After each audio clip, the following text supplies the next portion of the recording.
Welcome back to Worlds of Protheka audiobooks. And if this is your first time, be warned. Once you step into Protheka, you'll never want to leave.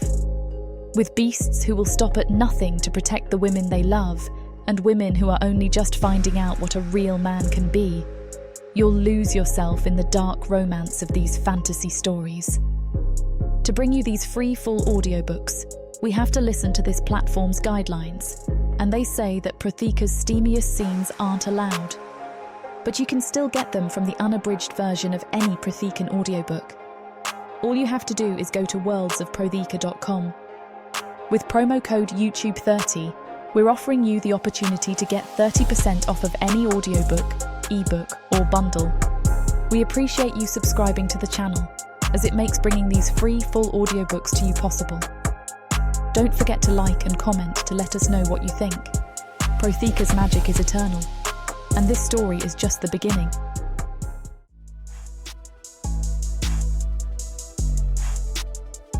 Chapter 1. Casus. I stride out of the council's chamber, my wings twitching with anticipation as my mind already shifts gears to the task at hand. The weight of the mission settles on my shoulders like a familiar cloak, gathering intel on Lyandor, that forsaken dark elf stronghold. My mind runs over the end of our conversation.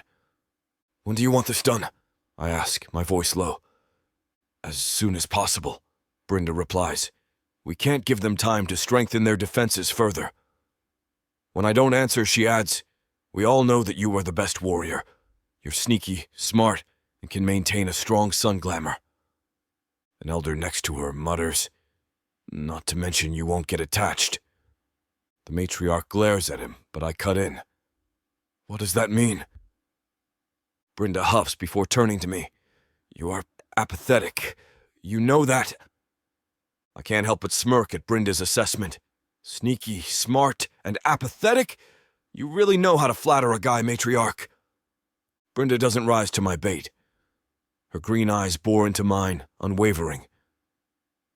"This isn't a joke, Cassius. We need someone who can get in, complete the mission, and get out without letting emotions cloud their judgment." I shrug, my wings rustling slightly with the movement. "And you think I'm your Vraken?" "We know you are," she says, her tone leaving no room for argument. "Your sun glamour is unparalleled. You can blend in seamlessly with the dark elves, and your detachment will be an asset." I consider her words, turning them over in my mind. It's true, I've never been one for getting caught up in the drama of it all. The war, the politics, the endless cycle of violence, it all seems so pointless, but maybe that's exactly why I'm suited for this. "All right," I say finally, my voice flat. "I'll do it. Not like I have anything better to do anyway." Brynda went on to tell me that before I attacked, they needed information first. They wanted to really hurt Lyandor, and for that, I needed to do a little recon first, which was fine by me. I didn't really care what I was getting sent out for anyway. My footsteps echo through the cavernous halls as I make my way towards my quarters. I need to prepare, to gather my thoughts and... "Cassius." That voice. I suppress a groan as Dorana materializes from the shadows of a dimly lit corridor. Her ice blue eyes flash with a mix of anger and possessiveness that has no place there. Not that I am going to fight her one way or another. If that's what she wants to waste her time, though only Akeldama knows why, then so be it. "Where are you going in such a hurry?" she purrs, her tone sickeningly sweet.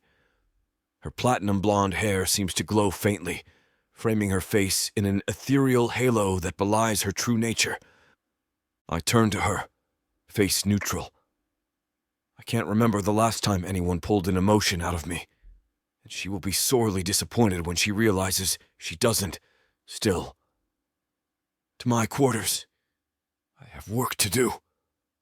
She steps closer, her fingers trailing along my arm. But the touch does nothing for me. "Work? What kind of work?" She tilts her head. "Does it have to do with why you were called before the council?" I shrug off her touch, taking a deliberate step back to put some distance between us. "That would be classified Dharana. You know I can't discuss it." My voice is firm, brooking no argument. I've dealt with her possessiveness for far too long, and I'm in no mood for her games tonight. Her eyes narrow, all pretense of sweetness vanishing. Can't? Or won't? What are they sending you to do now, Cassius? That's none of your concern, I drawl. She grabs my arm, her nails digging into my skin. It is my concern. Everything about you is my concern. I yank my arm away, fixing her with a cold stare. It's really the most enthusiasm I could muster. We're not together anymore, Dorana. You don't get to make those claims. Oh, but I do, she hisses, her face contorting with rage. You think you can just walk away from me? After everything we've been through? There is no we, Dorana. There hasn't been for a long time. She laughs, a bitter hollow sound that echoes off the stone walls. You're a fool if you think this is over. Where are they sending you, Cassius? Above ground? To those filthy dark elves? I clench my jaw, refusing to give her the satisfaction of a reaction, but my silence seems to confirm her suspicions. They are, aren't they? Her voice drops to a dangerous whisper. You're going to Leandor. I take a step back, trying to put some distance between us. This conversation is over, Dorana. I have preparations to make. She moves swiftly, blocking my path. Her eyes blaze with a manic intensity that is out of place on Vraken, even if she is on the newer side of being made. You're not going anywhere without me, Cassius. Especially not on some dangerous mission to Leandor. I don't need your permission, I answer, my voice bored. Or your protection. Dorana's laugh is sharp, cutting. Protection? Please, we both know you're running away, trying to escape what we have. What we have? I raise my eyebrows. We don't have anything, Dorana. Not anymore. Her face contorts with rage. How dare you? After everything we've been through, everything I've given you. Given me? I interrupt. You've given me a warm body when I'm bored. It entitles you to nothing. She steps closer, her finger jabbing into my chest. Don't you dare try to minimize what we had. What we still have. I grab her wrist, pushing her hand away. We have nothing. Each word is punctuated, final. There is no relationship, Dorana. We were lovers, and now we're not. Whatever twisted fantasy you've built up in your head, it's not real. Her eyes narrow to slits. You don't mean that. You can't just walk away from us. Watch me. I shoulder past her. She grabs my arm, her nails digging in deep. You're making a mistake, Cassius. You need me. You'll see. I look over my shoulder, not bothering to let her think the touch affects me. It doesn't. Very little does. The only mistake I made was ever getting involved with you in the first place. Stay away from me, Dorana. I mean it. I watch as Dorana's expression shifts, her anger melting into something more calculated. She steps closer, her body pressing against mine, the familiar curves igniting unwanted memories. I clench my jaw, fighting the urge to step back.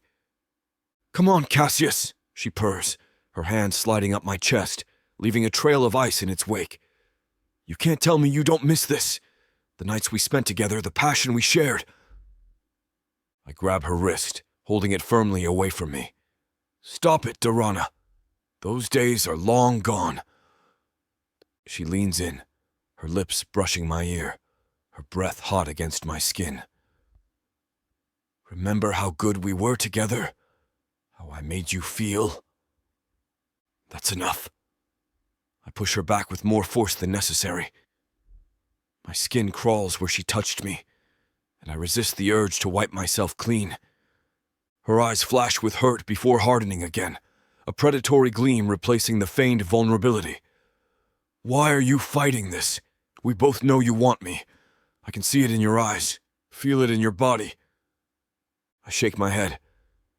She was fun while there was nothing else to do.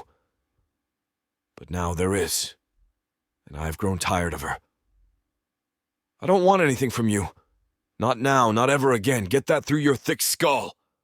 Dorana's face contorts with rage, her features twisting into something ugly and feral. She lunges forward, trying to kiss me, but I turn my head at the last second. Her lips land on my cheek, leaving a burning sensation where they touch. Disgusted, I shove her away harder this time, my hands connecting with her shoulders and sending her stumbling back. "What is wrong with you?" I mutter, wiping my face with the back of my hand. She stumbles back, her chest heaving, eyes wild with a mixture of hurt and anger. "What's wrong with me? What's wrong with you? How can you just throw away what we had? Everything we've been through together?" I laugh, a cold, harsh sound that echoes off the stone walls around us. "You want to know the truth, Dorana? I just wanted someone in my bed. That's it. Nothing more. You were convenient. Nothing else." Her eyes widen, shock and pain flashing across her face. For a moment, she looks almost vulnerable. "You don't mean that. You can't mean that, Cassius." "I do," I say, my voice flat and emotionless. "I'm not interested in your theatrics or your obsession. Your opinion means nothing to me. It never has." Dorana's face twists with fury, her ice-blue eyes blazing with a dangerous light. "You bastard! You bastard!" I don't bother to answer as I stride away from Dorana. My footsteps echo through the empty corridors as I make my way to my quarters. Maybe I should feel something after that interaction, but I just don't. I've barely felt anything in so long. Shaking my head, I enter my quarters and begin gathering what I'll need for the mission. As I pack, I can't help but feel a sense of anticipation. This assignment to Leondor, as dangerous as it might be, offers something I've been craving. Solitude. Away from the suffocating tunnels of our underground home. Away from the watchful eyes of the council. Away from Dorana's obsessive gaze. Just me, my wits, and a job to do. This mission won't be easy. It's been so long since I've been to the surface that I'm at a disadvantage when it comes to moving without detection. But maybe I'll stumble across a few dark elves. Leave a message. For the first time in decades, I feel a spark of something. Not quite excitement, but close. A break in the monotony, a chance to prove my worth beyond being Dorana's obsession or the Council's tool. As I finish packing, I allow myself a small smile. Whatever challenges await me in Leondor, they have to be better than the last few decades. Little do I know how drastically my life is about to change. Chapter 2. Faye. I move through the forest like a shadow, each step calculated and silent. The scent of damp earth and raised herb fills my nostrils as I track my prey. A day, its three-horned silhouette barely visible through the dense foliage. My fingers brush the fletching of an arrow as I draw it from my quiver. The familiar weight settles against my bowstring, a comfort born from years of survival in these wilds. I've learned to hunt or be hunted, and I don't intend to go hungry tonight. The day pauses, its large eyes scanning the undergrowth. Its camouflaged coat blends seamlessly with the mottled greens and browns of the forest floor. But I've been tracking it for hours. I know its every twitch, every breath. I draw back my bow, muscles taut with anticipation. The world narrows to a pinpoint, just me, my arrow and my target. I can almost taste the meat already, imagining how I'll prepare it over my cave fire. A twig snaps in the distance. The day's head jerks up, nostrils flaring. I freeze, willing my heart to slow its frantic beating. One wrong move and my dinner will bolt. Easy, I breathe, the word barely a whisper on my lips. The day's ear twitches, but it doesn't run. Not yet. I adjust my aim, compensating for the slight breeze rustling through the leaves. The forest holds its breath with me as I prepare to release. I hold my breath, waiting for the perfect moment to release my arrow. The forest is silent, save for the gentle rustle of leaves in the breeze. Suddenly, a ray of sunlight breaks through the canopy, glinting off the metal arrowhead. The flash of light hits my eyes, and I'm no longer in the forest. I'm back there. The room is dark, lit only by flickering flames. My hands shake as I grip the blade, its weight unfamiliar and terrifying. The metal catches the firelight, and I see my own wide-eyed reflection staring back at me. Smoke is starting to fill the room, and panic threatens to consume. I press myself against the wall, willing the shadows to swallow me whole. But I know there's no escape, not this time. The blade trembles in my grip as his footsteps draw nearer. The firelight dances across the room, casting grotesque shadows that seem to reach for me with grasping fingers. I bite my lip to keep from whimpering, tasting blood. He rounds the corner, his massive frame filling the doorway. Our eyes lock, and I see the moment rage replaces his drunken haze. He lunges forward with a roar that shakes the very foundations of the house. I don't think. I can't think. My body moves on its own, driven by years of fear and pain and desperation.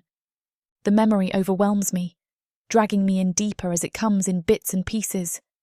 It shifts, and now I'm deeper in the house, the knife still clutched tightly in my grasp. Smoke fills my lungs, acrid and thick. I can't breathe, can't think. Screams echo through the burning house, and I realise they're my own. The knife clatters to the floor as I stumble backward, crashing into a table. Pain shoots through my hip, but I barely notice.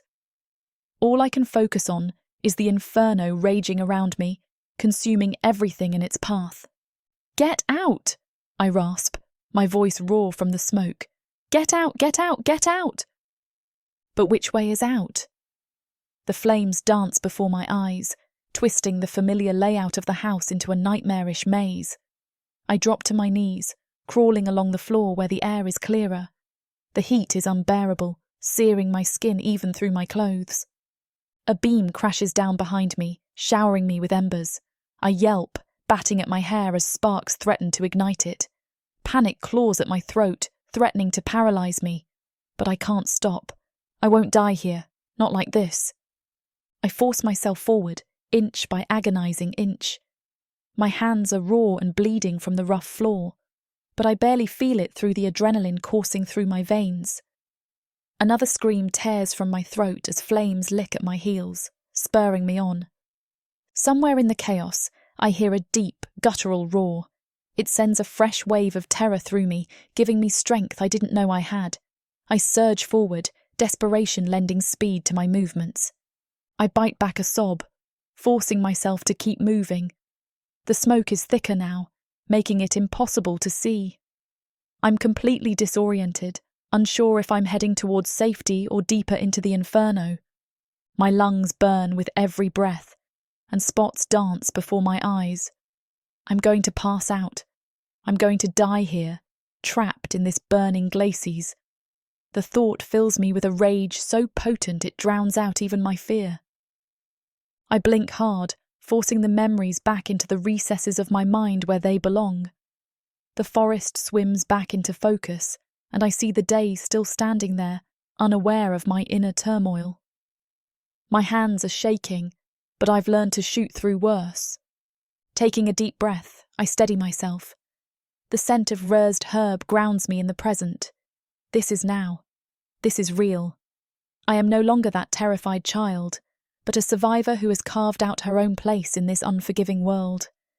I refocus on my prey, letting the familiar routine of the hunt wash over me. The day shifts slightly, presenting the perfect shot. Without hesitation, I release my arrow. It flies true, a whisper of death through the forest. The die doesn't even have time to startle before the arrow finds its mark, piercing its heart. It crumples to the ground with barely a sound. Relief and satisfaction flood through me as I approach my kill. This will feed me for days, maybe even allow me to smoke some meat for later. As I kneel beside the die, I murmur a quiet thanks to the hunter for this blessing. My knife slides easily through the day's hide as I begin to dress it. The routine motions are soothing, helping to further banish the lingering echoes of my past. This is my life now, wild and free, answering to no one but myself and the rhythms of the forest. As I work, I can't help but feel a sense of pride. I've built a life for myself out here, learned to not just survive, but thrive. Every day I live is a victory, a flaunt to those who thought they could break me. The forest around me is alive with the sounds of other creatures going about their day. A karasu caws overhead, no doubt eyeing my kill.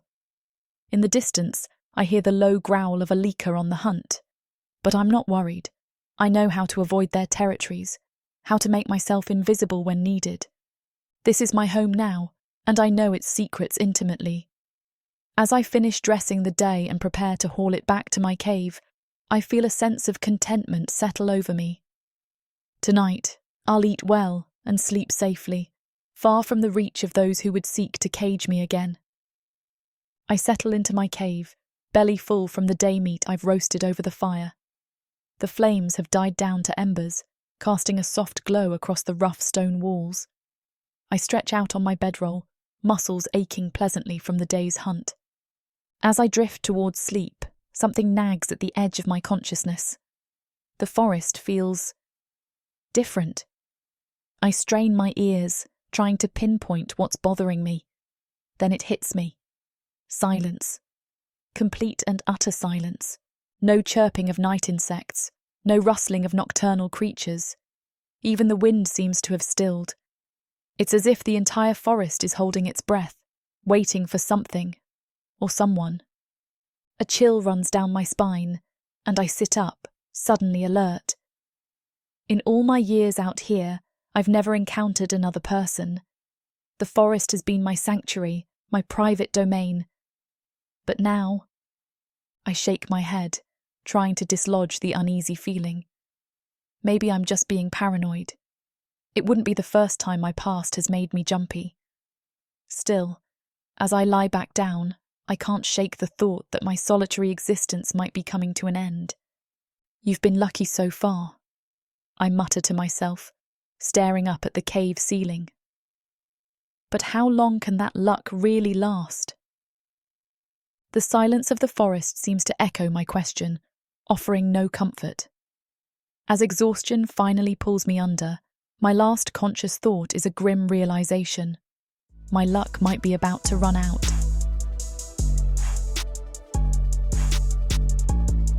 Chapter 3. Casus. I soar above the treacherous forest, my wings carrying me effortlessly through the air. The canopy below is a sea of emerald and jade, punctuated by flashes of vibrant colors from exotic flowers and fruits. But I know better than to be fooled by their beauty. Damn it, I mutter as I narrowly dodge a capucho that leaps from the top of the trees, grasping at empty air where I just was. These animals, and even some of the plants, seem more wild than I remember. I bank sharply to the left, avoiding a cluster of numiscu blossoms. Their bright blue petals are alluring, but I know their sap could paralyze me in seconds. Can't afford any mistakes here. As I glide deeper into the forest, something changes. It's subtle at first, a faint tug at the edge of my awareness. I frown, trying to pinpoint the source. It's not a scent or a sound, but something more ethereal. The pull grows stronger as I continue, like an invisible thread tugging at my very essence. It's magic, that much I'm certain of, but unlike anything I've encountered before. Intriguing, but potentially dangerous. I land on a sturdy branch, folding my wings as I survey my surroundings.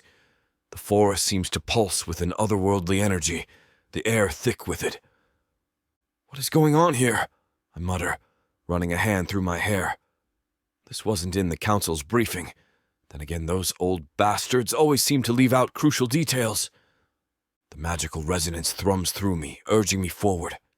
Every instinct screams that I should turn back, report this anomaly to the council. But curiosity gets the better of me. After centuries of monotony in those dreary tunnels, this is the most excitement I've had in ages. I spread my wings once more, ready to plunge deeper into the heart of this enchanted forest. Whatever's causing this strange phenomenon, I'm going to find it. And if it turns out to be a threat, well, that's what I'm here for, isn't it? I let my instincts take over, allowing that strange magical pull to guide me through the dense foliage. The vegetation grows thicker, more twisted, as if warped by some unseen force. Vines with pulsating bioluminescent veins snake around trees that seem to breathe. It's unlike anything I've ever encountered in my centuries of existence. Screw me, I mutter, ducking under a low-hanging branch that tries to grab at my hair. What kind of place is this? The pull grows stronger with each wing beat, urging me forward. I weave through the increasingly bizarre landscape, my senses on high alert. The air itself feels charged, crackling with an energy that makes my skin tingle. Suddenly, I spot it. An ancient tree, more massive than any I've seen before, stands in a small clearing. Its gnarled trunk twists and writhes, the bark seeming to shift and move like living skin. It's grotesque and beautiful all at once. I land softly, approaching the tree with caution. The magical resonance is strongest here, emanating from the very core of this ancient giant. As I circle the trunk, I notice something odd. A small opening at its base, barely visible amidst the writhing bark. Well, isn't that interesting? I say, crouching down to examine the opening. It's just large enough for a person to crawl through, though the thought of entering such a confined space makes my wings twitch uncomfortably. The pull is unmistakable now, drawing me towards this hidden entrance like a moth to flame. Every instinct screams that this is dangerous, potentially deadly. But after centuries of monotony, the thrill of the unknown is too tempting to resist. I hesitate, my hand hovering inches from the tree's twisted bark. The magic pulsing from within is unlike anything I've encountered before. Ancient, primal, and undeniably powerful. Every instinct screams at me to turn back, to report this anomaly to the council. But that persistent pull, that maddening curiosity, urges me forward. Screw it, I mutter, steeling myself. I've come too far to back down now. I close my eyes, focusing my racking senses to probe for any immediate threats or traps. The magic swirls around me, complex and layered, but I detect no malevolent intent. At least, nothing overtly hostile. Taking a deep breath, I step closer to the opening at the base of the tree. It's barely large enough for me to squeeze through, and the thought of being trapped inside makes my wings twitch uncomfortably.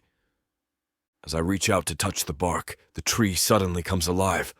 The gnarled wood writhes and twists, forming a grotesque face right before my eyes. Its features are alien, more plant than animal, with hollowed eyes and a gaping maw. Holy cow, I breathe, stumbling back a step. The face's mouth opens and a sound unlike anything I've ever heard emerges. It's a language, that much I can tell, but one so ancient and otherworldly that it defies comprehension. The words seem to bypass my ears entirely, resonating directly within my mind. It's a test, I realize quickly, and as the magic swells in me, clearly liking what it has found, I decide to dive in. Let it test me. The ancient words flow from my lips, a language I've never spoken yet somehow understand. It's as if some dormant part of my mind has awakened, tapping into knowledge buried deep within my Vrekin blood. The tree's grotesque face contorts, its wooden features twisting into what I can only interpret as surprise. Then, with a groan that reverberates through the forest, the bark begins to peel back. It's a mesmerizing and slightly nauseating sight, like watching flesh separate from bone.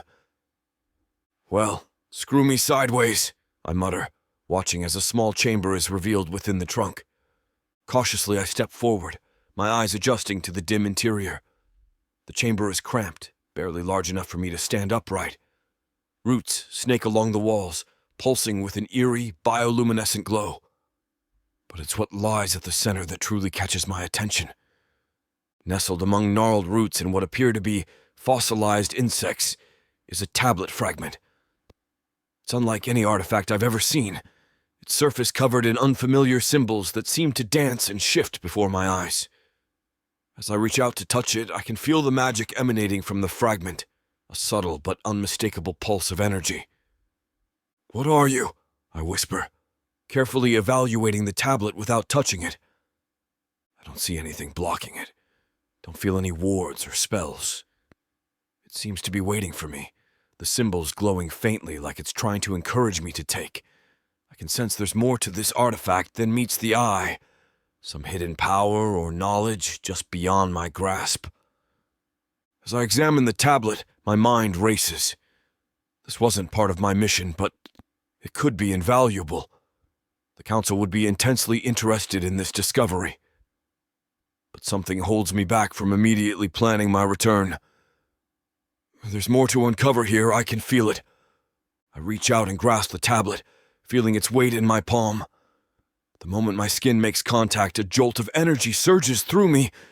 It's like nothing I've ever experienced before. Raw, primal power coursing through my veins. "Damn it!" I gasp, nearly dropping the artifact. The symbols on the tablet's surface begin to glow brighter, pulsing in rhythm with my heartbeat. I can feel something at the edge of my consciousness.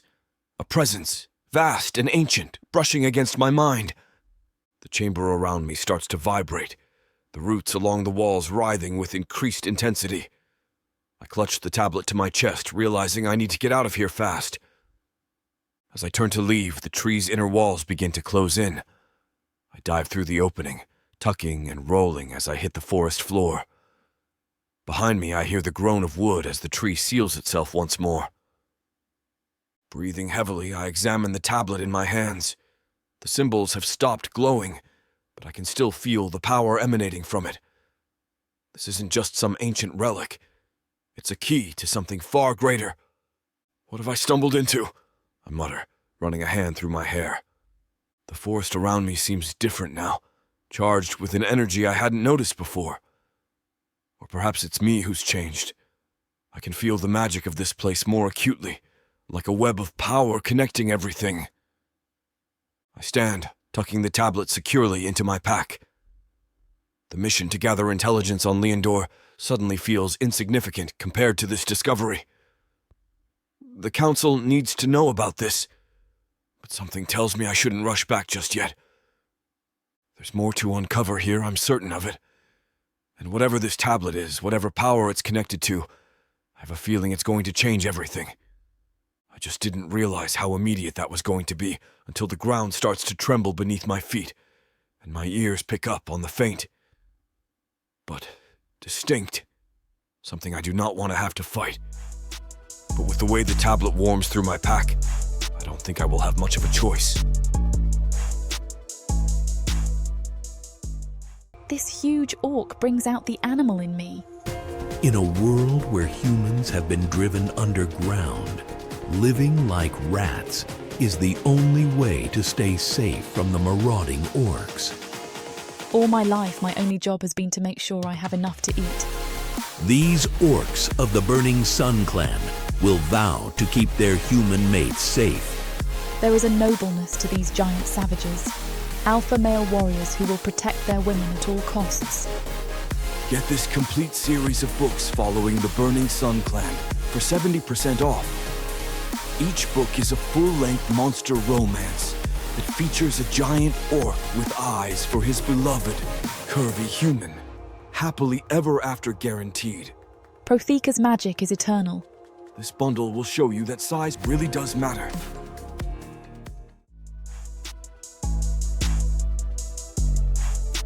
Chapter 4. Casus. I pull out the tablet fragment, its weight oddly comforting in my hand. The symbols etched into its surface pulse with an eerie light, growing brighter by the second. Something's not right. A low, guttural growl reverberates through the forest, making the hairs on the back of my neck stand up. Damn. Just as I feared, I've triggered something, and whatever it is, it's big. The tablet's glow intensifies, reacting to whatever's out there. I quickly stash it away in my pack, my eyes scanning the shadows between the trees. That's when I see it. A massive thlei emerges from the darkness, its bloated form easily the size of a small house. Its mottled, warty skin glistens with a sickly sheen. and I can see the pulsing of internal organs beneath its translucent hide. The creature's eyes, bulbous and unblinking, fix on me with predatory intent. "Well, aren't you a beauty?" I mutter, dropping my pack and reaching for the blade on my back. The Thleai's mouth gapes open, revealing rows of needle-like teeth. A foul stench washes over me, a mix of rotting vegetation and something far worse. Its throat bulges ominously, and I know what's coming next. I dive to the side just as a gout of flame erupts from the creature's maw, scorching the spot where I'd been standing. The heat sears my skin even from a distance, and I can hear the sizzle of burning foliage.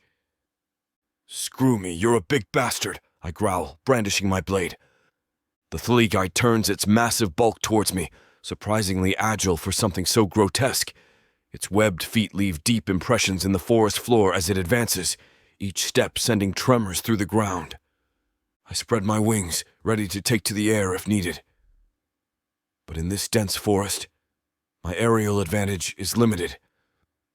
I'll have to be smart about this. The Thleai lunges forward, its massive jaws snapping shut inches from my face. I roll to the side, feeling the rush of displaced air as it misses me by a hair's breadth. Something's off about this creature's behavior, but I can't put my finger on it just yet.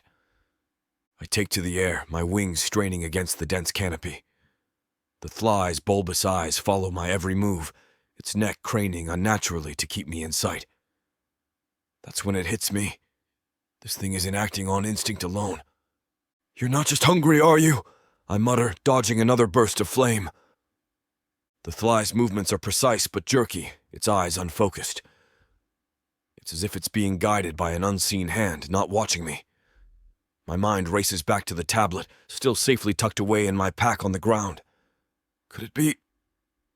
I dive down, snatching my pack just as the Thleai's webbed foot comes crashing down where it lay. The creature lets out a frustrated bellow, its entire body quivering with rage. But it's not rage directed at me. It's fixated on the pack. "It's the tablet, isn't it?" I say, more to myself than the beast. "You're after the damn tablet." The Thleai's eyes flash with an unnatural light, confirming my suspicions. This isn't a random encounter. It's a guardian, enchanted to protect the artifact I've just pilfered. I weigh my options quickly. I could try to outrun it, but in this dense forest, that's a risky gamble. Fighting it head-on is a pain in my side, but doable. But if it's enchanted... An idea forms in my mind, dangerous and potentially stupid, but it might just work. I reach into my pack, feeling the smooth surface of the tablet fragment. The symbols pulse against my fingers, reacting to my touch. "All right, you ugly bastard," I growl, pulling out the tablet. "Let's see how you handle this." I hold the tablet fragment aloft, its symbols pulsing with an otherworldly light. The Thleai's eyes lock onto it, a mixture of hunger and fury evident in its grotesque features. For a moment, we're locked in a standoff, neither of us moving. Then everything descends into chaos. The Thleai charges, its massive bulk defying physics as it barrels towards me with alarming speed. I leap to the side, my wings unfurling instinctively to carry me further from danger. The beast's momentum carries it past me, its bloated body slamming into a thick tree trunk.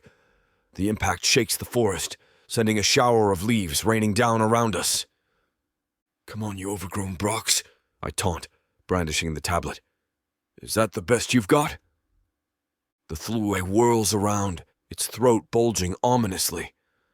I barely have time to duck behind a large boulder before a stream of fire erupts from its maw, the heat so intense it singes my hair. The acrid smell of burning vegetation fills the air, smoke curling around me in thick tendrils. I peek out from behind my cover, assessing the situation. The Thleai's eyes are still fixed on the tablet, its entire body quivering with barely contained rage. It's clear now that this thing isn't just some mindless beast. It's got a purpose. And that purpose is getting this damn tablet back.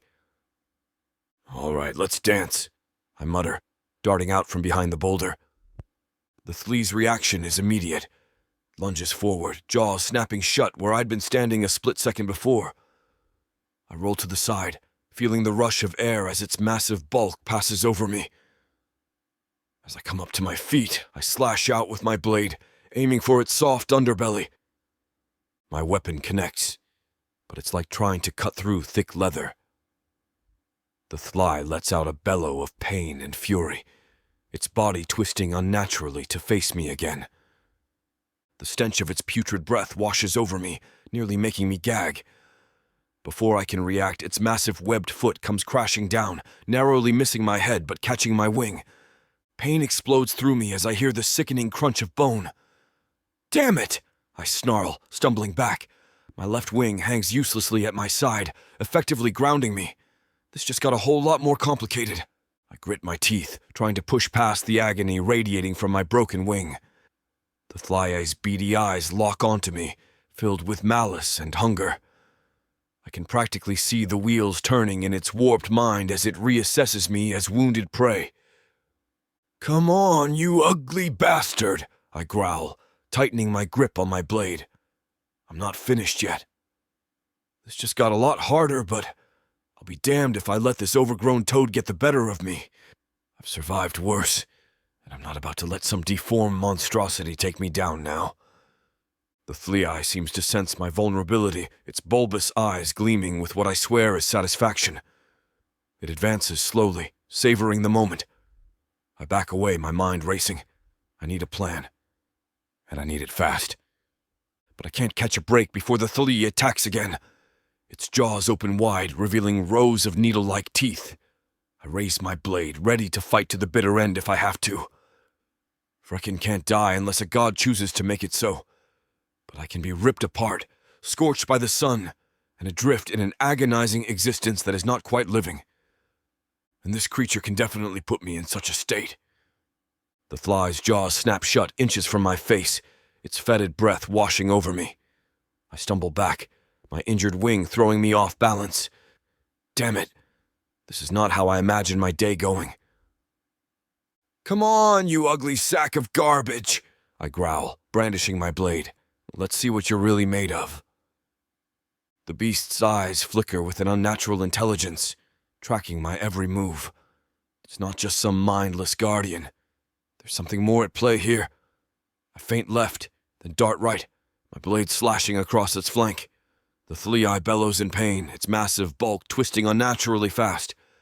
Its tail whips around, catching me square in the chest. The impact sends me flying, my back slamming against a tree trunk. Pain explodes through my body, but I force myself to roll away as the flea's foot comes crashing down where I'd been. "Damn it," I mutter, spitting blood.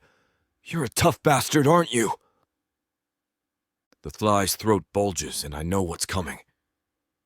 I dive behind a boulder just as a stream of fire erupts from its maw.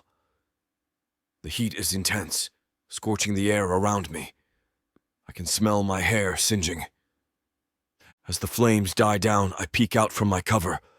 The flea's watching me, its bulbous eyes unblinking. It's waiting for me to make a move. Fine. Let's give it something to look at.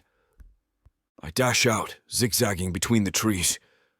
The flea gives chase, its massive bulk surprisingly agile as it weaves through the forest. I need to find a weak spot, something I can exploit. That's when I notice it. A patch of softer skin just behind its left eye. It's subtle, but in the shifting light of the forest I can see it pulsing slightly. Could that be it? I change direction abruptly, heading straight for the flea. It rears back, surprised by my sudden charge. I leap, my good wing propelling me upwards. My blade flashes out, aiming for that soft spot. The flea's head whips around faster than I anticipated. Its jaws open wide, ready to snap shut around me. I'm committed to the attack, and I can't change course now. As those rows of needle-like teeth rush towards me, I realize I might have just made a fatal mistake. Chapter 5. Faye. I crouch low, my ears perking at the sudden commotion. The forest had been unnaturally quiet last night, and now I know why. A massive flea thrashes through the underbrush, its bloated form crushing everything in its path. My eyes widen as I spot a figure darting around the beast. He looks to be human as he rushes around the beast, slicing at it with a blade. He's quick, dodging gouts of flame that set the canopy ablaze. The thlee's eyes glow an eerie green, sending a chill down my spine. It's not natural, not at all. I've seen these beasts before, but never like this. Someone's controlling it, pulling its strings like a twisted puppet master. My fingers tighten around my bow as I watch the creature's unnatural movements. Whatever's happening here, it's bad news for all of us in this forest. I nock an arrow but hesitate. The man's movements are too erratic. I can't risk hitting him. The beast rears up, its maw stretching impossibly wide. The man barely avoids being swallowed whole, jumping out of the way before it can slam its jaws around him. He tumbles, landing hard against a gnarled root. My breath catches. He's pinned. The thlee looms over him, preparing for a killing blow. I have to act. "Hey, ugly!" I shout, letting my arrow fly. It strikes true, burying itself in the thlee's soft underbelly. The beast roars, whirling to face me. Its eyes lock onto mine, that sickly green glow intensifying. Damn. I dive behind a massive trunk as a stream of fire scorches the air where I stood. The heat sears my skin even from here. This is bad, really bad. But I can't leave the man to die. I don't know what he's doing out here. I've yet to see another person in these woods, but I can ask those questions later. I notch another arrow, my mind racing. There's one way to bring a thlee down.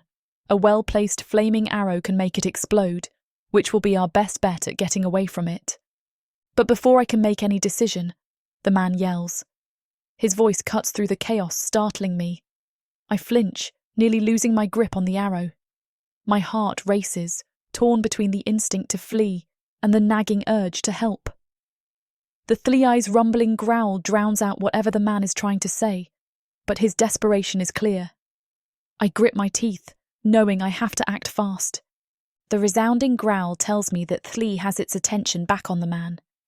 My stomach churns as I realise the danger he's in.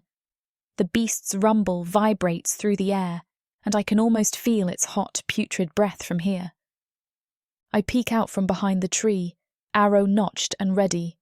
The thlee has moved to the other side of the clearing, giving me a chance to really look at the man for the first time without the beast between us.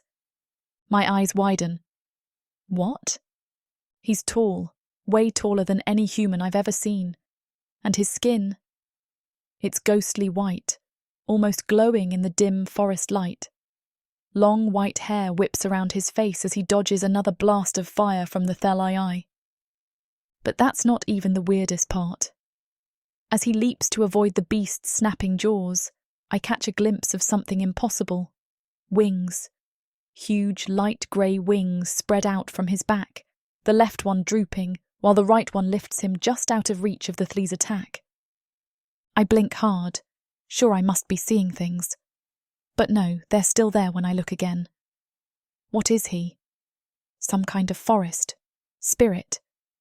He doesn't look like a dark elf, not that they have wings. So what is he? I've never seen anything like him before. His fighting style is unlike anything I've encountered either. He moves with inhuman speed and grace, his blade flashing as he strikes at the thlee-eye's vulnerable spots. It's like watching a deadly dance, beautiful and terrifying all at once. The thlee bellows in pain and fury, its enchanted eyes blazing brighter. The strange man, creature, swoops low, wings beating furiously as he slashes at the beast's legs. I shake my head, forcing myself to focus. Whatever he is, he's fighting the thlee-eye, and that makes him an ally for now. I need to help end this fight before it brings every dark elf in the area down on our heads. My fingers tighten on my bow as I search for the perfect shot. Just one flaming arrow in the right spot, and we might have a chance of surviving this. I strike my flint, the spark catching on the oil-soaked rag wrapped around my arrow's tip. The flame flickers to life, casting an eerie glow across my face. I take a deep breath, steadying my nerves. This shot has to count. Stepping out from behind the tree, I plant my feet firmly on the forest floor. The thly's massive form looms before me, its attention still fixed on the winged stranger. Perfect. I nock the flaming arrow, the heat licking at my fingers as I draw back the bowstring. The world narrows down to this single moment. Just me, my bow, and the target. The thly shifts, and for a heart-stopping second, I think it's seen me. But no, it's just repositioning to attack the stranger again. I let out a slow breath, willing my hands to stay steady. I aim for the soft spot just behind its front leg, where the hide is thinnest. The flames dance at the edge of my vision, threatening to distract me. I push everything else away, the crackling of burning underbrush, the stranger's grunts of exertion, the pounding of my own heart. There's only the shot. Time seems to slow as I release the string. The arrow flies true, a streak of fire cutting through the air. I hold my breath watching its arc, praying to whatever gods might be listening that it hits its mark. The arrow strikes home, burying itself deep in the thly's flesh. For a moment, nothing happens. Then, a low rumble builds in the beast's belly. My eyes widen as realization dawns. Oh boy. I dive behind the nearest tree, pressing myself flat against the rough bark. The rumbling intensifies, growing into a deafening roar that drowns out everything else. Boom! The explosion rocks the forest, sending a shockwave that nearly knocks me off my feet. Heat sears my back, and I curl tighter into myself, protecting my head as debris rains down around me. The acrid stench of burnt flesh fills the air, making me gag. As the initial blast subsides, I cautiously peek out from behind my shelter. Where the thly once stood, there's now a smoking crater. Bits of charred flesh and bone litter the clearing. My stomach churns at the sight and smell. Then I remember the winged stranger. Panic grips me as I scan the area, searching for any sign of him. Did he get clear in time? There. A flash of white among the scorched underbrush catches my eye. I rush over, my heart pounding. He's sprawled face down on the forest floor, unmoving. Those impossible wings are crumpled beneath him, bent at odd angles. Blood trickles from a gash on his forehead, stark crimson against his pale skin. I drop to my knees beside him, reaching out with trembling fingers to check for a pulse. His skin is cool to the touch, unnaturally so. For a moment, I fear the worst. But then I feel it, a faint, slow throb beneath my fingertips. He's alive but unconscious. I sit back on my heels, conflicted. Every instinct screams at me to run, to get as far away from this strange creature as possible. But I can't just leave him here, helpless and hurt. Whatever he is, he was fighting against that thly. That has to count for something, right? Plus, I need answers. What is he? Why was he fighting that thly? And why did it seem like the beast was being controlled? I can't help but stare at the unconscious figure before me. He's unlike anything I've ever seen, and I've seen some strange things in these woods. His features are impossibly perfect, like something carved from the finest stone by a master sculptor. Corded muscles ripple beneath skin so pale it's almost translucent, giving him an otherworldly appearance that both fascinates and unnerves me. And those wings. They're unlike anything I've ever seen before. Massive and thick, they fold against his muscular back as a perfect extension of him. I can't help but stare, my eyes tracing every line and curve of this strange, beautiful creature. A small voice in the back of my mind warns me to be cautious, but I'm too captivated to heed it. My hand reaches out of its own accord, fingers brushing against the soft feathers. They're surprisingly warm to the touch and silky smooth. The man shudders at my touch, a small groan escaping his lips, but he doesn't wake. I snatch my hand back, heart racing. What am I doing? I should be running as far and fast as I can from this, whatever he is. But curiosity roots me to the spot. I need answers, and this might be my only chance to get them. My eyes narrow as I study him more closely. He's completely at my mercy right now. I could tie him up, make sure he can't hurt me when he wakes. Maybe in another world I would want to help him. But right now, I have to think about me. I won't be caught off guard again. I won't let anyone take me or hurt me. Not ever again. But first things first, I need to get him somewhere safer than this scorched clearing. The explosion will have drawn attention, and I don't want to be here when whoever, or whatever, was controlling that Thlee comes to investigate. My mind races with questions. What is he? Why was he fighting that Thlee? And most importantly, is he a threat to me? I don't know the answers yet, but I intend to find out, one way or another. Chapter 6. Casus. I come to slowly, my head throbbing with each heartbeat. The pain is intense, like 1,000 tiny needles stabbing at my skull. Darkness surrounds me, pressing in from all sides, an inky blackness that seems to swallow everything. I try to move, but my limbs won't respond. They feel heavy as if weighed down by invisible chains.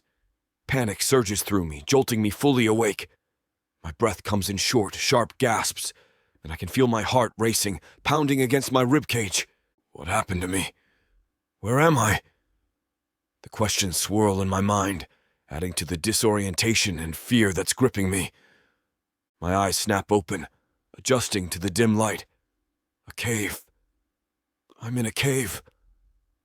The musty scent of damp earth fills my nostrils, mixed with the acrid tang of smoke from a dying fire. Shadows dance on rough stone walls, cast by flickering embers.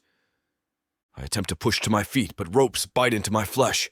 My wrists are bound behind my back, ankles lashed together. The coarse fibers chafe against my bare skin. Bare skin? I'm half naked, my chest exposed to the cool, dank air. Instantly, I am fighting to get free, and pain erupts up my back. My wings. I try to extend them, to wrap myself in their comforting embrace.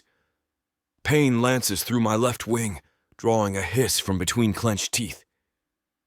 It's still there, but damaged, broken, as if I didn't heal at all. The inability to move freely sends a fresh wave of panic crashing over me. My breath comes in short, sharp gasps. I struggle against my bonds, twisting and thrashing, but they hold fast. The ropes tighten with each movement, digging deeper into my flesh. Damn it! I spit the word out, my voice raw and hoarse. It echoes off the cave walls, mocking me. I force myself to be still, to think. What happened? The forest, the tablet, the Thlee. Then, nothing. How did I end up here? Who brought me to this godforsaken hole? I grit my teeth, frustration and anger boiling in my veins. Release me, I demand, my voice cracking. The words scrape against my parched throat, each syllable a painful reminder of my desperate need to feed. Akaldama, help me.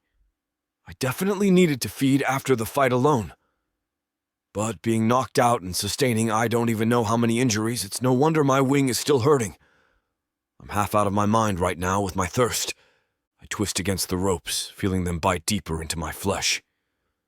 The effort leaves me panting, my strength depleted far too quickly. What is wrong with me? I should be able to snap these pathetic bindings like thread, but I can't. My muscles tremble with exertion, weak as a newborn fledgling. The realization hits me like a punch to the gut. I'm practically human. The thought sends a shudder of revulsion through me. I try to summon my magic, reaching for that familiar well of power within me. Nothing. Not even a spark. Panic claws at my chest, threatening to overwhelm me. Damn, I hiss, blinking back the sting of frustrated tears. The cave air feels too warm against my skin, and I become acutely aware of a burning sensation across my chest and arms. I crane my neck, trying to see the damage. Angry red blisters mar my ghostly white skin, unmistakable signs of sun exposure. My glamour must have failed after the Thlee attack. The realization sends a fresh wave of fear through me. How long was I unconscious in the sun? The burns aren't severe enough for prolonged exposure, but even this much damage will take time to heal without access to blood or magic. My throat constricts at the thought of blood, the need clouding my mind. My lips feel cracked and dry, my mouth a desert. The thirst claws at me, threatening to consume my thoughts entirely. I force myself to focus, to push past the hunger and pain. I need to assess my situation, find a way out of this mess. But every movement sends fresh agony through my broken wing, the bones grinding together in a way that makes me want to scream. A figure emerges from the shadows and I tense, ready for a fight despite my weakened state. But as she steps into the dim light, I'm struck motionless. She's breathtaking. Long brown hair cascades down her back in a messy braid, framing a face that's both fierce and beautiful. Her golden brown eyes seem to glow in the firelight, filled with a wild intensity that makes my breath catch in my throat. I can't help but stare, transfixed by the way her skin seems to shimmer with an otherworldly radiance. She's unlike anyone I've ever seen before, a perfect blend of strength and grace that sets my cold blood on fire. Despite my weakened state, I feel a surge of energy coursing through me, my senses sharpening as I take in every detail of her appearance. The curve of her lips, the arch of her brow, the way her muscles ripple beneath her skin as she moves. It's all etched into my mind in an instant. "Who are you?" she demands, her voice low and dangerous. "And what are you doing in my forest?" I can't help but smirk at her possessiveness. "Your forest? I wasn't aware it belonged to anyone." She narrows her eyes, taking a step closer. The movement sends a waft of her scent towards me, and I inhale sharply. Holy first, she smells incredible. Like sunlight and earth and something uniquely her. My fangs ache, desperate to taste her. "Those wings," she says, gesturing with a knife I hadn't noticed before. "What are you?" I consider lying, but something tells me this woman would see right through it. Instead, I go with the next best thing. "Who's asking?" I answer with a slow grin. Her eyes narrow. "You are not in the position to taunt. You would do well to remember that." I try to shrug, wincing as the movement pulls at my injured wing. "It seems like I have all the leverage here." She snorts. "Oh, really? And how do you figure that?" Her skepticism should irritate me, but instead I find myself fascinated. There's a fire in her that draws me in, making me feel more alive than I have in centuries. The apathy that's been my constant companion for so long seems to break open, just a little. "I have answers you want," I say, licking my dry lips. "Ones I'd be happy to tell you all about it if you'd untie me." She laughs, a harsh, beautiful sound that sends a shiver down my spine. "Nice try, but you're not going anywhere." I groan, letting my head fall back against the cave wall. "I'm dying of thirst here." Then I look up, giving her a pointed stare. "I can't tell you what you want to know if I'm dead." It's not entirely a lie. My throat burns with the need to feed, and being this close to her, smelling her blood just beneath her skin, is torture. I want to taste her more than I've wanted anything in a very long time. But it's not just the desire for blood. It's something more. Her scent is calling to me, begging me to take her. I can't remember the last time I felt anything remotely similar. She regards me for a moment, then nods. "Fine. I'll get you some water, but try anything and you'll regret it." As she moves to fetch water, I can't take my eyes off her. There's something about this woman that calls to me on a primal level. For the first time in centuries, I feel a spark of genuine interest, of desire that goes beyond mere physical need. It's terrifying. It's exhilarating, and I have no idea what to do about it. I watch her return, a crude wooden cup in her hand. The sight of water does nothing to quench my thirst. What I need isn't something she can fetch from a stream. "I don't need water," I say, my voice rough. "If you'll let me go, I can handle my own needs." She snorts, a surprisingly delicate sound from such a fierce creature. Right, because I'm just going to untie you and let you wander off. I can't help but grin. It was worth a shot. You can't blame a guy for trying. I absolutely can, she retorts, but there's a hint of amusement in her eyes. At least tell me your name, I say, trying to sound charming despite my parched throat. It's only fair, since you've got me at such a disadvantage.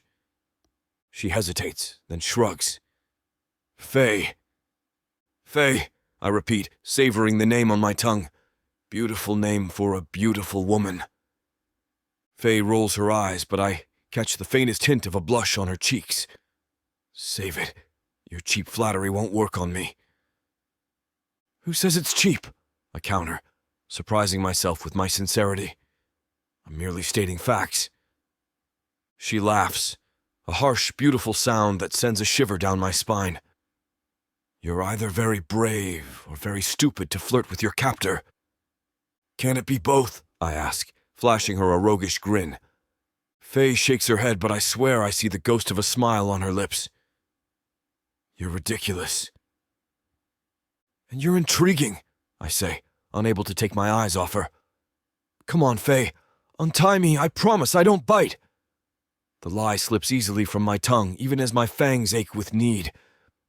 Not a chance, she says firmly. I'm not naive enough to fall for your charms, no matter how persuasive you think you are. I raise an eyebrow. So you admit I'm charming? Faye snorts. I admit nothing. Now, are you going to tell me what you are, or do I need to get creative with my questioning? The threat should worry me, but instead, I find myself more captivated than ever. I'll tell you anything you want to know, I say, my voice low and husky. But I'd much rather show you. I'm not even sure where it comes from. But the burning desire for her, even more deeply rooted than my ache for blood, is tearing me open. And for her, well, damn. I'm willing to do just about anything for this human already. What happened to me? Chapter 7. Faye.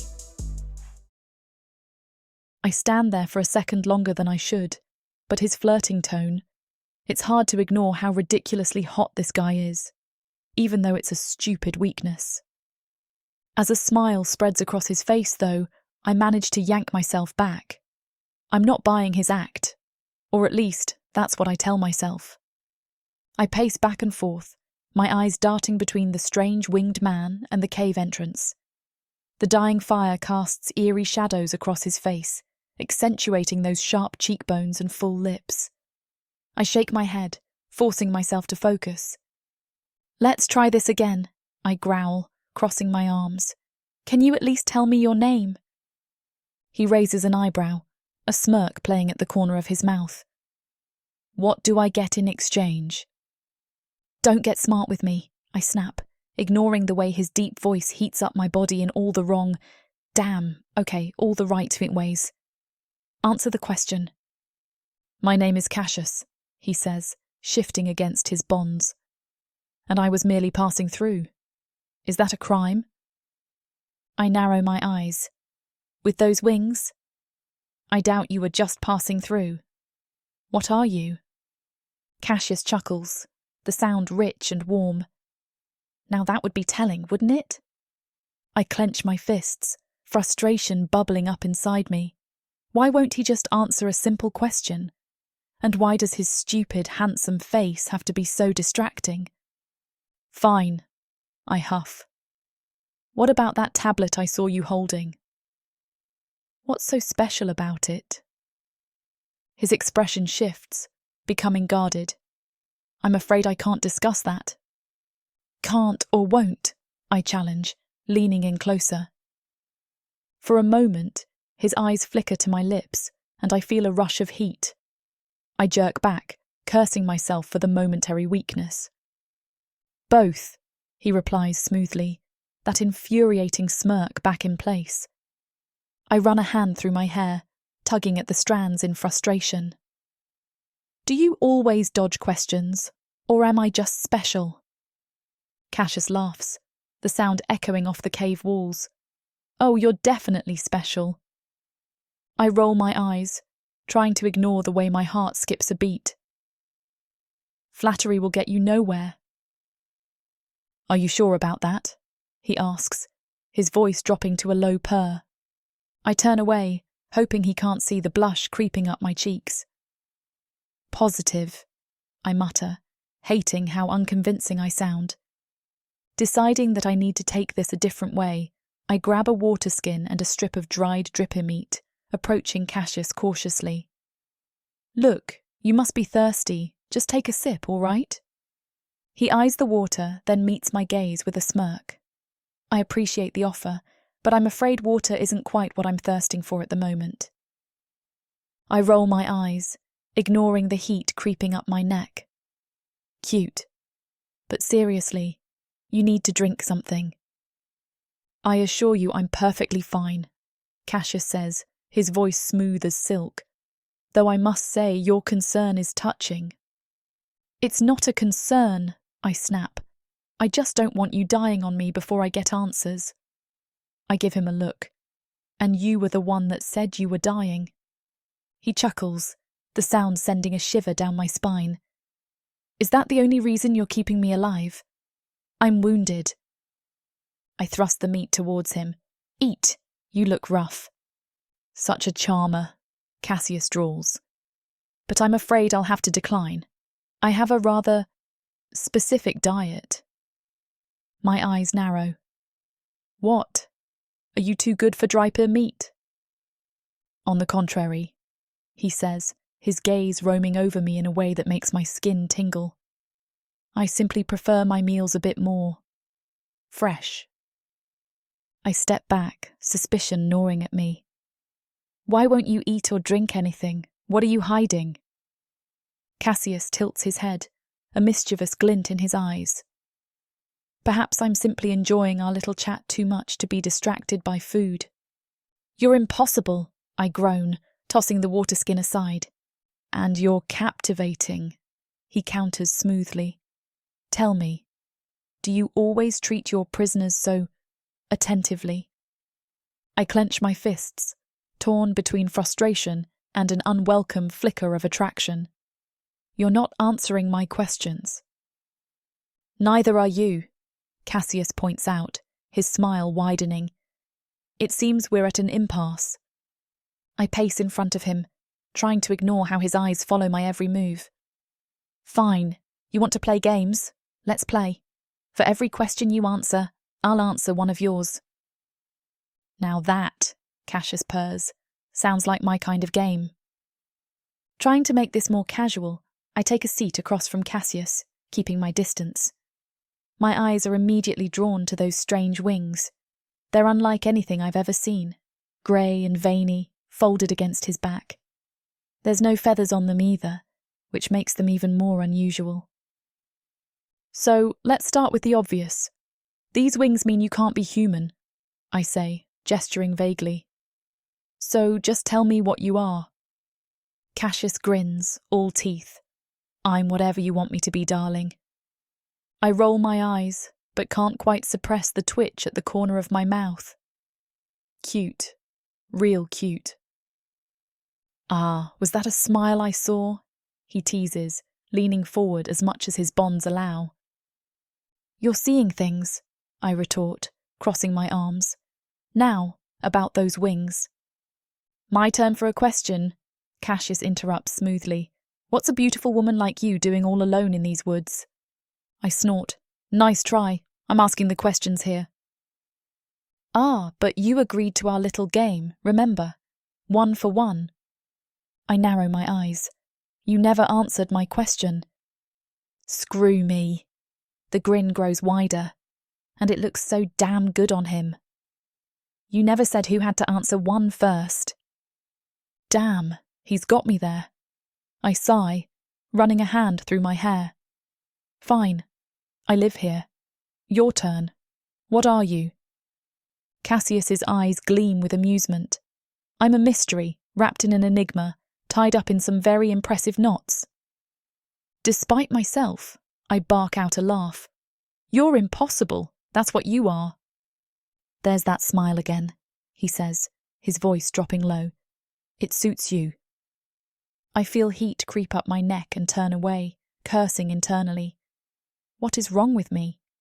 He's a prisoner. My turn. Cassius continues, mercifully changing the subject. Why won't you let me go?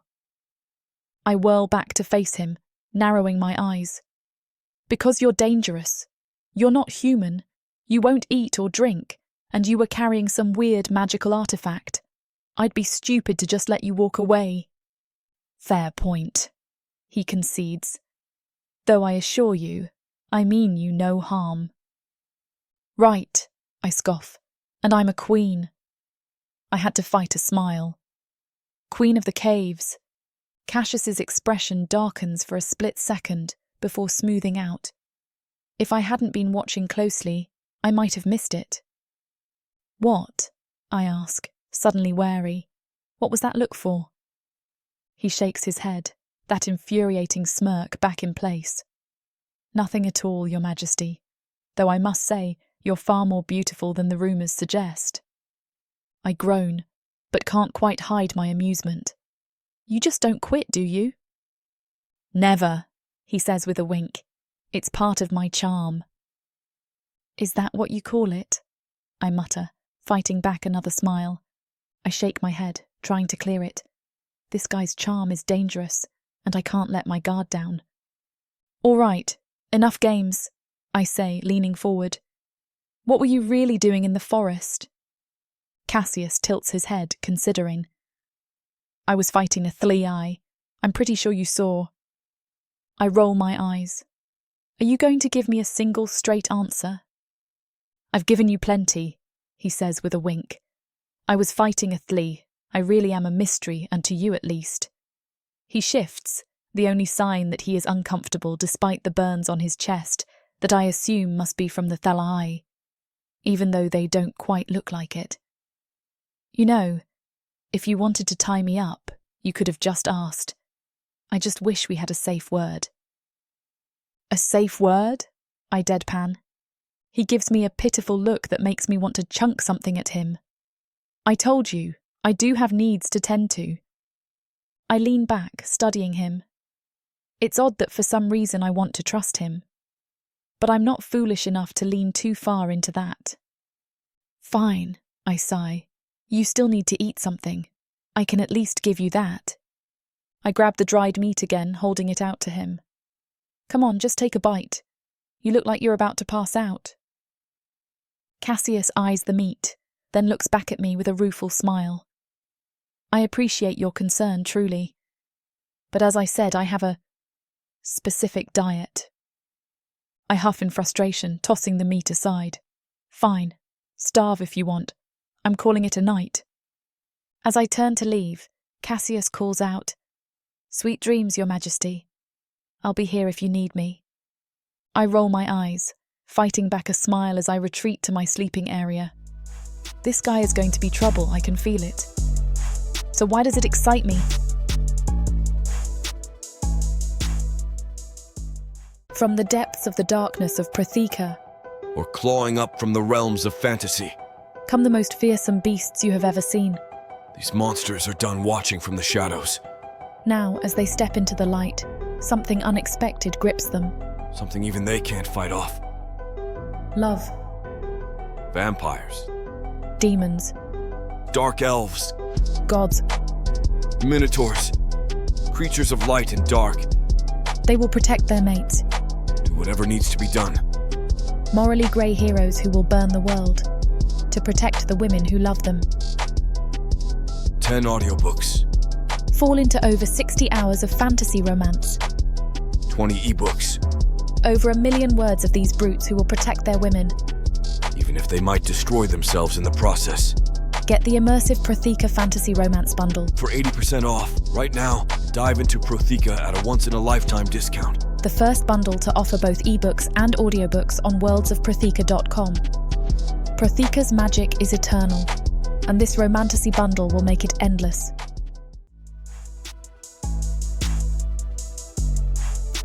Chapter 8. Casus. I groan, shifting against the rough cave wall. My wings ache from being pressed against the stone for so long. 2 days of this nonsense, and I'm no closer to freedom. The hunger gnaws at me, a constant painful reminder of my weakened state. Faye's footsteps echo through the cave. She emerges from the shadows, a bowl in her hands. "Brought you some bahru," she says, crouching beside me. "Figured you might be hungry by now." I eye the steaming stew, my stomach clenching. The aroma is tempting, but it won't do a damn thing for me. What I need is her blood, pumping hot through her veins. But I don't want to hurt her. I want her taste, and I want to hunt something else. I want to unleash and drain every animal in this damn forest, but I can't get free like I am a human. "Not interested," I growl, turning my head away. She sighs, setting the bowl down. "You haven't eaten or drunk anything in 2 days. How are you still alive?" I smirk, meeting her gaze. Maybe I'm not. "Funny," she deadpans. "Seriously, what are you? I've never seen anything like you before." "I told you, I'm just a mystery." "With wings?" "You caught me. I'm actually a very large chirrup." Faye rolls her eyes, but I catch the hint of a smile tugging at her lips. "You're infuriating, you know that?" "So I've been told." She reaches out, running a finger along the edge of my wing. Can't suppress the shiver that runs through me at her touch. "These are real," she murmurs, more to herself than to me. Her eyes meet mine, filled with curiosity and something else I can't quite place. "Why won't you tell me what you are?" I lean in as much as my bonds allow. "Why won't you let me go?" "Because I don't trust you." Smart girl. We stare at each other, tension crackling between us. I'm acutely aware of her scent, the sound of her heartbeat. If I weren't so weak, I could break free in an instant and have her pinned beneath me. The thought sends a jolt of hunger through me, and I clench my jaw. "You should eat," Faye says, breaking the silence. She picks up the bowl again, holding it out to me. I raise an eyebrow. "How do you propose I do that with my hands tied?" She hesitates, then scoops up a spoonful of the stew. "Open up." I bark out a laugh. "You can't be serious? It's this or starve." "I'll take my chances with starvation, thanks." Faye glares at me, frustration evident in her golden brown eyes. "Why are you being so difficult? Just eat the damn food." "Why do you care if I eat or not?" I shoot back. She sets the bowl down with a thud. "Because I'm not a monster. I'm not going to let you die, even if you are whatever you are." Her words catch me off guard. There's genuine concern in her voice, something I haven't heard directed at me in a long time. I watch Faye pace back and forth, her movements fluid and predatory. She's like a caged animal, all coiled energy and wild grace. It's intoxicating. "Are you from Lyondor?" she demands, spinning to face me. I shrug, wincing as the movement pulls at my aching muscles. Big city, lots of dark elves, not exactly a tourist destination. I'm careful not to phrase it like I know the place, even though her bringing it up makes me perk up. "We're finally getting to where this might be useful to me." Her eyes narrow. "Don't play dumb. You're too different to be some random traveler just passing through." Her eyes trace over me. "Or are you going to Leondor from Cainvu?" She has information I need. Maybe Akaldama is blessing me after all, and I just need to take advantage of it. I flash her a smile. Maybe I just got lost on my way to the beach. "There are no beaches near here," she snaps. I grin, despite the exhaustion seeping into my bones. Well, that explains my navigational issues. Faye runs a hand through her hair, frustration evident in every line of her body. "Why won't you give me a straight answer? Where's the fun in that?" She crouches in front of me, her face inches from mine. Her scent washes over me, earth and sweat and something uniquely her. My fangs ache, desperate to extend. "Fun?" she hisses. "You think this is a game?" I lean forward, my voice low. "Sweetheart, if this were a game, I'd be winning." Her eyes flash, and for a moment I think she might slap me. Instead, she stands abruptly and stalks away. "Do you have something to do with the Dark Elves?" she asks, her back to me. "Don't we all?" It just makes her scoff, but I don't need to push her too far away. I decide to change tactics. She's not just going to spill all the answers I need, especially when I haven't. But maybe I can get her to tell me more about the city without her realizing it. "You're quite the skilled hunter," I say, nodding towards her bull propped against the cave wall. "How long have you been living out here?" Faye eyes me suspiciously. "Why do you care?" I shrug, wincing as the movement pulls at my bonds. "Just making conversation. Unless you prefer we sit in silence and ask the same questions repetitively for another 2 days. She hesitates, then sits down across from me. "Long enough," she says vaguely. "Must be lonely," I prod. "I prefer it to the alternative," she snaps, her eyes flashing. "Interesting. And what's the alternative? Lion door." I school my features so I look more empathetic. "I've heard it's not exactly welcoming to humans." Faye snorts. "That's an understatement. It's a garbage hole." "Sounds like you have some personal experience," I say, watching her carefully. She looks away, her fingers tracing patterns in the dirt. "Maybe I do." I feel a twinge of something. Curiosity. Concern. It's unfamiliar, pushing through my usual apathy. "What happened?" Faye's eyes meet mine, filled with a mixture of pain and defiance. "Why should I tell you anything?" "Because I'm an excellent listener," I quip, then look down at my bindings, and clearly not going anywhere. She rolls her eyes, but I catch the hint of a smile. "You're impossible." "So I've been told. Come on, humor me. What's Lyandor like these days? Still run by that bastard king?" Faye huffs as she leans back. "Aren't all dark elves bastards? You tell me." My gaze sweeps over her, assessing. There's scars flecking her arms that I had assumed came from being in the forest. Maybe I was wrong. She laughs bitterly. "Bastard is putting it mildly. The king's a monster. They're all monsters. The things they do to humans." She trails off, her eyes distant. I lean forward, genuinely intrigued. "What kind of things?" "You should know, shouldn't you? It's the same across Protheca, I'd imagine. Not that I've ever left Leondor." Faye shakes her head. "It doesn't matter. I got out. That's all that matters." "How?" I ask, unable to keep the curiosity from my voice. She studies me for a long moment. "Why are you so interested?" I give her my most charming smile. "Maybe I'm writing a travel guide. Dark elf cities to avoid. A comprehensive list." Faye snorts. "You're ridiculous." "And you're avoiding the question," I counter. She sighs, running a hand through her hair. "Fine. You want to know about Lyandor? It's a city built on cruelty and human suffering. The dark elves there. I've heard other humans, other slaves, say that it's the worst city to be in. They take pleasure in torturing humans. It's like a game to them." I feel a flicker of anger, surprising myself. "And you were caught up in their games?" Faye's eyes harden. "I was a slave. Property. Until I wasn't." She huffs. "But isn't that the life of every human on this God's forsaken planet?" I give her a shrug and a smirk. "I'd have to be human to know, wouldn't I?" Her eyes flick to my wings and then across my muscular chest. "No."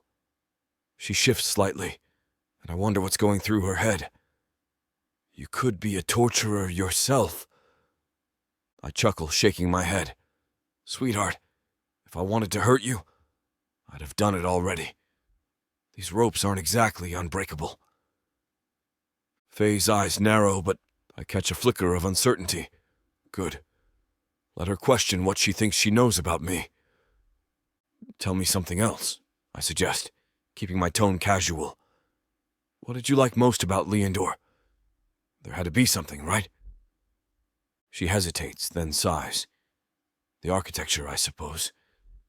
The dark elves are cruel, but they build beautiful things. There's this tower in the center of the city that seems to touch the sky. At sunset, it glows like it's on fire.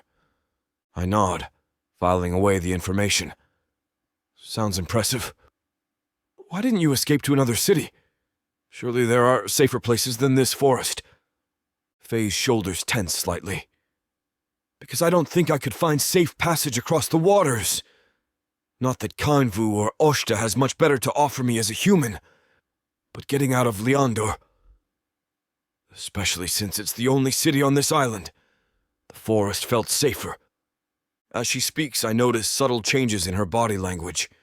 Her posture relaxes slightly, and she leans forward, unconsciously closing the distance between us. Her fingers stop fidgeting with the hem of her tunic, and her eyes meet mine more frequently.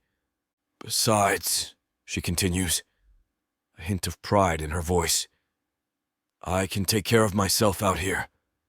No one tells me what to do or treats me like property. I raise an eyebrow. Except for the occasional winged stranger you tie up in your cave? That earns me a reluctant smile. You're different. I still haven't figured out what to do with you. I have a few suggestions, I quip, unable to resist. Faye rolls her eyes, but I catch the faint blush that colors her cheeks. She's lowering her guard bit by bit. It's progress, but I need more. Both for my mission and for my own inexplicable curiosity about this fierce, beautiful woman. Chapter 9. Faye. I crouch by the fire, turning the spit of meat slowly. It's just enough to warm it, since I know he said that he doesn't eat like I do. He doesn't drink like I do.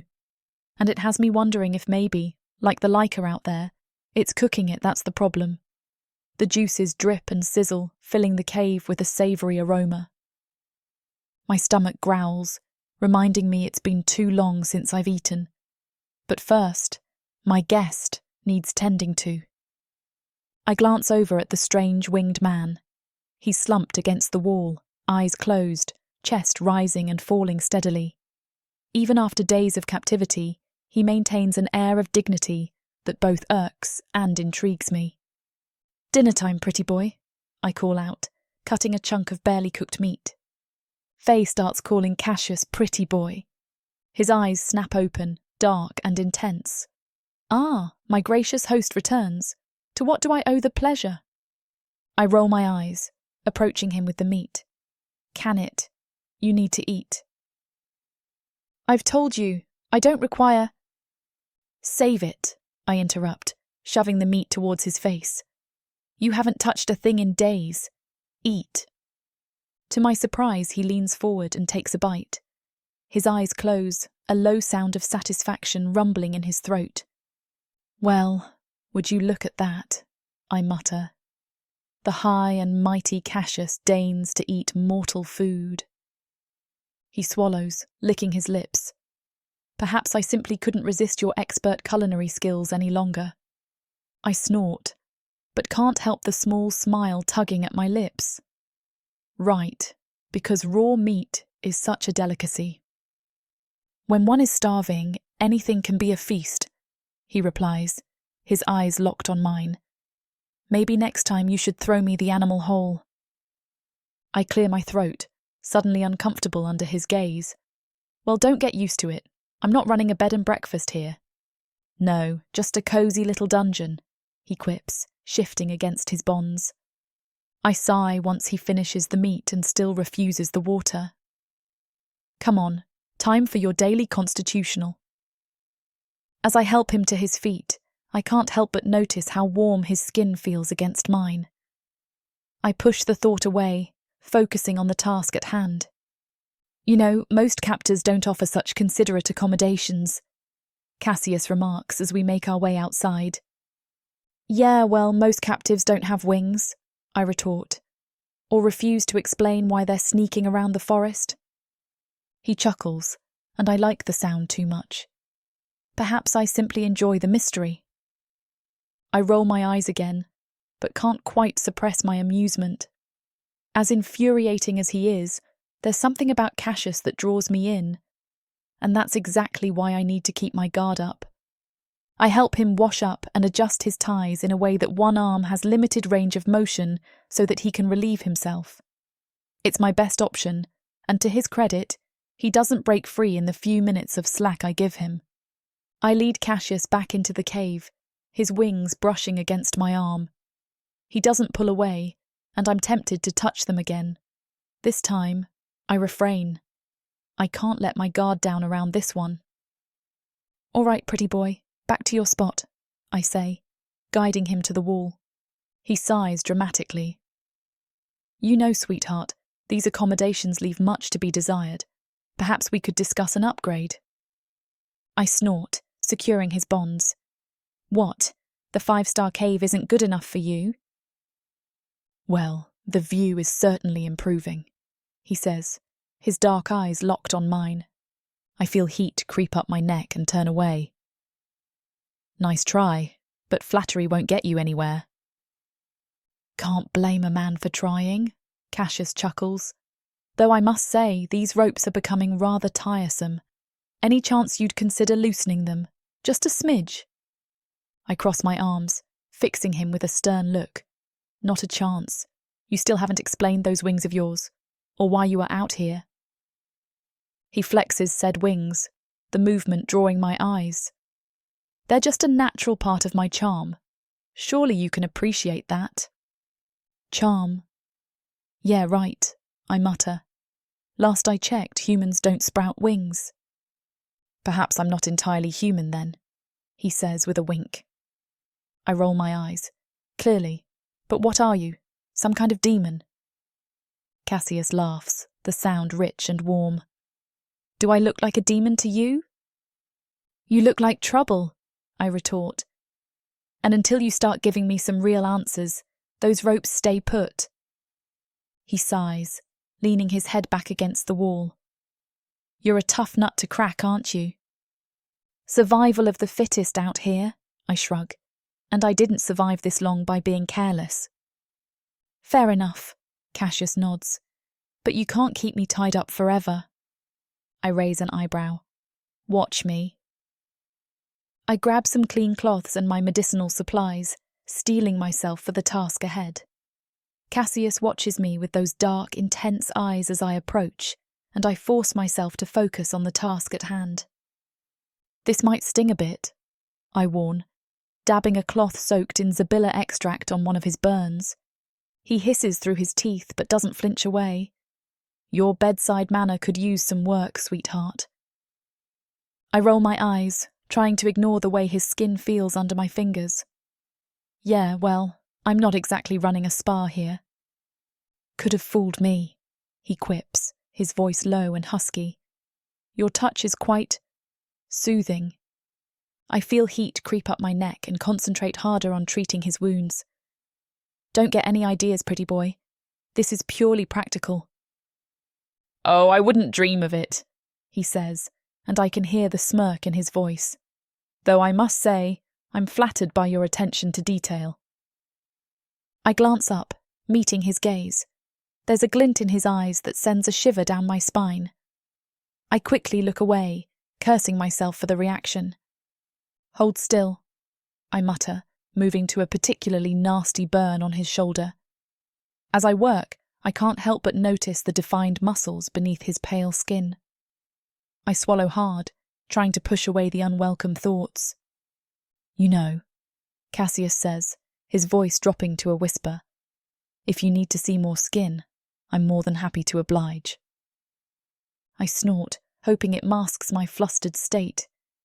In your dreams. Oh, trust me, he purrs. My dreams are far more interesting than this. I feel my cheeks burn and resist the urge to smack him. Instead, I press a little harder on his wound, eliciting a satisfying wince.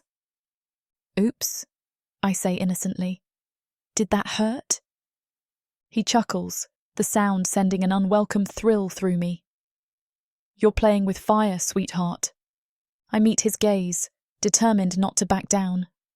I'm not afraid of getting burned. For a moment, the air between us crackles with tension. I'm acutely aware of how close we are, of the heat radiating from his body. His eyes darken, and I see a flicker of something primal there. Desire, hunger, I'm not sure which.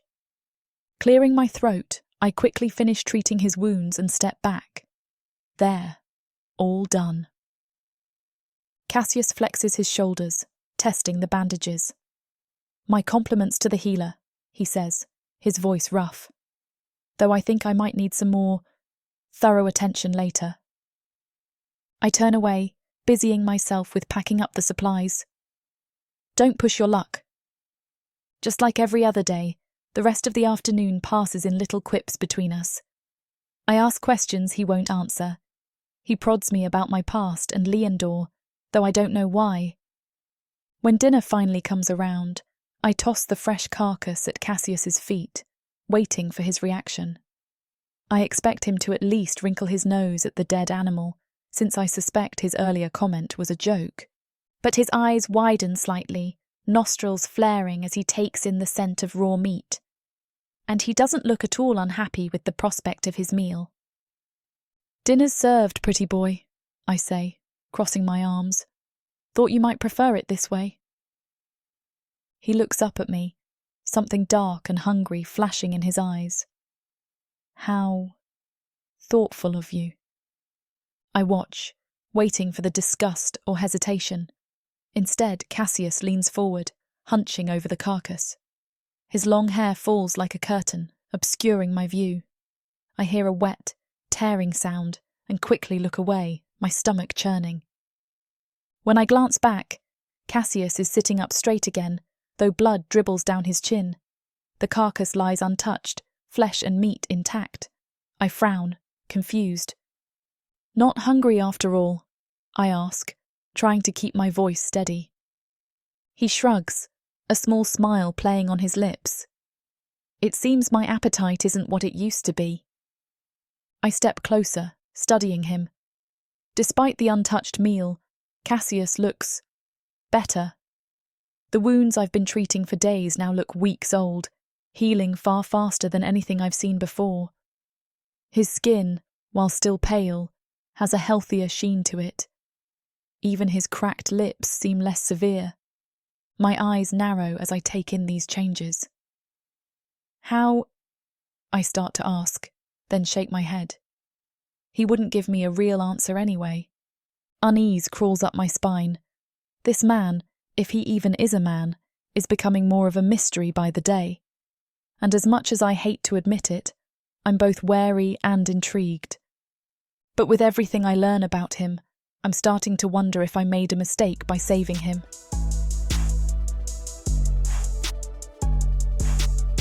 Chapter 10. Cassius. I jolt awake, my senses instantly on high alert. The taste of animal blood lingers in my mouth, a poor substitute for what I truly need, but it's taken the edge off my hunger. With the injuries I've sustained and the amount of time without feeding, I need more blood. A lot more. But for now, it's helped alleviate most of the burn in my throat so it's more manageable. Even if I can't break free of the ropes and my wing is still injured, I don't feel nearly so dizzy. I strain my senses, trying to determine what it is that woke me. My ears twitch, catching the unmistakable sound of footsteps approaching. Then, voices. Dark elves. Damn, I mutter, straining against my bonds. Faye! She barely moves. Faye, untie me now.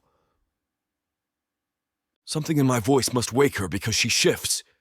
and then a particularly loud voice echoes outside of the cave as she jolts upright, staring toward the mouth of the cave. Faye's eyes go wide, panic etched across her face. "No, no, no," she whispers, pacing. "They found me. How did they find me?" "That doesn't matter," I hiss, struggling to keep my voice low. "We need to move. Release me." She hesitates, conflict clear in her golden brown eyes. "I can't.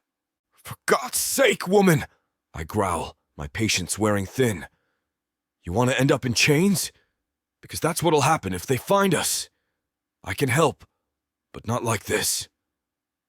Faye's gaze darts between me and the cave entrance. The voices are getting closer. "Sweetheart," I say, forcing my tone to soften.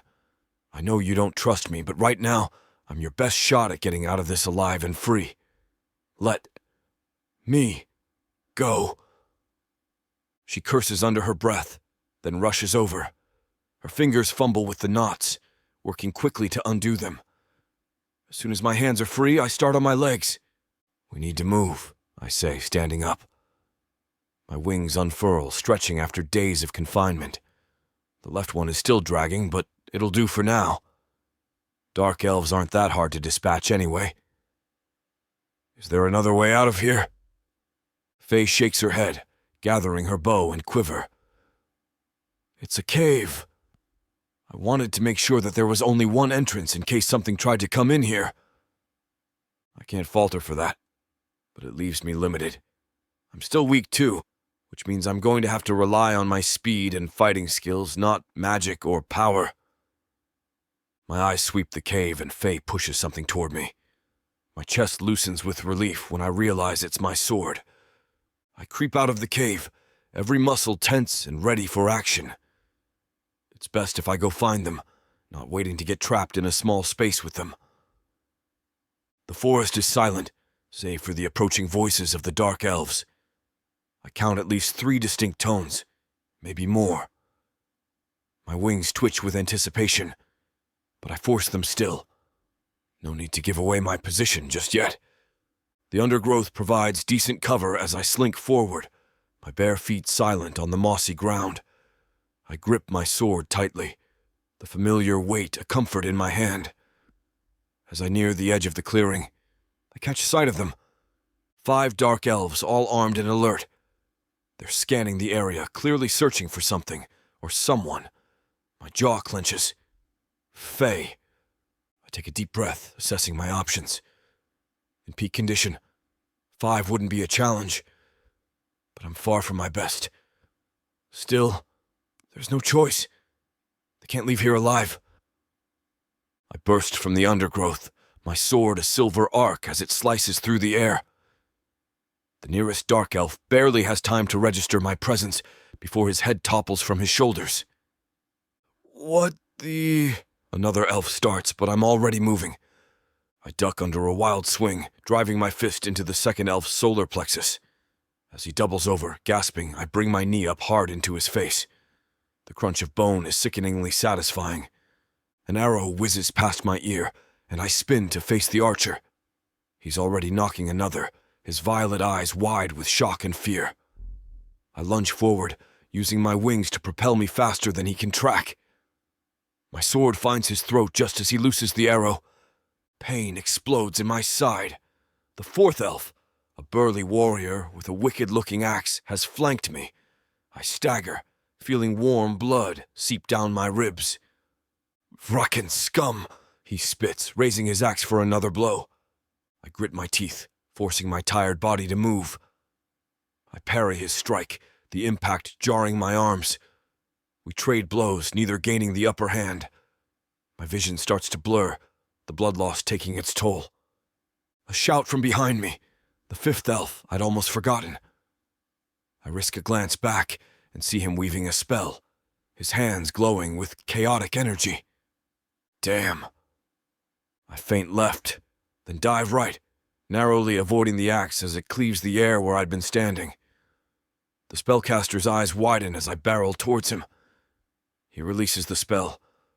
a bolt of crackling energy that singes my hair as I duck under it. I'm on him before he can cast again, my sword piercing his chest.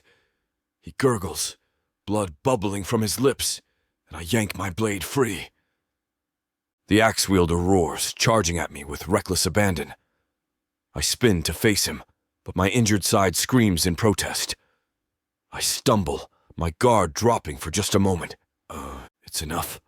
The axe bites deep into my shoulder, and I cry out in agony. My sword clatters to the ground as my arm goes numb. The dark elf grins, victory gleaming in his eyes as he raises his axe for the killing blow. I grit my teeth, every muscle screaming in protest as I force myself to move. The axe whistles through the air, and I barely manage to roll away. Pain lances through my body, my burned skin cracking and oozing. I have no magic for a sun glamour, but I can't stop. I won't let these bastards win. The dark elf growls in frustration, hefting his axe for another swing. I scramble for my sword, my fingers closing around the hilt, just as he brings the weapon down. Metal shrieks against metal as I parry, the impact sending shockwaves up my arm. "Just die already!" he snarls, spittle flying from his lips. I bare my teeth in a feral grin. It seems these dark elves don't remember everything from the war, because I can't die, not by his hand, but I won't remind him that. "You first, jerk." We trade blows, a deadly dance of steel and desperation. My movements are sluggish, my strength waning with each passing second, but I refuse to yield. The forest around us blurs into a haze of green and brown, my world narrowing to the glint of the axe and the hate-filled eyes of my opponent. Suddenly, a shout pierces the air. "Stop or the human dies!" My head whips around and my heart lurches. One of the dark elves I thought I'd killed is on his feet, dragging a struggling Faye forward. Blood streams from a gash on his forehead, but his grip on Faye is iron tight, a wicked dagger pressed against her throat. "Casus!" Faye cries out, her eyes wide with fear and something else. Concern? For me? The momentary distraction costs me.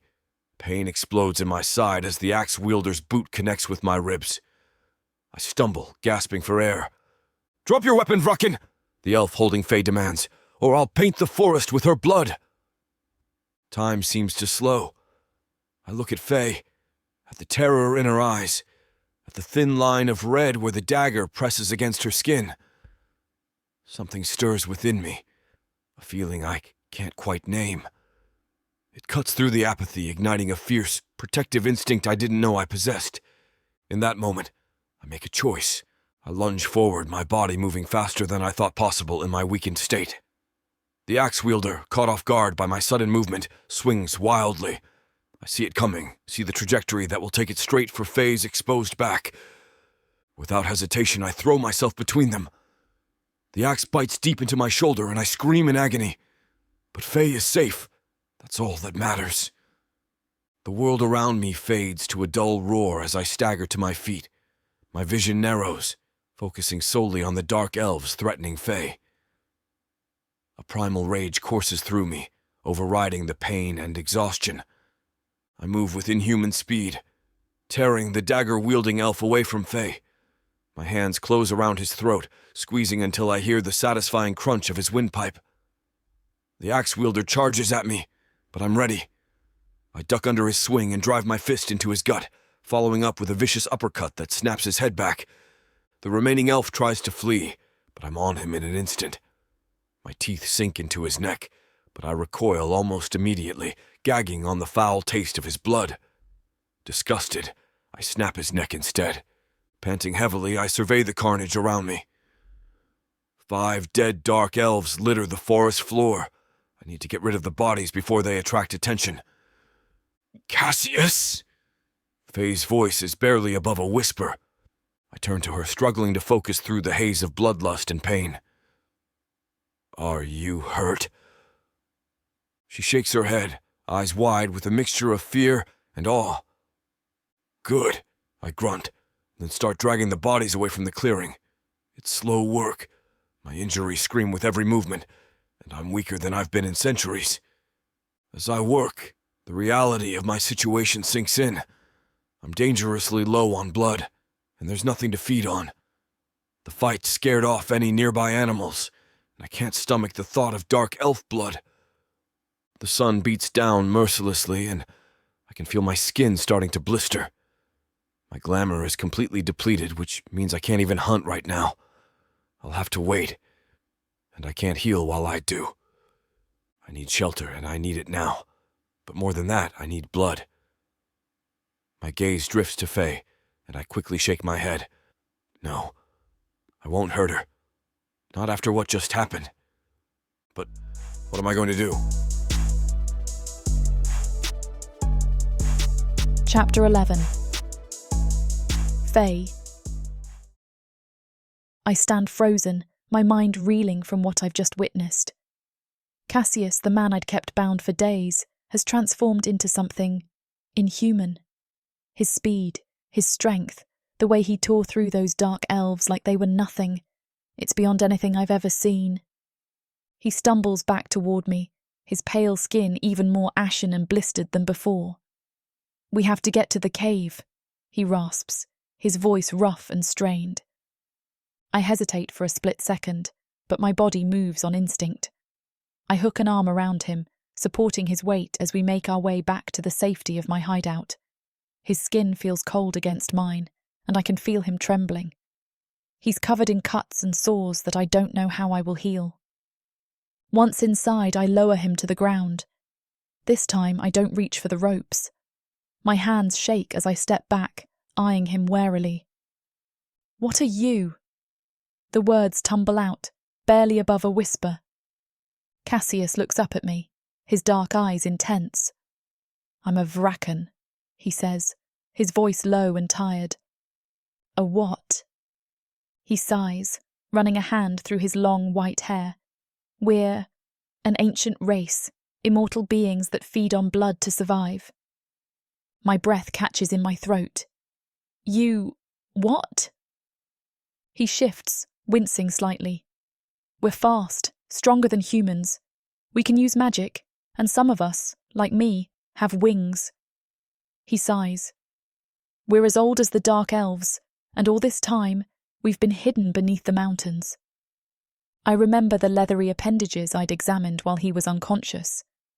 "And the dark elves, did they know that? What you are?" He nods. "Our oldest enemies," he says, a hint of bitterness in his voice. "We've been at war with them for centuries." My mind races, trying to process this information. It's too much, too fantastical. And yet I can't deny what I've seen with my own eyes. "Why are you here?" I ask, my voice stronger now. "In the forest, I mean." Cassius hesitates, and I can see him weighing his words carefully. "I was sent on a mission," he finally admits, "to gather intelligence on Leondor." The name of the dark elf city sends a chill down my spine. Memories I've tried so hard to bury threaten to surface, but I push them down. "And now?" I ask, my eyes narrowing. "What happens now?"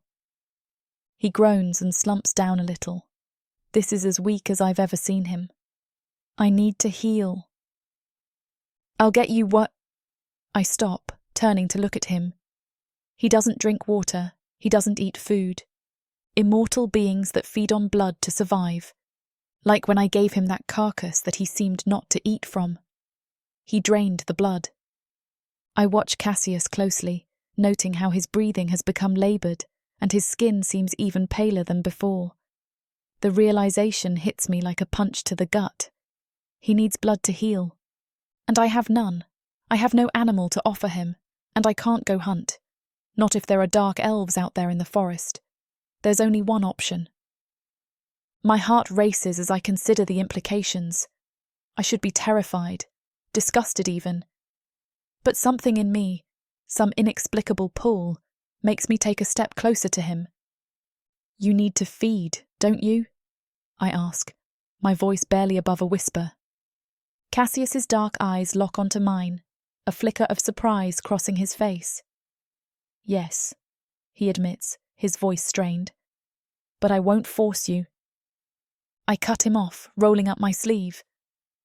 "Do it," I say, trying to keep my voice steady despite the fear coursing through me.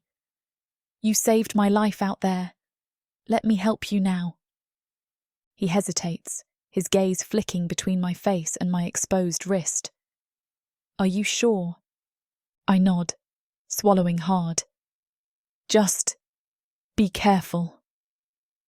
Casus takes my wrist gently, his touch lighting me up. He sucks in a deep breath, looking up at me with those dark brown eyes. If it's too much, tell me. I nod, and he swallows hard, looking half dead already. It won't hurt, he promises me. My venom, it's meant to be pleasant. I nod. Just take what you need. He brings it to his mouth and I feel the sharp prick of his fangs breaking my skin. I gasp at the initial pain, my body tensing. But then something shifts. As he drinks, a warmth spreads through me, followed by an unexpected wave of pleasure. It's intoxicating, making my head spin and my knees weak. I find myself leaning into him, my free hand gripping his shoulder for support. The cave around us seems to fade away, leaving only the sensation of his mouth on my wrist and the building heat in my core. Just as I feel myself starting to get lightheaded, Casus pulls away. His eyes, now flecked with green, meet mine, and I see a mix of gratitude and something else. Something I feel stirring deep in me. Thank you, he murmurs, his voice low and husky. I nod, unable to form words as I try to process what just happened. The bite on my wrist is already healing, leaving behind only a faint mark and the lingering memory of his touch. I feel dizzy, my body humming with an unfamiliar energy. The spot where Casus's fangs pierced my skin tingles, sending waves of warmth through me. I can't seem to tear my eyes away from him, his presence magnetic. Without thinking, I move closer. Do you need more? I ask, my voice barely above a whisper. Cassius's eyes, now a mesmerizing mix of dark brown and vibrant green, lock onto mine. He shakes his head slowly, a look of concern crossing his features. No, sweetheart, I don't want to push you too far. His words are gentle, but I can see the struggle in his eyes. There's hunger there, not just for blood, but for something else. Something that makes my heart race and my skin flush. I find myself swaying towards him, drawn by some invisible force.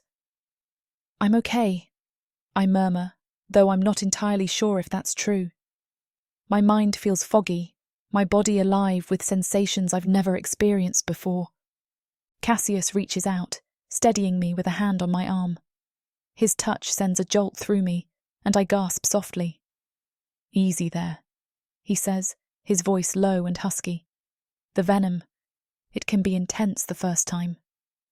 I nod, trying to focus on his words, but all I can think about is how close he is, how his scent envelops me.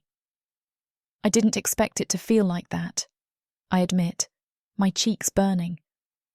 A small smile plays at the corners of his mouth. It's designed to be pleasant, he explains, to make the feeding easier for both parties. Pleasant is an understatement, I mutter, then immediately regret my boldness. But it's true. It feels euphoric. And I need more. I don't even think as I move closer to him, his hand still on my arm.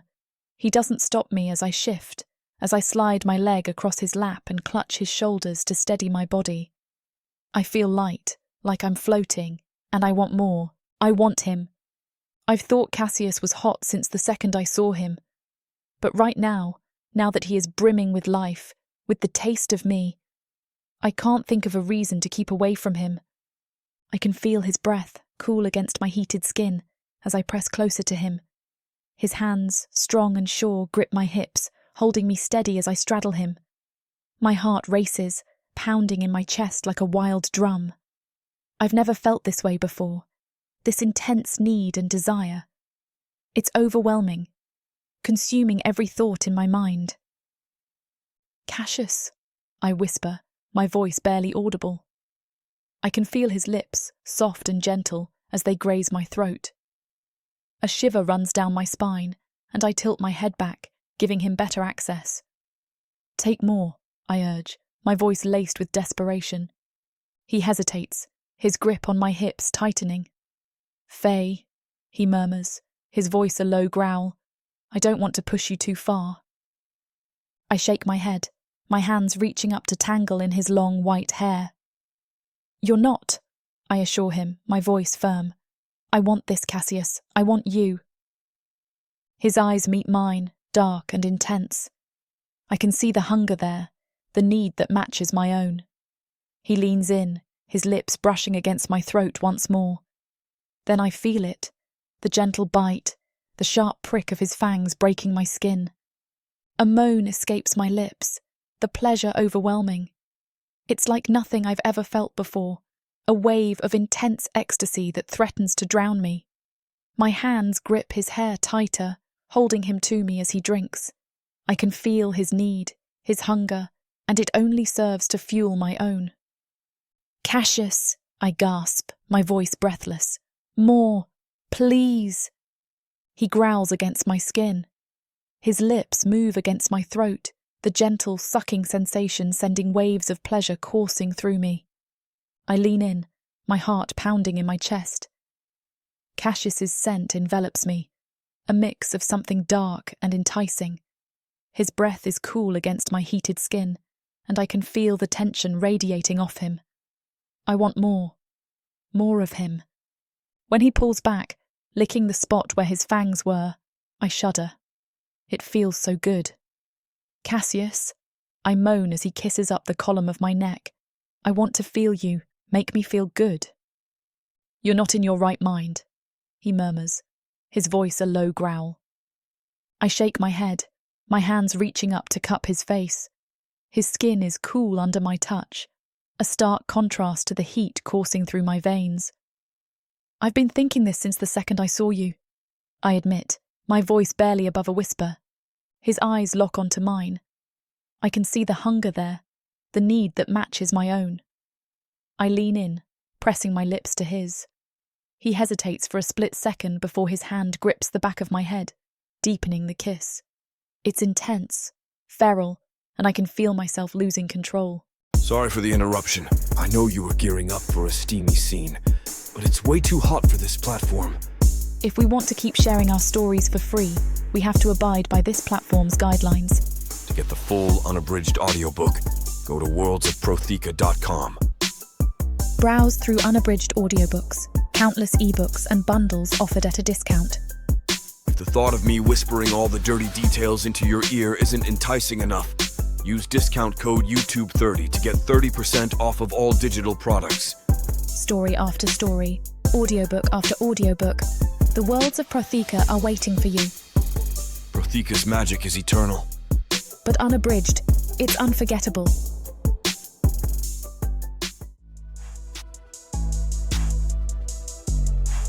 Chapter 12. Cassius. I lean against the cave wall, feeling the rush of renewed strength coursing through my veins. Faye's blood was intoxicating. I can't remember the last time I felt this alive. My eyes roam over her body, taking in every curve and angle. Damn, she's beautiful. My wing curves around her, but she makes no move to dress. Instead, she stays leaned up against me, and for the first time since I met her, she seems relaxed. I lie to myself and think that it must have been the hours of sleep we got, since I can now see the sun is up high. But I doubt it's the truth. "So, sweetheart," I drawl, a smirk playing on my lips. "Now that we've gotten acquainted, I suppose I owe you an explanation." Faye narrows her eyes, pulling her knees to her chest. "You think?" she snaps, but there's less bite in her tone than before. I chuckle, running a hand through my hair. "Fair enough." I sigh. "Okay, so I told you I was sent here on a mission. By my council. We need intel on Lyondor troop movements, defenses, that sort of thing." "Against the Dark Elves," she pieces together, and I nod. Maybe I shouldn't. Maybe it's a bad idea for me to tell her this, but at this point there's no more hiding it. And I kind of owe her. She saved my life, even if I saved hers. and paid it back in pleasure. The Dark Elves have been getting bolder lately. They started attacking our bases, trying to get rid of us before our presence becomes more widespread knowledge, I presume. I run a hand down her back, unable to stop myself. And so we're planning a major offensive to knock them down a little. And what exactly are the Raken? Faye asks, her voice laced with suspicion. We were once human, I admit, and she shifts to look at me, eyes wide. I only nod. But with the venom of the first, we've become faster, stronger with magic and wings. We're immortal, which is how I've been surviving without the blood. I blow out a breath. And like I said, we've been at war with the Dark Elves for centuries. They drove us underground, but now... I trail off, shrugging. Faye's silent for a moment, processing. So that thing you did earlier with the venom?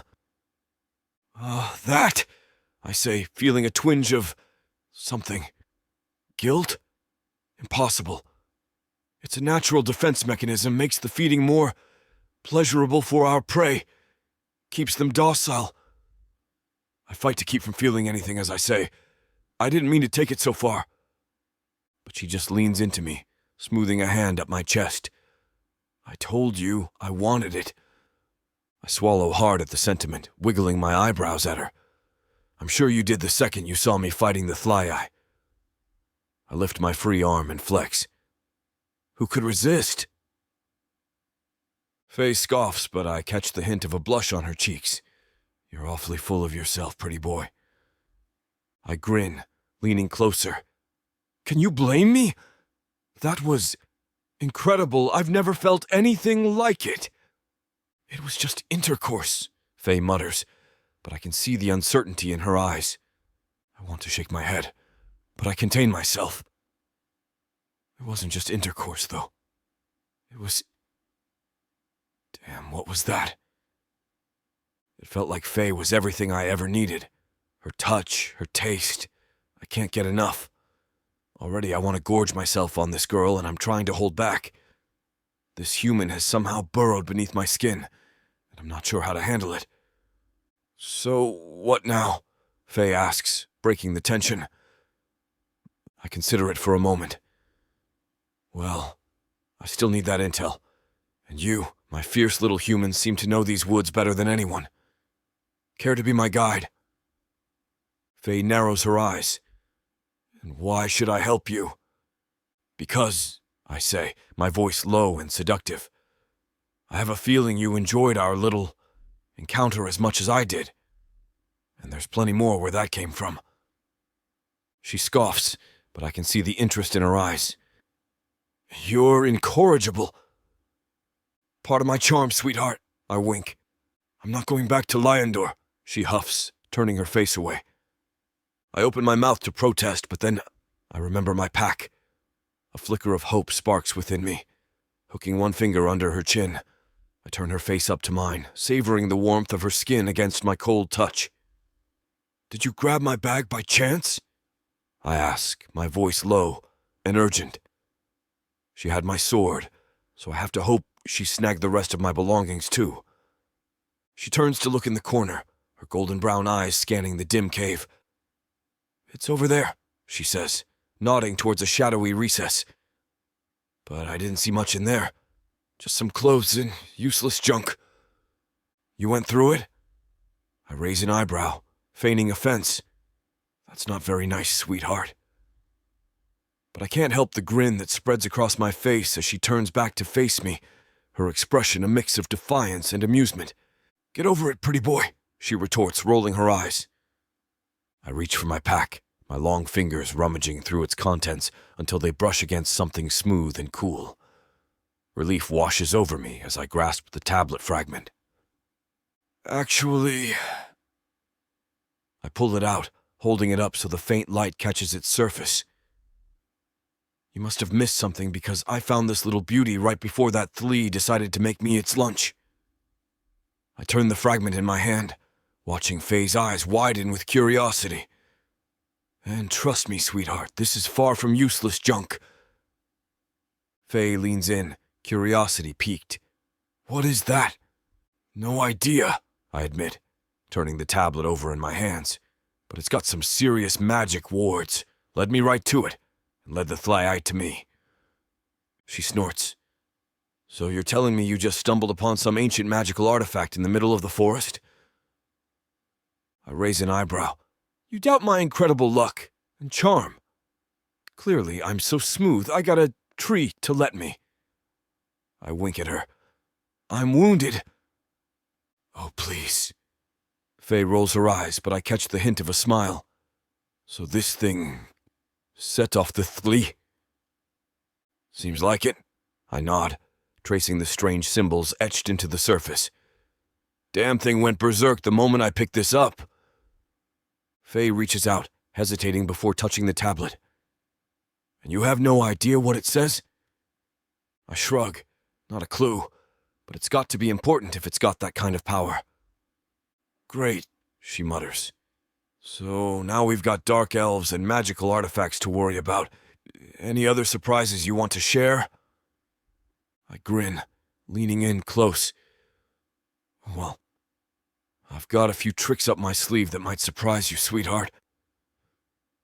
Faye pushes me away, but there's no real force behind it. You're impossible. Impossibly charming, you mean? I wink. She groans, but I can see laughter dancing in her eyes. So what's your plan now, oh charming one?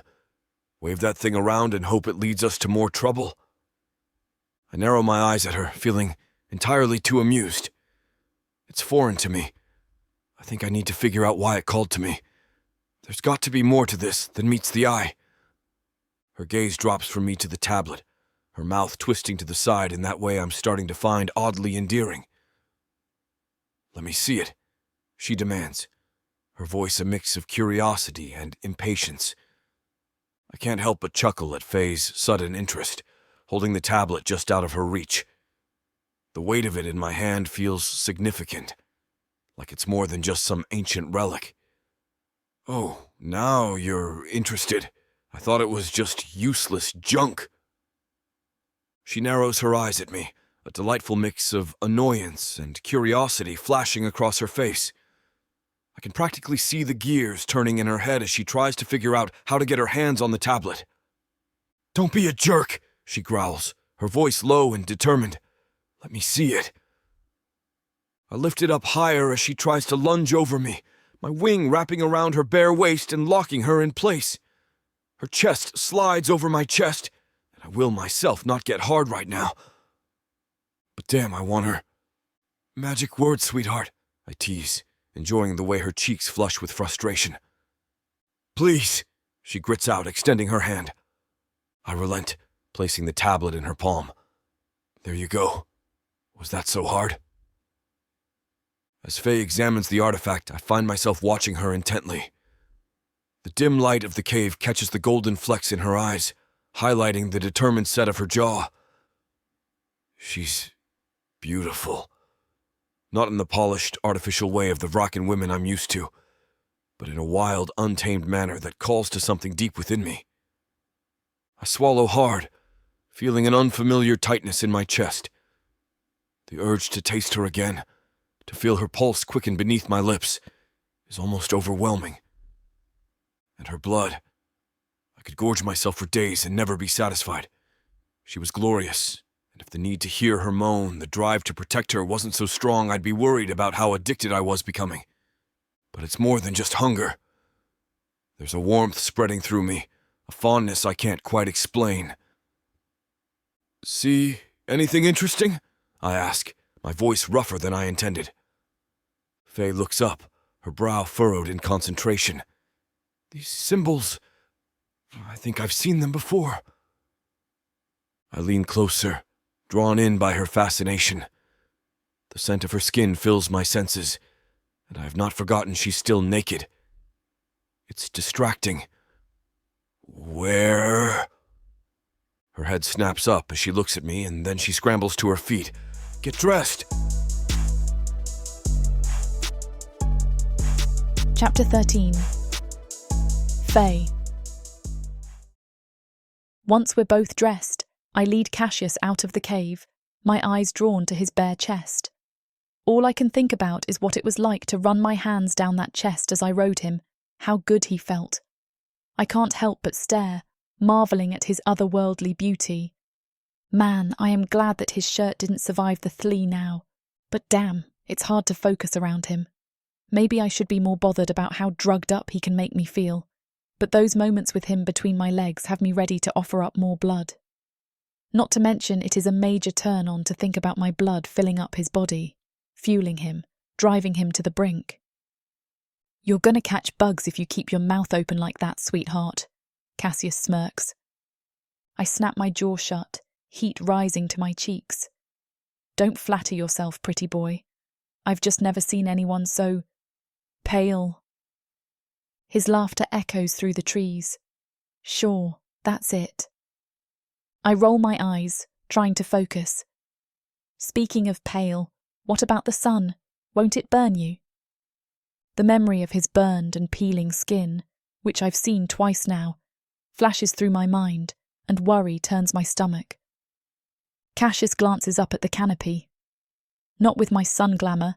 It's a spell that lets us walk in daylight for a while." "How long?" He shrugs. "Depends on the vraken. I can manage a few hours when I'm well fed." He winks at me. I nod, processing this information and ignoring his reminder. "So that's how you can be out here." I lead Cassius deeper into the forest, my heart racing with a mix of excitement and apprehension. The weight of my secret feels heavier with each step. "So, care to tell me where we're going?" Cassius asks, his voice low and smooth. I glance back at him, trying to ignore how the sunlight dances across his bare chest. I have got to get it together. "I have something to show you. Something important." We weave through dense underbrush, ducking under low-hanging branches and stepping over gnarled roots. The forest seems to close in around us, the air thick with the scent of damp earth and decaying leaves. Finally, we reach a small clearing. At its centre stands an ancient oak tree, its trunk twisted and knotted with age. "Wait," Cassius mutters as I approach it, running my hand along the rough bark until I find a hidden seam. "Watch," I whisper, pressing my palm against the tree. The bark shifts and groans, revealing a small hollow. I reach inside and pull out a cloth-wrapped bundle. Cassius's eyes widen as I unwrap it, revealing a stone tablet fragment covered in strange, glowing symbols. "Is that—" he starts, his voice trailing off in disbelief. I nod. "The other half of your tablet. I found it months ago, but I couldn't decipher it." "I found mine the same way." Cassius takes a step closer, his eyes fixed on the artifact. "How did you know it was connected to mine?" "I didn't," I admit. "Not until I saw yours. The symbols, they're the same." He reaches out, his fingers hovering just above the surface of the tablet. "May I?" I hesitate for a moment before handing it to him. As soon as the fragment touches his skin, the symbols flare to life, pulsing with an eerie blue light. "Incredible," Cassius murmurs. He looks up at me, his dark eyes intense. "How did you find this?" I take a deep breath, steeling myself for the memories that are about to surface. Cassius's eyes are fixed on me, waiting for an explanation. "I found it during my escape from Leondor," I begin, my voice barely above a whisper. Immediately, my memories threaten to overtake me. Fire licking my skin, screams filling the air, smoke stuffing itself into my lungs. I close my eyes, transported back to that night.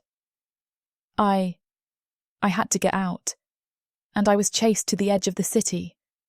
Going into the forest was the only way to lose them. I can still feel the heat of the flames, smell the acrid smoke. My hands start to tremble. But as I was running, I felt something. It was almost calming and soothing, some kind of magic that told me that I would be safe as long as I could make it there. "Faye." Cassius's voice was low, but I shook my head. Forcing the words out, I kept going. The magic grew more and more intense, and I worried it was a dark elf trap, or that they would feel it too. But I made it to a clearing, and there was a ward set up. It felt almost like moving through water to pass through. And once I did, everything changed. Outside the words, I couldn't see anything, but inside them I could see a temple. The book was hidden inside, and it hid me that night as dark elves ran past it, keeping me safe. Opening my eyes, I meet Cassius's gaze. I could feel something from the tablet, like it was important, but I couldn't read it, couldn't understand what it meant. I gesture to the ancient oak, so I hid it here. I figured if I couldn't use it, at least the dark elves wouldn't get their hands on it either. Cassius nods slowly, his expression unreadable. And you've kept it secret all this time? Yeah, I admit. Part of me always hoped I'd figure out what it meant someday. But mostly, I just didn't want them to have it. I run my fingers over the rough bark of the tree. I've checked on it regularly, made sure it was safe, but I never imagined it was part of something bigger. And why didn't you stay in the temple? A smile pulls at my lips. Your half had a thlee.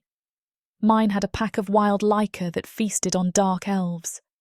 A grin curls up his face. I couldn't stay in case the magic turned deadly to me. I take a deep breath, studying Cassius's face as he examines the tablet fragments. The way his dark eyes light up with curiosity and excitement is captivating.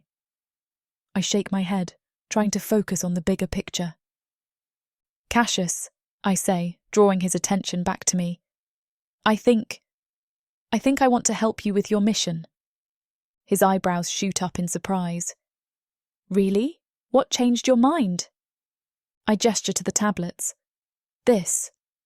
Whatever's going on here, it's bigger than just me hiding in the forest, and if the tablet chose me somehow. I trail off, shrugging. I don't know. It feels like I'm supposed to be part of this. Cassius nods slowly, a small smile playing at the corners of his mouth. I won't lie. Having you along would be incredibly helpful. Your knowledge of the area, your skills, not to mention your personal experience with Leondor. I wince at the mention of the Dark Elf City, but I know he's right. Plus, I add, I need to get out of this forest anyway. The Dark Elves are getting bolder, coming closer. It's only a matter of time before they find me again. So, partners then? Cassius holds out his hand, his eyes locked on mine. I hesitate for just a moment before grasping his hand. His skin is cool against mine, but there's an undeniable spark at the contact. Partners, I agree. As we shake on it, I can't help but feel like I'm stepping off a cliff into the unknown. But for the first time in years, I'm not facing that unknown alone. So, I say, pulling my hand back and trying to ignore the lingering tingle in my fingers. What's our next move, pretty boy? His eyes rake over me before a grin pulls across his face. You tell me. You know I like a girl that takes charge. He winks. I glance between Cassius and the tablet fragment, an idea forming in my mind. Hey, why don't we try combining them? Maybe we'll be able to read the whole message. Cassius's brow furrows, hesitation clear in his dark eyes. I'm not sure that's wise, sweetheart. We don't know what kind of magic might be released. It could alert the Dark Elves to our location. I roll my eyes, unable to hide my impatience. Come on, if it was going to do that, it already would have. The magic let us take the tablets for a reason. What's the worst that could happen? He raises an eyebrow. Famous last words. Despite his reservations, I can see curiosity burning in his eyes. I press on. Look, we need answers. This might be our only chance to get them. Cassius sighs, relenting. Fine. But if this goes sideways, I'm blaming you. Fair enough, I grin. Turning back the way we came, I lead us to where we left Cassius's tablet. I slip inside to grab it, and when I come back out, I can already see the half in his hand glowing brighter. We stand facing each other, each holding our fragment. The air around us seems to thicken with anticipation. On 3, I suggest. Cassius nods, his muscles tensing. 1, 2, 3. We bring the pieces together. For a moment, nothing happens. Then, a blinding light erupts from the seam where the fragments meet. I feel a surge of energy course through my body, starting from my hands and spreading outward. It's like lightning in my veins, exhilarating and terrifying all at once. The tablet grows warm in my grasp, almost uncomfortably so. I can't let go, though. It's as if my hands are fused to the stone. Through the glare, I see Cassius in a similar state, his eyes wide with shock. The magic swirls around us, creating a vortex of shimmering energy. It feels alive, sentient even, as it envelops us both. I can sense it probing, searching, binding us together in ways I don't fully understand. As suddenly as it began, the light fades. The forest around us comes back into focus, leaves rustling in a breeze that wasn't there before.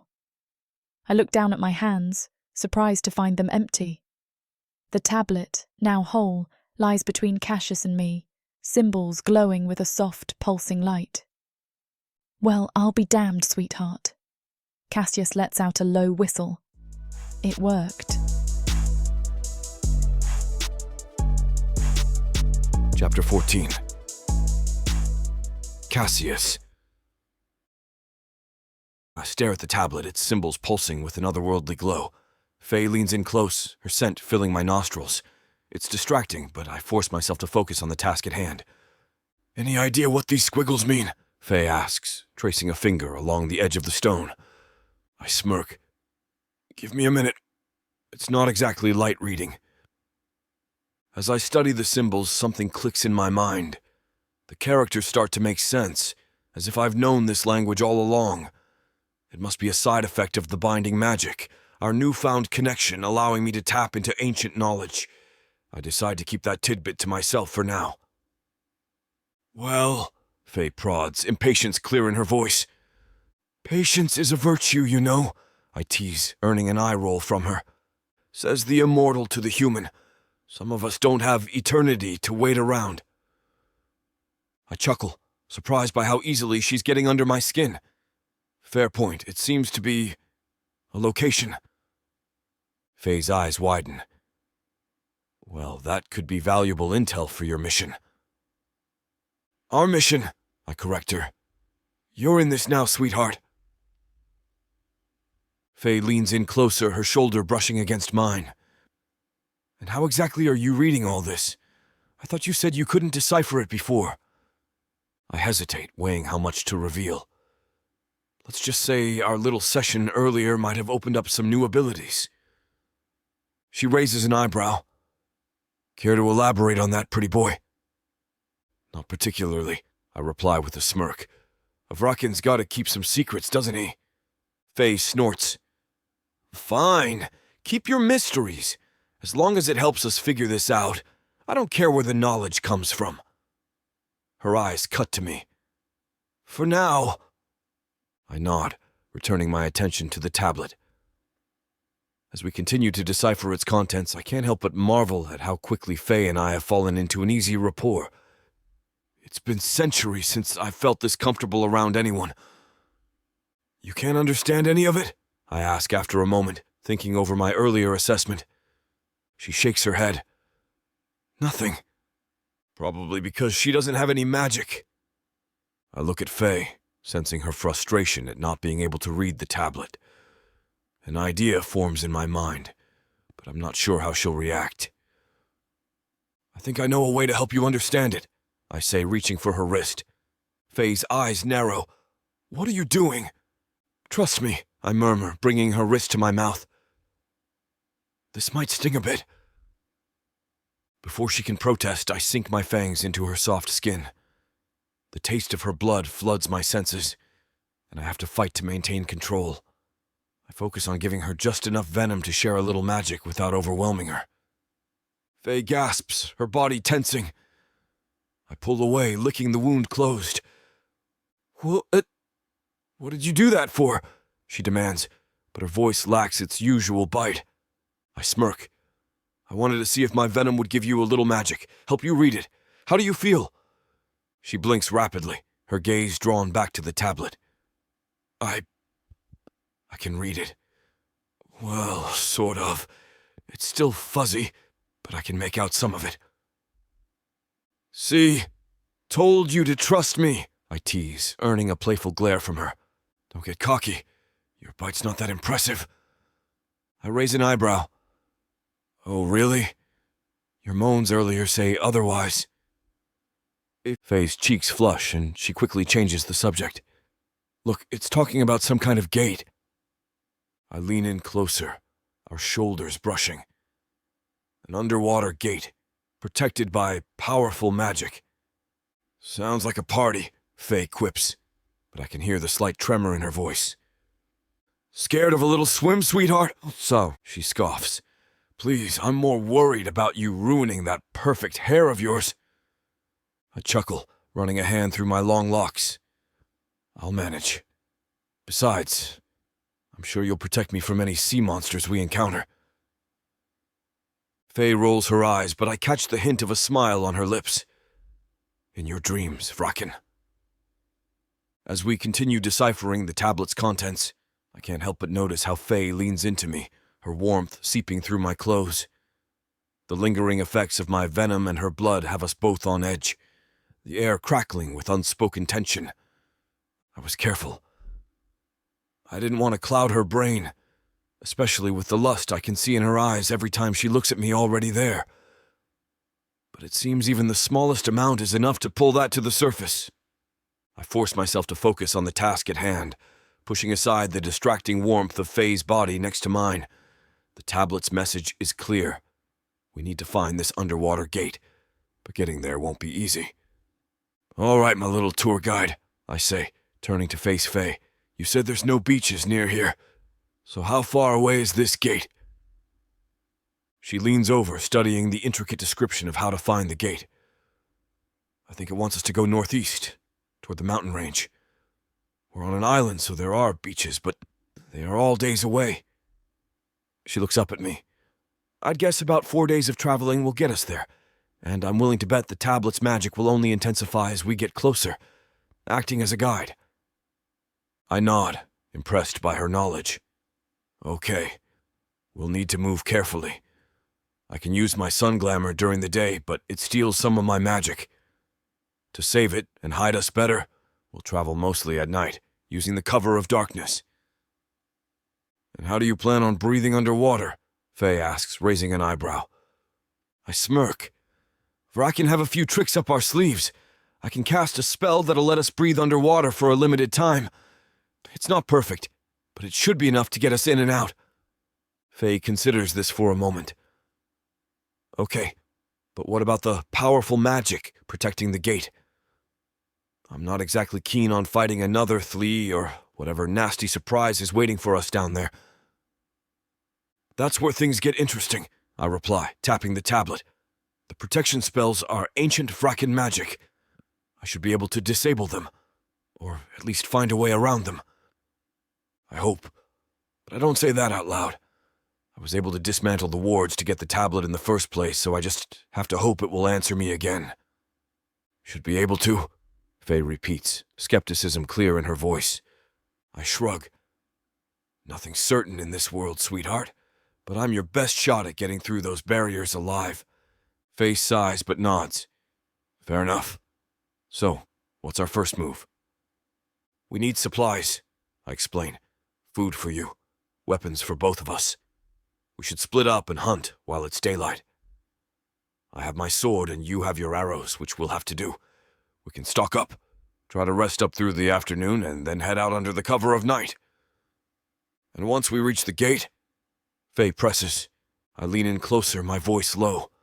We find whatever's hidden there and use it to our advantage. This could be the key to turning the tide against the dark elves. Faye's eyes meet mine, a mix of determination and something else I can't quite place shining in them. All right, pretty boy, let's do this. Chapter 15. Faye. As soon as night falls, I lead Casus through the dense forest towards the coastline. The familiar scents of wood and damp earth fill my nostrils as we navigate the treacherous terrain. "Watch your step, pretty boy," I call over my shoulder. "These roots have a nasty habit of tripping people up." Casus scoffs. "I'll have you know I'm quite light on my feet, sweetheart." "Oh, really?" I arch an eyebrow. "Is that why you sounded like a herd of stampeding day back there?" He grins, flashing those sharp fangs. "Perhaps I was simply trying to warn off any potential threats." "The only thing you're scaring away is our future meals," I retort, ducking under a low-hanging branch. We continue in companionable silence for a while, the forest alive with nocturnal sounds. Cassius's presence behind me is oddly comforting, despite the short time we've known each other. As we crest a small hill, I decide to lighten the mood. "Okay, pretty boy, you're going to have to entertain me. What's the most embarrassing thing that's ever happened to you?" Cassius groans. "Do I have to?" "Consider it payment for my expert guide services," I tease. He sighs dramatically. "Fine.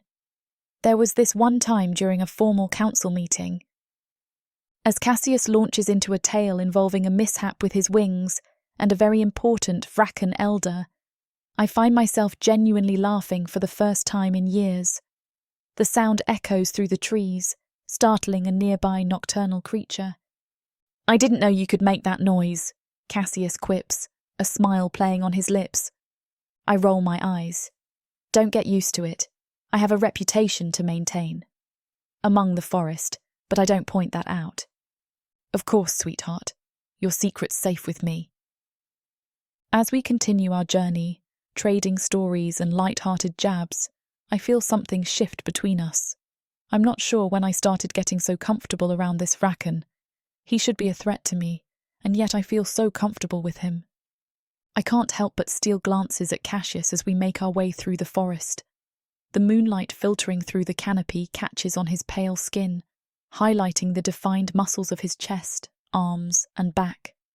The bastard insisted we didn't need to worry about getting him a shirt. He moves with a fluid grace that's almost hypnotic, each step purposeful and silent. It shouldn't be so mesmerizing to me, but it is. My eyes trace the curve of his jaw, the sharp angles of his cheekbones. Even in the dim light, I can see the intensity in his dark eyes as he scans our surroundings. It's hard to believe someone so ethereal could be real, let alone walking beside me. A memory of our earlier encounter flashes through my mind, sending a shiver down my spine. The feel of his cool skin against mine, the passion in his touch. I shake my head, trying to clear the thoughts. But I can't deny the truth. I don't regret what happened between us. Cassius turns to me, catching me mid-stare. I quickly avert my gaze, focusing intently on the path ahead. My cheeks burn, and I silently curse my body's betrayal. Out of the corner of my eye, I see a small smirk playing on his lips, but he doesn't comment. We continue in silence, the tension between us palpable. Neither of us mentions what transpired in the cave, but it hangs in the air, unspoken yet impossible to ignore.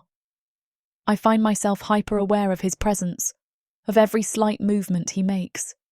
As we navigate a particularly tricky section of the forest floor, Cassius reaches out to steady me. His hand on my arm sends a jolt through my body, and our eyes meet for a brief moment. There's a flicker of something in his gaze, desire, before he quickly withdraws his touch.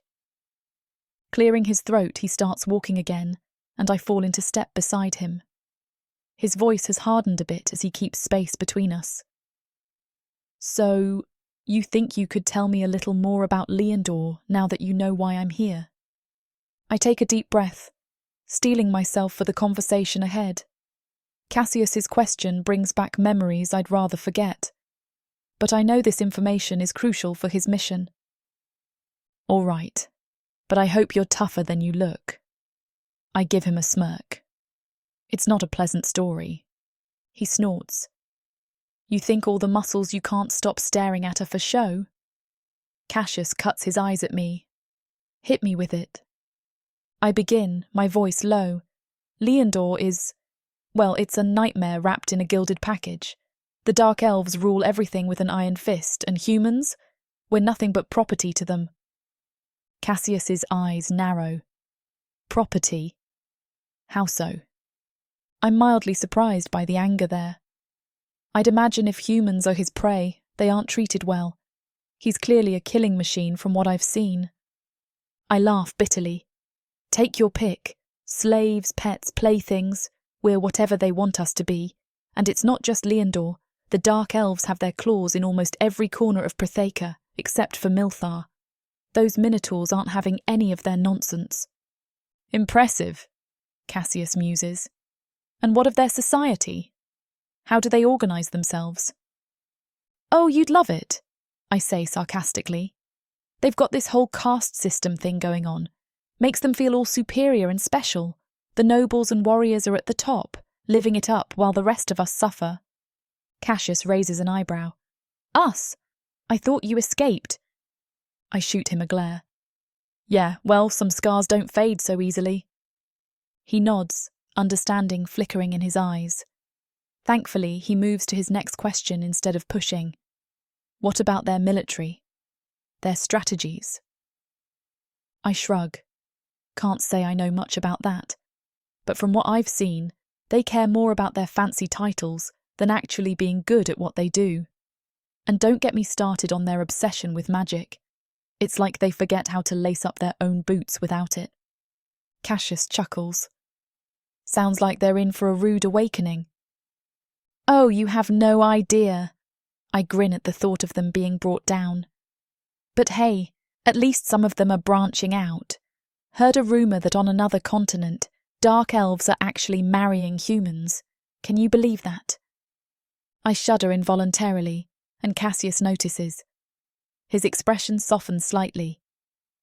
Not a fan of interspecies romance, sweetheart, he teases, but there's a hint of something else in his voice. I roll my eyes. Let's just say I prefer my partners without pointy ears and a god complex, pretty boy. Noted, he says with a smirk, though I can't help but wonder where wings fall on that list. I feel my cheeks heat up and quickly change the subject. So, what's the plan once we reach this underwater gate? Just see what's there and report back. Shouldn't you have backup? I can't help but smirk as Cassius puffs up like an offended bird at my jab. I'll have you know, he says, drawing himself up to his full height, that I was personally selected by the council for this mission. They chose me because I excel at scouting and combat. Oh, really? I tease, raising an eyebrow. And here I thought it was just because of your pretty face.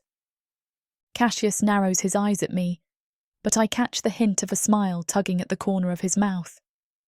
Very funny, sweetheart, but I assure you, my skills are unmatched. All right, I concede, holding up my hands in mock surrender. So what is the plan then? Just peek through the gate and run back to your precious council. He rolls his eyes. We're gathering intelligence, Faye. It's crucial information that could turn the tide in our favour. I'm not sure why, but a frown tugs at my lips when he calls me Faye. I much prefer sweetheart, and I don't know when that happened. As we continue our journey through the dense forest, I find myself stealing glances at Cassius. Despite my initial wariness, I'm starting to feel comfortable around him. It's a strange sensation, one I haven't experienced in years. So, tell me more about these amazing scouting skills of yours, I prod, genuinely curious. What makes you so special? Cassius launches into a detailed explanation of his training and abilities. As he speaks, I realise I'm hanging on his every word. His passion is evident, and I find myself admiring his dedication. The way his eyes light up when he talks about stealth techniques and tracking skills is mesmerising. I catch myself leaning in closer, completely engrossed in his stories of gruelling training sessions and hard-won victories. It's strange. I've never been this fascinated by anyone before. But there's something about Casus that draws me in, makes me want to know more. I have to remind myself to stay alert, to not let my guard down completely. Still, I can't help but feel a spark of excitement as he continues his tale. It hits me then. I'm beginning to trust him. The thought is both thrilling and terrifying. I've spent so long relying only on myself, keeping everyone at arm's length. But something about Cassius is different. Maybe it's the way he looks at me, like he sees beyond the tough exterior I've built up. Or perhaps it's the fact that he's never treated me as less than for being a human. Whatever the reason, I can feel my walls starting to crumble. It's scary, but there's an exhilarating freedom in letting someone in, even just a little.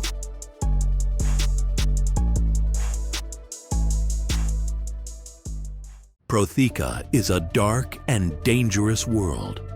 My parents sold me to the dark market. I am the avatar of chaos, and nothing will stop me from fulfilling the prophecy. And the quest for godhood has made it even darker. Looks like you're the only one left. Take a step forward. Delia only seeks her freedom. A gilded cage is still a cage. But Thorn has something else in mind for her. It's her. She's the woman from the prophecy. My key to godhood. Will they be able to escape their fate? Get every episode from worldsofprothika.com right now. Get the series bundle and score a 70% discount. Prothika's magic is eternal, and this series is just the beginning.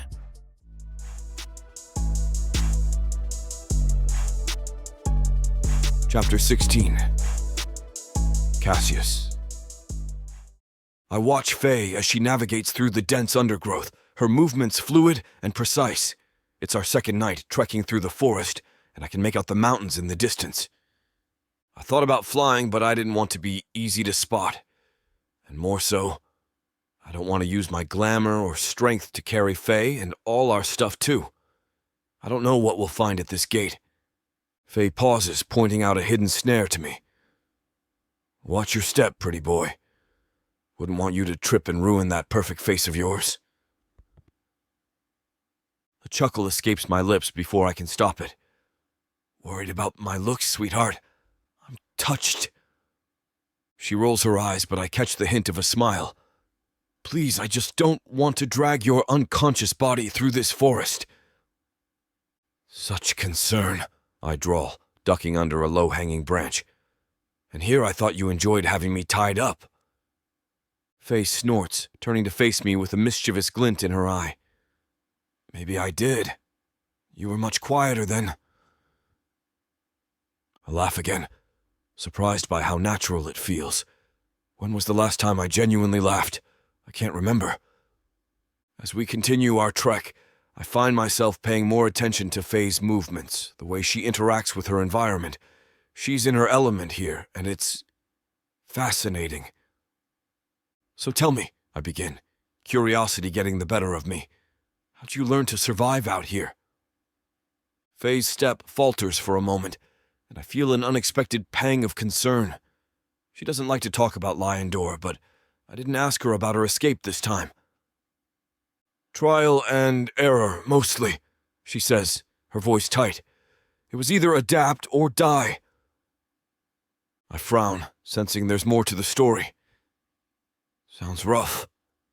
She shrugs, but I notice the tension in her shoulders. It was what it was. I'm still here, aren't I? That you are, I agree, feeling an odd urge to comfort her. It's disconcerting, this sudden empathy, and I'm glad for it.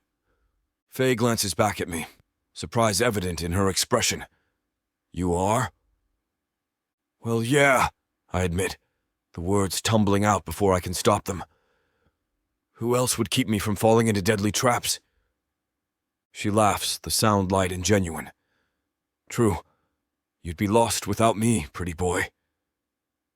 I smile, warmth spreading through my chest. I don't doubt it, sweetheart.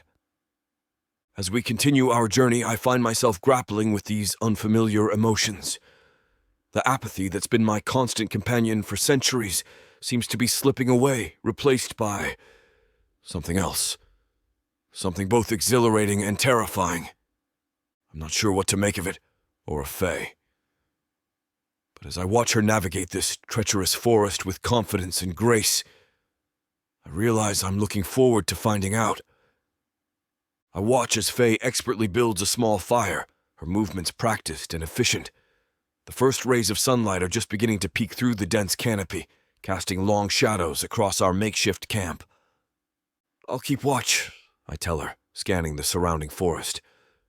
"The smoke might attract some unwanted attention."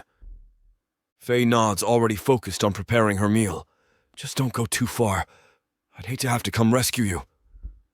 I smirk, feeling that now familiar warmth in my chest. "Wouldn't dream of getting too far from you, sweetheart."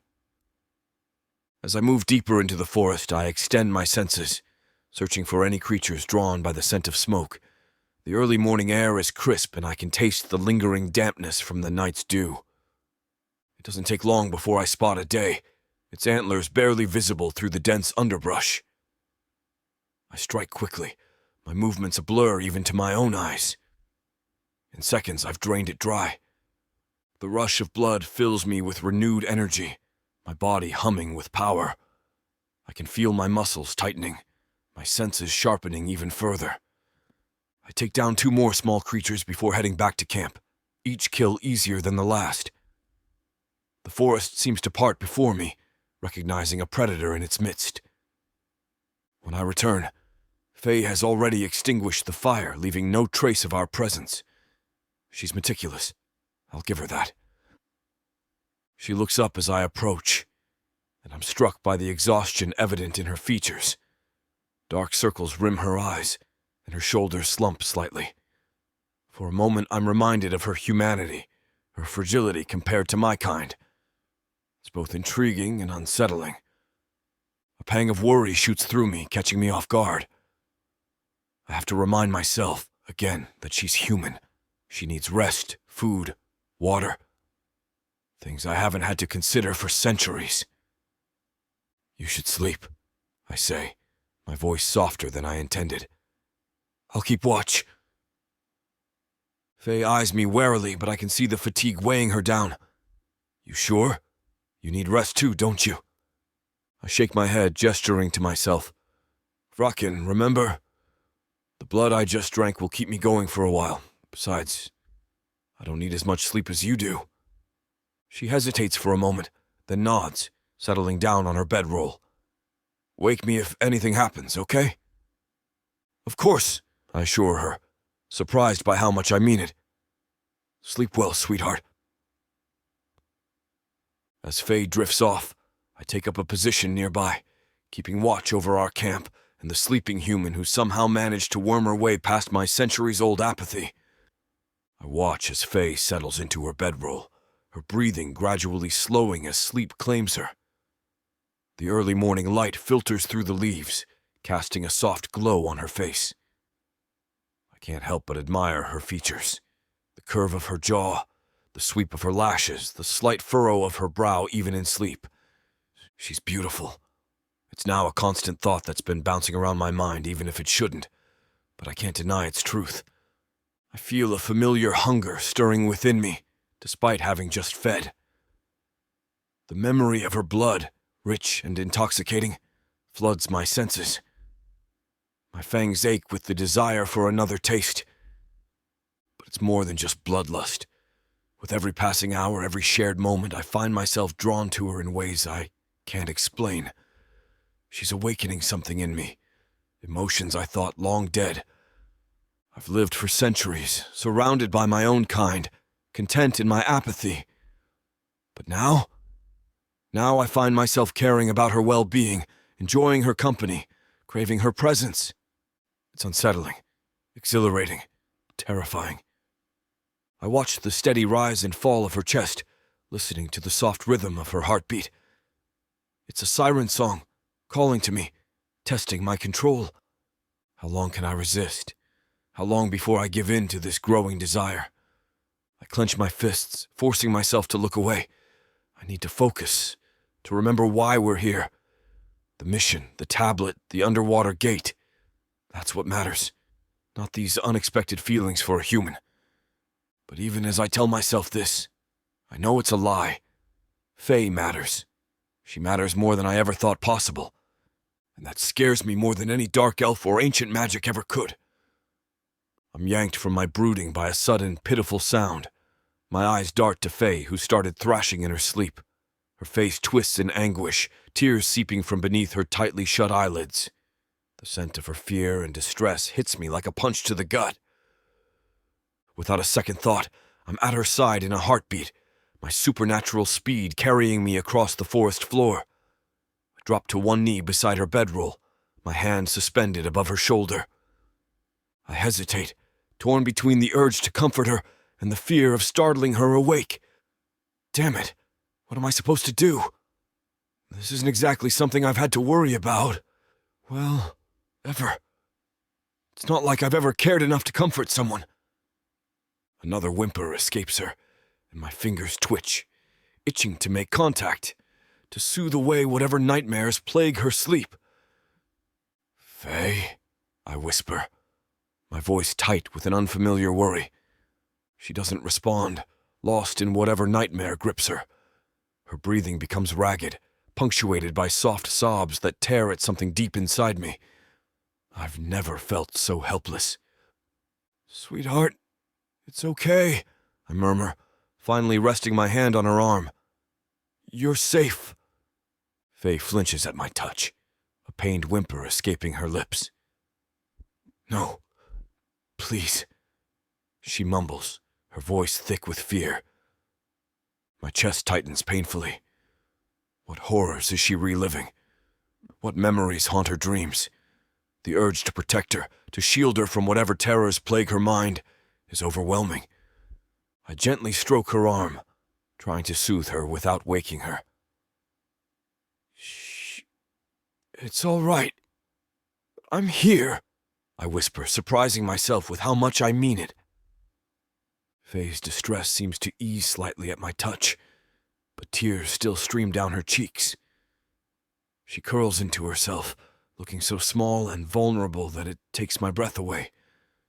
I find myself longing to gather her in my arms, to hold her close and chase away her fears. But I resist, knowing it might only frighten her more if she wakes. Instead, I continue my gentle ministrations, murmuring soft reassurances. You're safe, sweetheart. Nothing can hurt you here. I won't let it.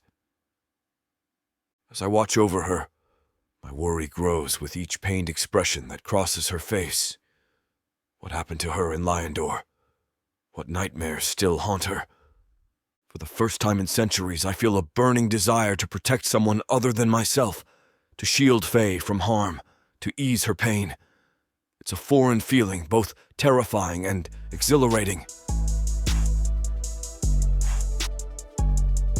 Chapter 17. Faye. I'm running, my heart pounding in my chest like a caged animal desperate to break free. Smoke fills my lungs, burning with each ragged breath. The heat of the flames licks at my heels, urging me forward through the maze-like corridors of my master's mansion. His voice booms behind me, filling me with terror. I can almost feel his cruel hands grabbing at me, ready to drag me back, to punish me. And this time I'm not sure I will survive. Screams filter through the air as everyone in the mansion suffers. Suffers because of me. I can hardly breathe my fear and guilt, but I have to find a way out. I round a corner, hope surging as I spot the window at the end of the hall that isn't blocked.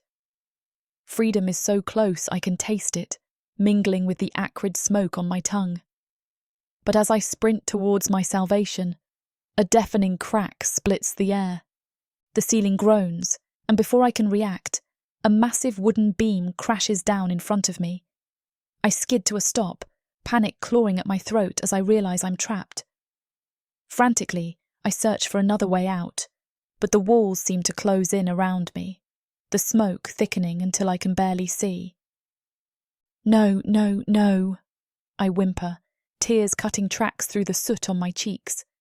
I try to squeeze past the debris, splinters digging into my skin as I push and pull with all my might. But it won't budge. The fire roars closer, and I can hear my master's heavy footsteps approaching. Sweat and ash coat my body, making me feel dirty and used all over again. I'm going to die here, or worse, be dragged back into that life of misery and abuse. The walls crumble inward, and I scream as chunks of burning wood and stone rain down around me. I curl into a ball, squeezing my eyes shut as the world collapses. This is it. This is the end. My eyes snap open, a gasp tearing from my throat as I bolt upright. For a moment I'm disoriented, the lingering terror of my dream making my heart race. Then I feel a presence beside me and instinctively lash out. "Whoa, easy there, sweetheart," a familiar voice says, and I blink rapidly, my vision clearing to reveal Casus kneeling next to me, his hands raised in a placating gesture. I struggle to breathe, my lungs burning as I suck in deep gulps of air. The forest around me swims in and out of focus, my heart pounding so hard I fear it might burst from my chest. Sweat coats my skin, making me shiver despite the warm night air. I can still smell the smoke, taste the ash on my tongue. "Faye, it's okay. You're safe." Cassius's voice cuts through the panic, but I can't seem to latch onto it. My fingers dig into the earth beneath me, desperate for an anchor to reality. I feel his hand on my back, the touch sending a jolt through me.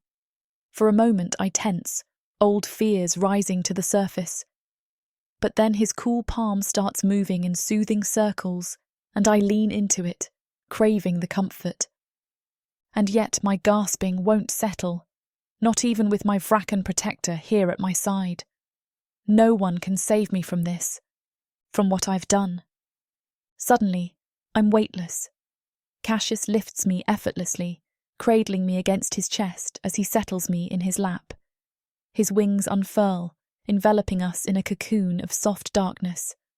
The world shrinks to just us, the steady beat of his heart against my ear drowning out the lingering echoes of my nightmare. I press my face into his bare chest, his skin cool and smooth beneath my feverish cheek. My fingers clutch at him, needing something solid to hold on to as the last tendrils of terror slowly release their grip on me. "That's it, sweetheart," Casus murmurs, his breath stirring my hair. "Just breathe with me." I focus on matching my ragged breaths to his calm, steady ones. Gradually, the vice around my chest loosens. The phantom scent of smoke fades, replaced by Casus's unique scent. As my panic subsides, exhaustion crashes over me. I sag against Casus, my body trembling with leftover adrenaline.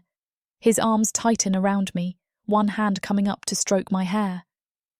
"Do you want to talk about it?" he asks softly. I burrow deeper into his embrace, letting the steady thrum of his heartbeat keep me calm. He's the only thing keeping me from losing my mind. "You don't have to," he murmurs, one hand moving on my back as he rests his chin on top of my head. His other arm is wrapped around my waist as he keeps me firmly pressed close to him. And I can see the options I have here. I could shut down. I could push him out. I could keep suffering in silence. Or I could let him in. I take a deep, shuddering breath, my fingers curling tighter against Cassius's skin. The words stick in my throat, but I force them out. "I was just a kid when they took me," I whisper, my voice barely audible. "I don't even remember my parents. The dark elves, I swallow hard. They raided the village and killed them, but not me, not the children." Cassius's arms tighten around me, a low growl rumbling in his chest. I press on, the words tumbling out now that I've started. "They brought us into the city proper, sold us like Torah." My voice breaks. "I became a slave to one of the nobles. He was cruel, sadistic." I shudder, memories flooding back. The things he did. I thought I'd die there. I feel Casus tense, his fingers flexing against my skin, but he stays silent, letting me speak. His hand keeps up the motion on my back, his heartbeat continuing against my ear and helping me stay calm. One night I just snapped. I couldn't take it anymore. I grabbed a knife from the kitchen and I trail off, squeezing my eyes shut. I attacked him. He screamed and knocked over a lantern. The fire spread so fast. I lift my head, meeting Cassius's dark gaze. I ran. I left him there, burning. I hope he's dead. I don't even feel guilty about it. Cassius's voice is practically a growl, but his touch remains gentle. You shouldn't. I gulp back the fear. I still have nightmares of what it would have been like if I hadn't gotten out in time. And there are some other people in the house. The fire hurt them. I suck in a deep breath. Maybe I shouldn't have. His finger hooks under my chin, and he tilts my face up. You got it, and it doesn't matter how. You need to, and you did. That is all that matters. They all would have done the same. I nod, a weight lifting from my chest. I've been hiding ever since, always afraid they'd find me, drag me back. My hands clench into fists.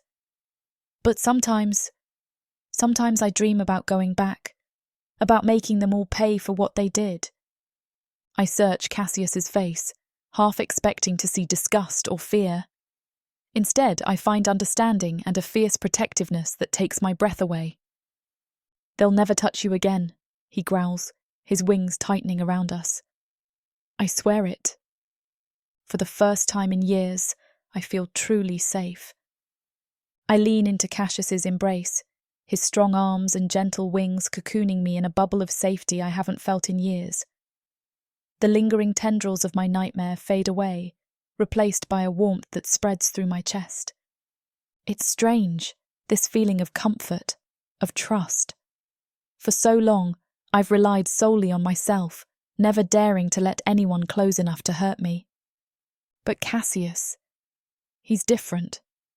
In the short time we've known each other, he's shown me a kindness and understanding I'd forgotten existed in this harsh world. I find myself wanting to open up to him, to share the burdens I've carried alone for so long.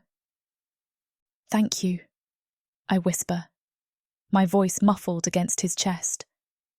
For listening, for understanding. Cassius's hand continues its soothing motion on my back. Always, sweetheart. I lift my head, meeting his dark gaze. There's something in his eyes, a depth of emotion I hadn't noticed before. It makes my breath catch in my throat. I never thought I'd trust anyone again, I admit softly. But with you, it's different. I feel safe. A small smile tugs at the corners of his lips. I'm glad. You deserve to feel safe, Faye. And this time when he says my name, it hits me hard. He's not teasing me, not joking. There's so much care laced in the word that it knocks the breath out of me. His words stir something inside me, a flicker of hope I thought had long since died. For years, my sole focus has been survival, driven by the bitter need for revenge against those who wronged me. But now, wrapped in Cassius's arms, I find myself imagining a different future. One where I'm not alone.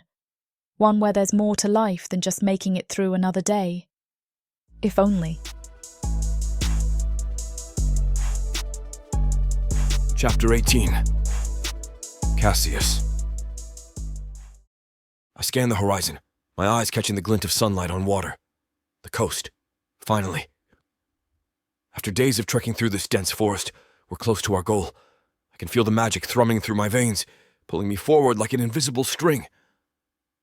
There it is, sweetheart, I say, nodding towards the shoreline. Ready for a swim? Faye follows my gaze, her golden brown eyes narrowing. As ready as I'll ever be. Her voice lacks its usual spark, and I notice the dark circles under her eyes. We should keep moving, I suggest, fighting the urge to reach out and touch her. The sooner we get there, the sooner we can figure out what this tablet's all about. She nods, adjusting her pack. Lead the way. I almost tease her that I need her to go first so that I can protect my pretty face, but I can tell she is in no mood. She's been off since I held her 2 days ago, calming her until she fell asleep. And then yesterday, when we made camp, I curled around her and she said nothing as I pulled her tight against me. So instead of taunting each other, we push on in silence, the forest gradually thinning as we near the coast. The salty air fills my lungs, a welcome change from the musty forest scent. Faye's footsteps are nearly silent beside me, her hunter's grace undiminished despite our long journey. "You hungry?" I ask as we pause at the forest's edge. The beach stretches before us, empty save for a few scuttling crabs and wheeling seabirds. Faye shrugs, dropping her pack. "I could eat." I pull out some dried meat from our supplies, handing her a strip. She takes it without meeting my eyes, chewing mechanically. Something's off, but I can't put my finger on it. "You okay?" I venture, surprising myself with the concern in my voice. She looks up, a ghost of a smile on her lips. "Just thinking." I nod, not pushing further. Instead, I stalk off to feed while she eats, not going too far. The crash of waves fill the air, reminding me how close we are now. The pull of magic is stronger now, an insistent tug towards the water. But as I watch Faye, her brow furrowed in thought, a new feeling creeps in. Worry. "Faye!" I start, my voice low. "You don't have to come with me, you know. If you want to stay here." Her head snaps up, eyes flashing. "Don't even think about it, Cassius. We're in this together." I hold up my hands in surrender. It's so rare I hear my name come out of that pretty little mouth that I'm taken aback. All right, we'll just be careful, okay?" She snorts, some of her old fire returning. "Worried about me, pretty boy?" I roll my eyes but can't hide my smirk. "Just don't want to have to save your butt again." Faye punches my arm lightly, and for a moment, everything feels normal. But as we pack up and head towards the water, I can't shake the feeling that I'm leading her into danger. And for the first time in centuries, the thought of someone else getting hurt actually bothers me. As we approach the water's edge, the magic intensifies, thrumming through my body. It's almost overwhelming, and I know without a doubt that we're not alone here. "Faye," I say, grabbing her arm to stop her. "Wait." She looks at me, brow furrowed. "What is it?" I scan the seemingly calm water, sensing the danger lurking beneath. There are monsters down there guarding the gate, just like the tablet warned. Her hand instinctively moves to her bow. So what's the plan? I take a deep breath, knowing she won't like what I'm about to say. "I need you to stay here on the shore." "What?" Her eyes flash with anger. "No way. We're in this together, remember?" "I know, sweetheart, but hear me out," I say, holding up my hands. "I have the magic to go underwater, and let's face it, I can't die. I need to dive down there and see what we're up against. Then I'll come back, and we can make a plan together." Faye's jaw clenches, her hands balling into fists. "So you're just going to leave me here? Useless?" "I'm not leaving you out," I insist, fighting the urge to pull her close. To kiss her and tell her I can't let her get hurt. Not again. "I just need to assess what kind of magic I'll need to use for both of us. It's reconnaissance, nothing more." She glares at me for a long moment, and I can see the battle raging behind her eyes. Finally, she lets out a frustrated growl. "Fine. But if you're not back in an hour, I'm coming in after you, monsters be damned." I can't help but smirk. Wouldn't expect anything less from you, sweetheart. Faye turns away, arms crossed. "Just go, pretty boy. Don't get all messed up. I only keep you around because you're nice to look at." But there's a bite to her voice that makes it less than teasing, more like words meant to distract from worry. I nod, even though she can't see it, and start walking towards the water. As the waves lap at my feet, I cast one last look back at Faye. She's watching me, her expression a mix of anger and worry. Those golden brown eyes of hers are practically burning holes into my back. For a moment I consider staying, telling her it's not worth the risk. But the pull of the magic is too strong to ignore. It's like a siren's call, tugging at every fiber of my being. Taking a deep breath, I steel myself for what's to come. The cold water laps at my feet, sending a shiver up my spine. With one last glance at Faye, I plunge into the sea, the icy waves enveloping me. As I dive deeper, leaving her alone on the shore, I can't shake the feeling that I'm making a mistake. But it's too late now. The magic calls, and I must answer. I dive deeper into the murky depths, the magic pulsing stronger with each powerful stroke. I quickly use my magic to force air into my lungs, making sure that I can keep going without the limitations. The water around me grows darker, colder, but my Vrakan senses allow me to navigate with ease, my eyes piercing through the gloom like a predator in the night. Every movement feels fluid, effortless, as if the sea itself is guiding me deeper into its murky depths.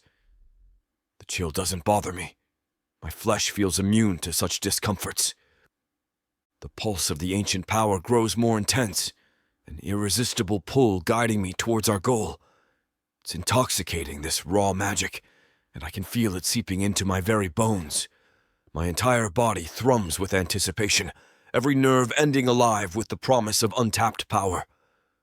The further I descend, the stronger it becomes, pulsing through the water like a heartbeat. It's almost overwhelming, this primal energy, and for a moment I wonder if even I, an ancient Vrakan, can truly control such force. As I descend further into the murky depths, the seafloor finally comes into view, a barren expanse dotted with strange bioluminescent creatures I've never encountered before. Their eerie glow casts dancing shadows across the ocean floor, creating an otherworldly landscape that both fascinates and unnerves me. The pressure at this depth would crush a normal being, but my Vrakan body barely registers the discomfort. And then I see it. The gate. It looms before me, a massive structure of twisted metal and stone, far larger than I had imagined in my wildest dreams. It's covered in pulsing runes that glow with an eerie, otherworldly light, each symbol seeming to whisper secrets of unimaginable power.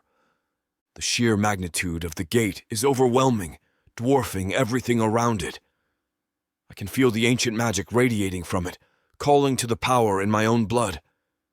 This, I realize with a mix of awe and trepidation, is what we've been searching for all along.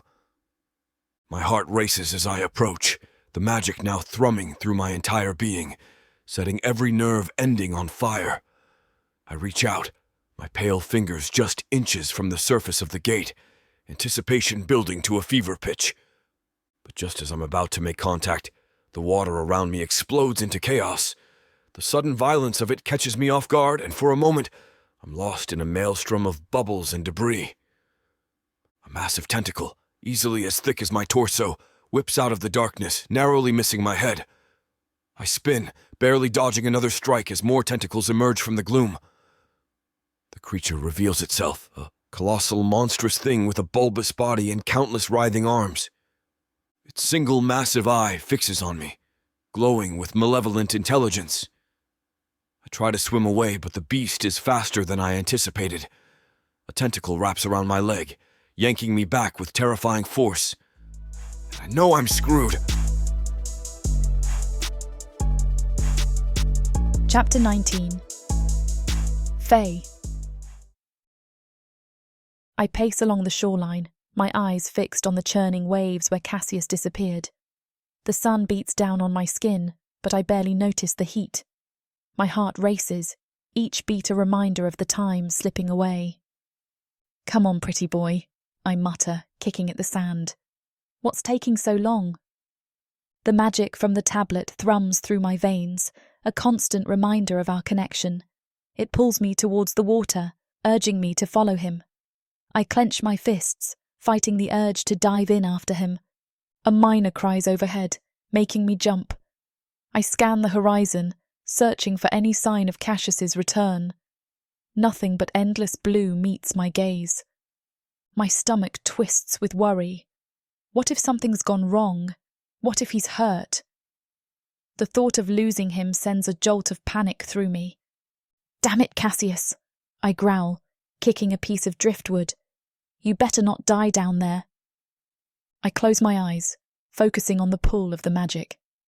It's there, a faint pulse beneath my skin. But it feels wrong, strained, like something's interfering with it. My eyes snap open. Something's not right. I take a step towards the water, then another. The waves lap at my feet, cool and inviting. Every instinct screams at me to go after him, to make sure he's okay. But I promised I'd stay put. He made me swear not to follow. I grind my teeth, torn between my promise and my fear for his safety. The magic pulses stronger, more insistent. It's trying to tell me something. I'm about to take another step towards the water when a chill runs down my spine. The hairs on the back of my neck stand up, and I whirl around, instincts screaming danger. A blur of white and platinum blonde slams into me, knocking me off my feet. I hit the sand hard, the air rushing from my lungs. Before I can catch my breath, a hand wraps around my throat, pinning me down. I blink, focusing on the face above me. It's a woman. No, a Vraken. Her ice blue eyes blaze with fury, her lips pulled back in a snarl. "Where is he?" she hisses, her grip tightening. I claw at her hand, gasping for air. "Who?" "Don't play dumb, you filthy human," she spits. "Casus, where is he?" My mind races. Who is this woman? I struggle against her grip, but she's impossibly strong. Black spots dance at the edge of my vision. "He's gone," I choke out. Her eyes narrow. "Gone where?" I don't answer, focusing on trying to breathe. She loosens her grip slightly, allowing a trickle of air into my lungs. "Listen here, you little wench." She gets uncomfortable close to my neck. "I know you know who I am. Durana? Ring a bell?" I don't dare say a word, even though I have no idea who she is. "I don't know what you've gotten in your head, but Cassius is mine. He will be my mate." My stomach twists and sours. Does he have a girlfriend? A mate? What is happening? "Tell me where he is," Durana demands, "or I'll bleed you dry right here." I glare up at her, defiant despite the fear coursing through me. "Get off me." She snarls, revealing gleaming fangs. "Wrong answer." Durana's head dips towards my neck, and I brace myself for the pain of her bite. But just before her teeth touch my skin, she freezes. Her head snaps up, nostrils flaring as she scents the air. Her eyes widen, then narrow dangerously as they lock onto mine. "You reek of him," she growls. "He fed from you." The rage in her eyes intensifies, and I know I'm in serious trouble. Her grip on my throat tightens again, cutting off my air completely. "You think you can take him from me?" Durana hisses. "He's mine." I thrash beneath her, desperately searching for a way out. My vision starts to darken at the edges, black spots dancing before my eyes. I can't breathe, can't think. The pressure on my throat is unbearable, and panic claws at my chest. This can't be how it ends. My survival instincts kick in, adrenaline surging through my veins like liquid fire. With a burst of strength I didn't know I had, I buck my hips and twist violently, catching Durana off guard. Her grip loosens for just a second, but it's enough. I manage to fling her off me, her nails raking across my skin as she goes flying. I scramble to my feet as she lands in the sand with a dull thud, gasping for air and fighting the urge to collapse. My legs feel like jelly, but I force myself to stay upright, every muscle tense and ready to fight or flee. My heart pounds in my chest, threatening to burst through my ribcage. The taste of copper floods my mouth, and I realise I've bitten my tongue in the struggle. I spit blood onto the sand, my eyes never leaving Durana's crumpled form. She's already starting to stir, and I know I don't have long before she's back on her feet. The wounds from her nails burn across my skin, but I push the pain aside. I've survived worse, and I'll be damned if I let this crazy wench take me down now. I watch as Durana rises, her movements fluid and predatory. Her ice-blue eyes lock onto mine, burning with a hatred so intense it makes my skin crawl. I shift my stance, ready to dodge or strike as needed. "You little tramp," she hisses, her voice dripping with venom. "I'm going to tear you apart." She lunges at me, impossibly fast. I barely manage to duck under her outstretched arms, feeling the rush of air as her claws swipe inches from my face. I pivot, driving my elbow into her ribs as she passes. The impact jars my arm, like hitting solid stone.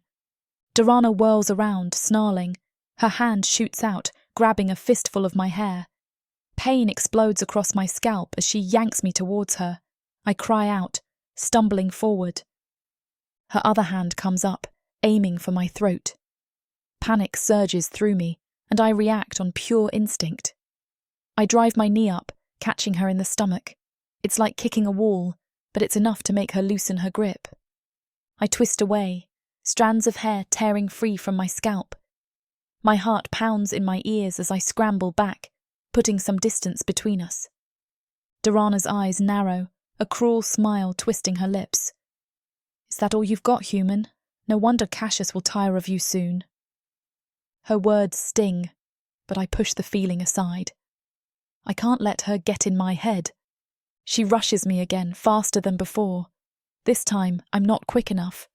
Her fist connects with my jaw, sending me sprawling onto the sand. The world spins, pain exploding through my face. I taste blood in my mouth as I roll, narrowly avoiding her foot as it stomps down where my head was a second ago. The sand shifts under me as I struggle to my feet, my vision blurring. Durana doesn't give me a chance to recover. She's on me in an instant, her hand wrapping around my throat once more. She lifts me off my feet, like I weigh nothing, her grip tightening. I claw at her arm, gasping for air. Black spots dance at the edges of my vision. I can feel my strength fading, my limbs growing heavy. Number, I can't let it end like this. With the last of my strength, I bring my legs up and kick out, catching Durana square in the chest. The impact sends us both flying apart. I hit the ground hard, sand flying up around me as I roll. I push myself up onto my hands and knees, coughing and sucking in deep breaths. My throat burns, and every inch of my body aches. But I'm alive. I look up, searching for Durana. She's already on her feet, her eyes blazing with fury. She takes a step towards me, murder written across her face. Durana's eyes flash with fury as she circles me, her movements predatory.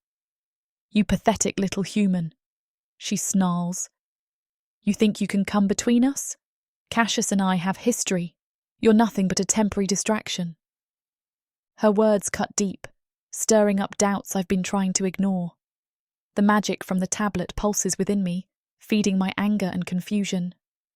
"You're just a blood bag to him," Durana continues, her voice dripping with venom. "Once he's done with you, he'll come crawling back to me. That's how it always is." Something inside me snaps. With a primal scream, I lunge at her, the magic exploding through my body. We grapple in the sand, rolling and clawing at each other. But it's clear I'm outmatched. Durana's Vraken strength is overwhelming, and I find myself pinned once again, gasping for air. As we struggle, my mind races. Has Cassius been with her this whole time? Did I let myself trust him, only to be used? I curse my own naivety, anger and hurt battling within me. If only I had my bow, I think desperately, searching for any way out of this situation. But I'm weaponless, facing an immortal creature fueled by jealousy and rage. Durana's fangs gleam in the sunlight as she leans in close. "I'm going to enjoy draining every last drop of blood from your body," she hisses. Fear grips me, but I refuse to give up. I thrash and fight, my fingers clawing at the sand, searching for anything I can use as a weapon. But there's nothing. As Durana's teeth graze my neck, I can't help but wonder. Where is Cassius? Did he abandon me to this fate? The doubt and betrayal sting almost as much as my impending death. I struggle against Durana's iron grip, my heart pounding in my chest. Her eyes gleam with malicious intent, and a chill runs down my spine. Actually, she hisses, her breath hot against my ear. I have a better idea. Before I can react, her hand tightens around my throat. I claw at her arm, desperate for air, but it's like trying to bend steel. Black spots dance at the edges of my vision as panic sets in. No! I try to gasp, but no sound comes out. Durana's face looms over me, a cruel smile twisting her beautiful features. The world starts to spin, my lungs burning for oxygen. I think of Cassius, wondering if he'll return to find me gone, or worse. My limbs grow heavy, my struggles weakening. As consciousness begins to slip away, a final, terrifying thought flashes through my mind. What does she have planned for me? The darkness closes in, and I feel myself falling into the abyss. The last thing I see is Durana's triumphant smirk before everything fades to black.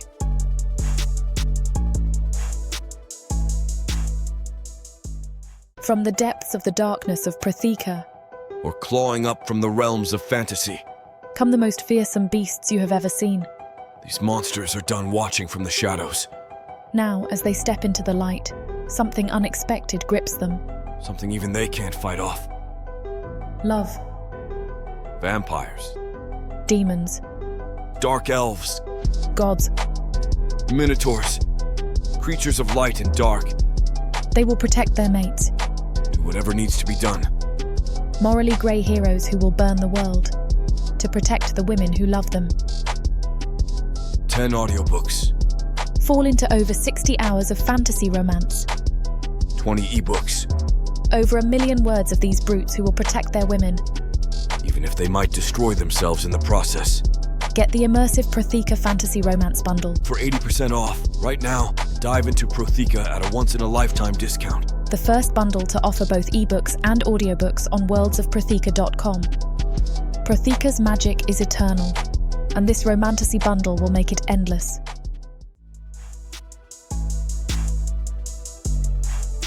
Chapter 20. Cassius.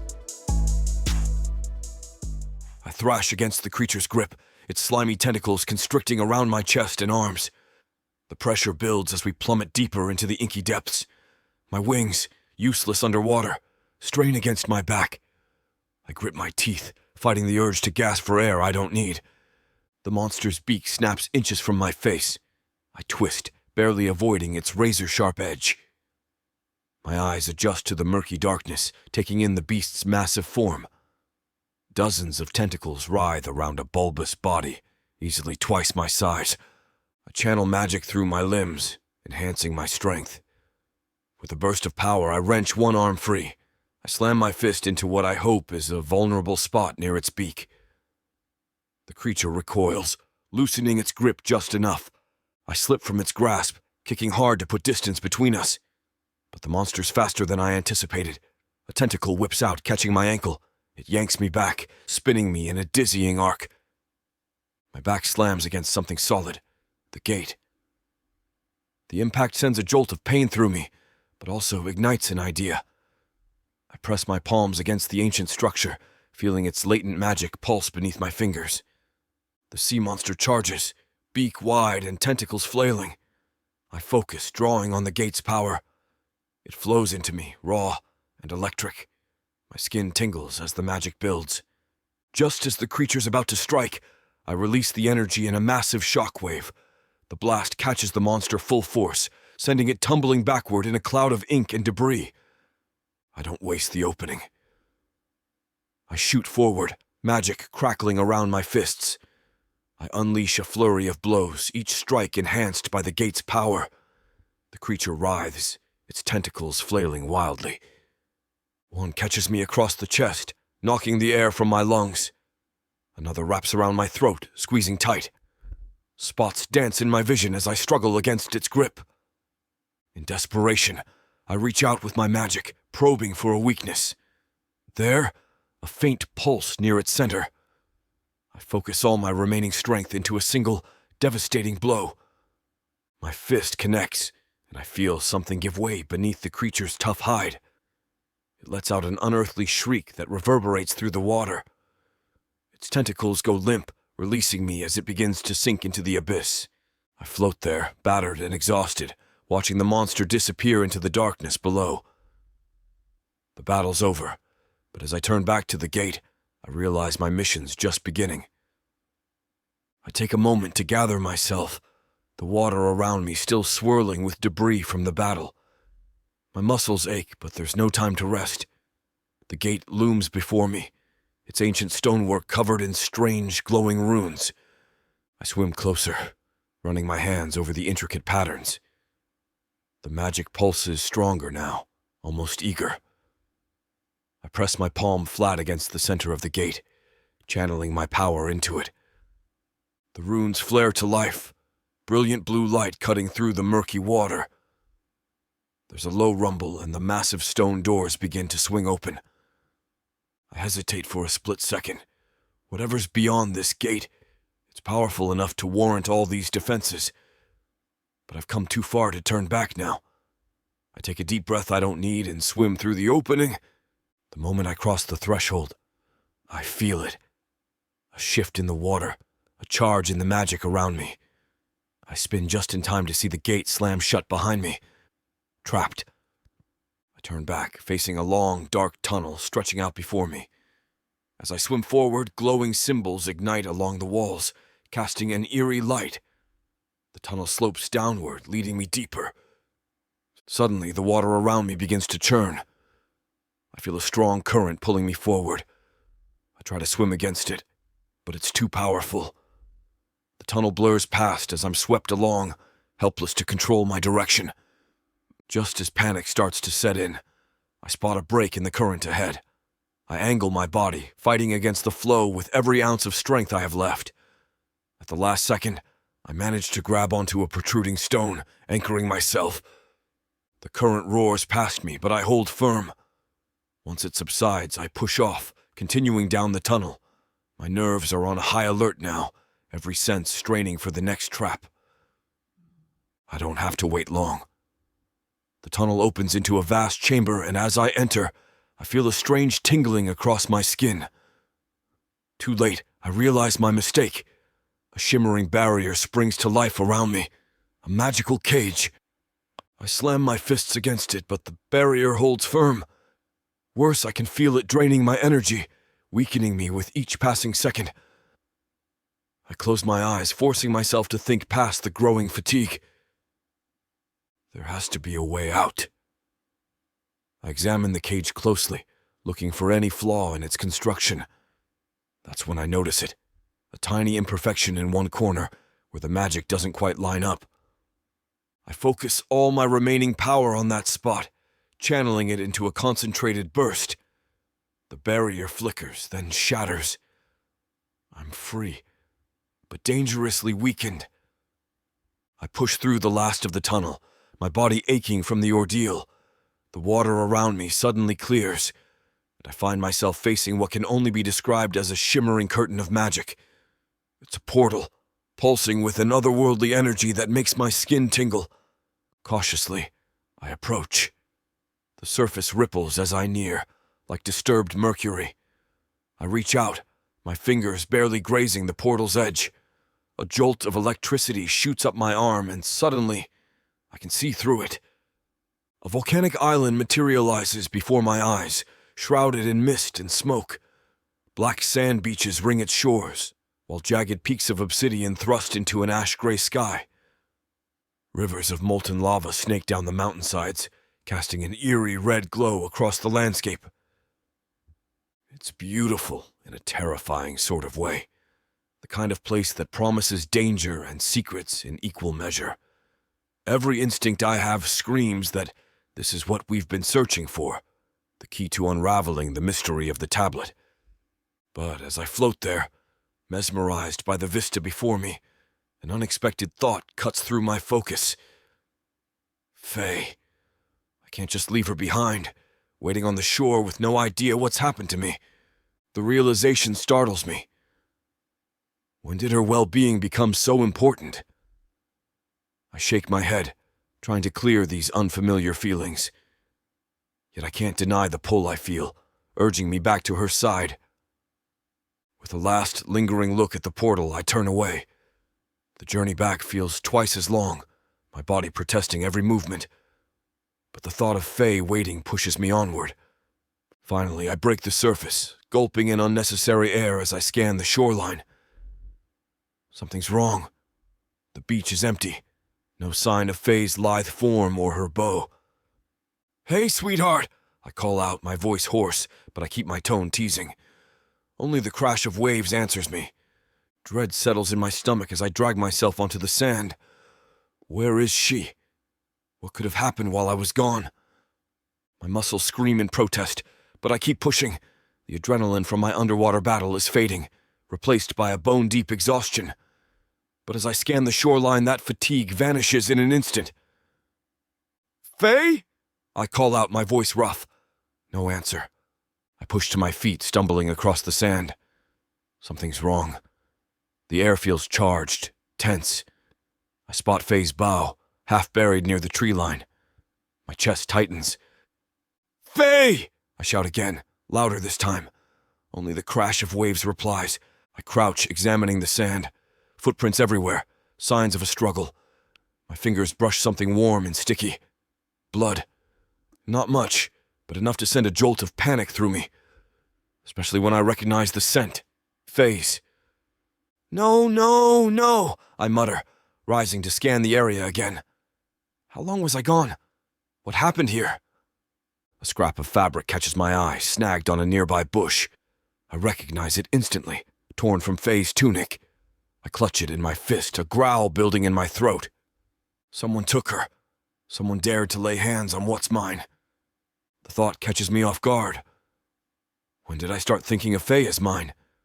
But there's no time to dwell on it. Rage boils up inside me, hot and unfamiliar. I haven't felt anything this intensely in centuries. I pace the beach, my wings twitching with the need to act, to hunt, to tear apart whoever did this. The feeling is overwhelming, almost frightening in its intensity. "Get it together!" I snarl at myself. I need to think, not just react. I force myself to take a deep breath, to focus. There has to be a clue, something I'm missing. I retrace my steps, examining every inch of disturbed sand. That's when I catch it, a scent. Familiar, sickeningly sweet. "Dorana," I hiss. Of course, that psychotic wench followed me here. The realization hits me like a punch to the gut. This is my fault. I led Dorana right to Faye. If anything happens to her... No, I can't think like that. I'll find her. I have to. I spread my wings, ready to take flight. Dorana may have a head start, but she doesn't know these woods like Faye does. And she sure doesn't know who she's dealing with. Chapter 21. Faye. I wake with a start, my head throbbing and vision blurry. Cold, damp stone presses against my cheek, and the musty scent of earth fills my nostrils. As my eyes adjust to the dim light, panic claws at my chest. This isn't my forest. This isn't my cave. I try to move, but my wrists and ankles are bound tight. The rough rope bites into my skin as I struggle, heart pounding. Where am I? What happened? A low chuckle echoes through the darkness, sending ice down my spine. I freeze, every muscle tense as I strain to see into the shadows. Well, well, the little forest rodent is awake. A figure emerges from the gloom, and my breath catches in my throat. It's her, the woman who attacked me on the beach. Pale skin, platinum hair, eyes like shards of ice. "Darana," I think she said. She crouches before me, lips curled in a cruel smile. Not so tough now, are we? I want to spit in her face, to show her I'm not afraid. But terror grips me, memories of my time in Leondor flooding back. The chains, the pain, the helplessness. Number not again. Never again. What do you want? I manage to croak out, hating how weak my voice sounds. She reaches out, trailing a finger along my jaw. I flinch away, skin crawling at her touch. Oh, it's not about what I want. It's about what Casus wants, and he'll come for you. Make no mistake. Casus. My heart leaps at his name, then plummets. This is a trap. For him. He won't, I lie, praying it's true. He doesn't care about me. Dorana's eyes flash with rage. Her hand shoots out, gripping my throat. Liar, she hisses. You reek of him. I don't know what you did to seduce him, but he's mine. Do you understand? Mine. I gasp for air, spots dancing in my vision. Just as darkness starts to close in, she releases me. I gulp in desperate breaths, shaking. Don't worry, little Rodan, Dorana purrs, standing. I'll make sure you're still breathing when he gets here. After that, her smile widens, all teeth and malice. Well, we'll see how much he really cares about you. I grip my teeth as Dorana circles me, her eyes gleaming with malice. My body aches from the ropes digging into my skin, but I refuse to show weakness. Tell me, little Rodan, she purrs, running a sharp nail down my cheek. What exactly did you do to bewitch my Casus? I turn my face away, staying silent.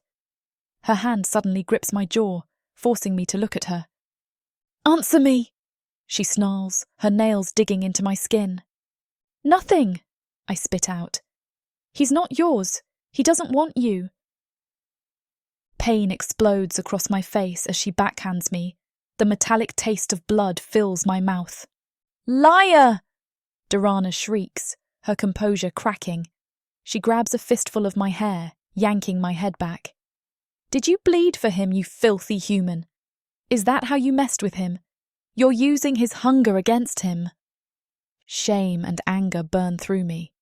I want to scream that it wasn't like that what Casus and I shared was different, special. But I won't give her the satisfaction. Screw off, I growl, her eyes narrow. Not wise. Dorana's hand wraps around my throat, squeezing. I gasp, struggling for air as spots dance in my vision. Just as darkness starts to close in, she releases me. I slump forward, coughing and gulping in desperate breaths. Now, she says, voice deceptively soft, let's try this again. Tell me about your relationship with Casus. I stay silent, bracing for more pain. Instead, Dorana laughs, the sound chilling me to the bone. You know, she muses, trailing her fingers along my arm. Casus and I have quite the history. Decades of passion, of pleasure. Her grip suddenly tightens, nails digging into my flesh. What could you possibly offer him that I can't? The words cut deeper than her nails, doubt creeping in. What am I to Casus, really? Just a momentary distraction. I have to fight to keep the fear and worry off my face. Since she showed up, I've wondered who she is to him. I can tell myself she's crazy, that he cares about me. But how much do I really know? He doesn't care about you, Dorana hisses in my ear. Once he's done using you, he'll toss you aside, just like he did to me. I squeeze my eyes shut, trying to block out her poisonous words, but they seep in, feeding the insecurities I've been fighting since I met Casus. You're wrong, I whisper, as much to convince myself as her. Dorana's laugh is cruel. Oh, you poor, naive little thing. Do you actually believe he could love you?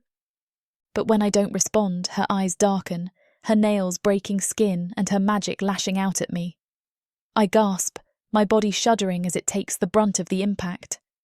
I swear I can feel muscle tearing, bruises forming, blood spilling down my skin. Pain overtakes me until it's all I can think of. I grit my teeth, fighting against the waves of pain washing over me. Dorana's magic tears through my body, leaving fire in its wake. But I won't break. I can't. He cares about me. I spit out, tasting blood. More than he ever cared about you. Dorana's eyes flash with fury. Her magic strikes out, and this time bones snap.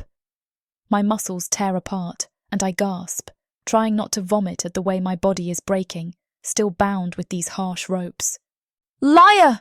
she shrieks, grabbing my hair and yanking my head back. "You're nothing to him, just a pathetic human plaything." I close my eyes, focusing on memories of Cassius. His rare smile, the way his eyes softened when he looked at me, the gentleness in his touch, so at odds with his fearsome strength. "You're wrong," I whisper, opening my eyes to glare at her. "He's changed. With me, he feels—" Her magic slams into me again, stealing my breath. It feels like my insides are being shredded, my bones splintering.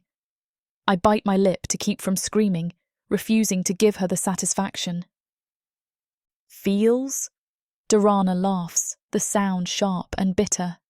"You fool. Vraken don't feel, especially not Cassius." She leans in close, her breath hot on my ear. "Do you know how many times he's screwed me? How many ways he's made me scream his name?" The words cut deeper than her physical attacks, doubt creeping in despite my best efforts. What if she's right? What if I'm just another in a long line of conquests? Number. I shake my head, remembering the vulnerability in Cassius's eyes when he opened up to me, the way he protected me, cared for me. "You're lying," I growl, meeting her gaze. "He might not have felt with you, but he does with me." Rage contorts Dorana's features. Her magic flares again, and another bone snaps. My ribs start to crack, pushing into my abdomen, and bile and blood teases at the back of my throat. "I'll make you regret those words, you little wench." Blood splatters over my lips as I cough, fighting the way she's ripping me apart. But there is nothing I can do as she slowly dismantles me, making sure I feel every second. "He'll come for me," I rasp, clinging to that belief. "And when he does, you'll see." Dorana's eyes narrow. "Oh, I'm counting on it. And when he does..." Her lips curl into a cruel smile. "I'll make him watch as I tear you apart, piece by piece." Another rib snaps. Another cough spills blood down my chest, and all the while she stands there, grinning as she watches. "I said I'd make sure you were still breathing when he got here." Something slams into the side of my head, nearly blacking me out. My eye throbs, already swelling, and my throat is raw and sore from the choking as I cough up more blood. "But that doesn't mean you won't be on the brink of death." I can barely keep my eyes open as Dorana circles me, her magic crackling in the air. Every breath is agony, my broken ribs stabbing into my lungs. Blood trickles from my lips, metallic and warm. "Time for the grand finale, little Roden." Dorana purrs, her eyes gleaming with malice. "Let's see how much more you can take before Cassius arrives." She raises her hand, magic swirling around her fingers like smoke. I brace myself, knowing whatever comes next will be excruciating. Part of me hopes I'll pass out, find some escape from the pain. But a stronger part refuses to give in. I won't let her break me. "Any last words?" Dorana asks, her lips curled in a cruel smile. I gather what little strength I have left, glaring up at her through my one good eye. "Screw you." Her face twists with rage. "You wish." The magic builds, crackling and hissing. I can feel its heat on my skin, promising agony beyond anything I've experienced. I close my eyes, thinking of Cassius, but my mind is so muddled I can barely cling on. Suddenly, a deafening roar shakes the cave. My eyes snap open as a gust of wind whips through the chamber, extinguishing the torches. Dorana whirls around, her spell dissipating as she stares wide-eyed at the cave entrance. There, silhouetted against the fading light, stands Cassius. His wings are fully extended, filling the opening, His eyes blaze with an otherworldly fury, more terrifying than anything I've ever seen. "Cassius," Durana breathes, a mixture of fear and excitement in her voice. He steps into the cave, shadows clinging to him like a second skin. The air crackles with power, making my hair stand on end. His gaze locks onto me, and for a moment I see anguish flash across his features. Then his eyes narrow, focusing on Durana. The temperature in the cave plummets, frost creeping across the stone floor. "You shouldn't have touched her," Cassius growls, his voice low and deadly. His eyes cut to me, softening just a little, and it's all I need. He's here. I'm safe. I'm not alone or helpless. I'm not going to die. And good, because I don't know how much longer I could have held on. Cassius opens his mouth like he's going to say something, but everything goes black. Chapter 22. Cassius. I burst into the cave, my eyes blazing with fury.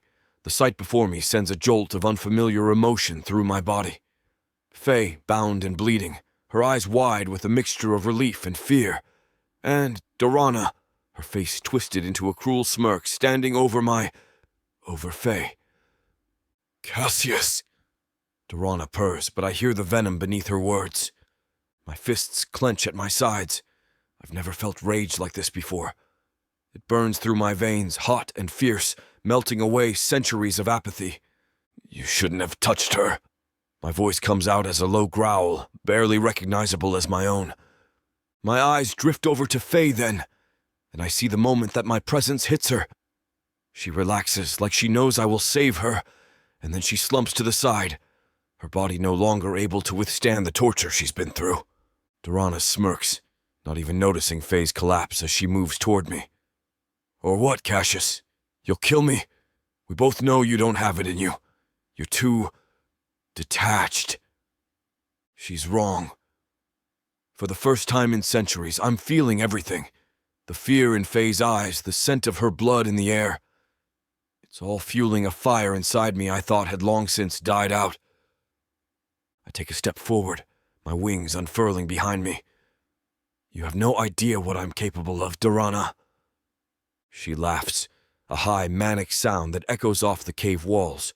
"Oh, but I do. I've seen you at your worst, remember? This little human has made you weak." I glance at Faye, seeing the strength in her despite her situation. No, not weak. She's made me feel alive again. "Last chance, Durana. Step away from her." Instead, she produces a wicked-looking knife, pressing it against Faye's throat. "I don't think so. You see, I've realized something. If I can't have you, no one can. Especially not some pathetic human." The sight of that blade against Faye's skin snaps something inside me. In a blur of motion, I'm across the cave, my hand around Durana's throat. I lift her off the ground, my grip tightening. "You're right, Durana. You don't know what I'm capable of anymore." I lean in close, my voice a deadly whisper. "Because I've changed. And you're about to find out just how much." I tighten my grip on Durana's throat, feeling her pulse race beneath my fingers. With a snarl, I hurl her across the cave. She slams into the wall with a sickening thud, but I'm on her before she can recover. "You screwed up, Durana!" I growl, pinning her against the rough stone. "You really screwed up this time!" My whole body trembles with rage, a sensation so foreign and overwhelming that it nearly staggers me. But I don't fight it. For the first time in centuries, I let the emotion wash over me, through me. "You think you know me?" I laugh, the sound harsh and bitter. "You don't know anything. You never did." Durana struggles against my grip, her eyes wide with fear. "Good. Let her be afraid." "I've lived for centuries, Durana. I've been through the war. I've bathed in the blood of my enemies." I lean in close, my voice dropping to a deadly whisper. "And you thought you could take something that's mine?" The possessiveness in my voice surprises me, but I don't dwell on it. There's a fire burning in my chest, fueled by fear for Faye and anger at Dorana's audacity. I let you into my bed, Dorana, not my life. You were a distraction, nothing more. My words are cruel, but I don't care. She needs to understand. But Faye, she's different. She makes me feel again. Dorana's face contorts with rage and jealousy. She's just a human, she spits. She's everything, I growl back, shocking myself with the intensity of my words. And you almost took her from me. The realization of how close I came to losing Faye hits me like a physical blow. My grip on Dorana tightens and I see genuine fear in her eyes. You have no idea what you've awakened in me, Dorana. The apathy that protected you, it's gone. And now you get to deal with the real me. I tighten my grip on Dorana's throat, feeling her pulse quicken beneath my fingers as I nearly crush her windpipe. Her eyes widen with fear, and I relish the sight. It's time she understands the consequences of her actions. You want to play games, Dorana, I snarl, my face inches from hers. Let's play! I throw her harshly to the ground near where Faye lies unconscious, hearing something snap. Dorana tries to scramble away, but I pin her down with my foot on her chest.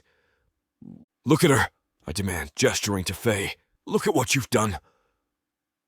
Dorana turns her head away, but I grab her chin, forcing her to face Faye's battered form.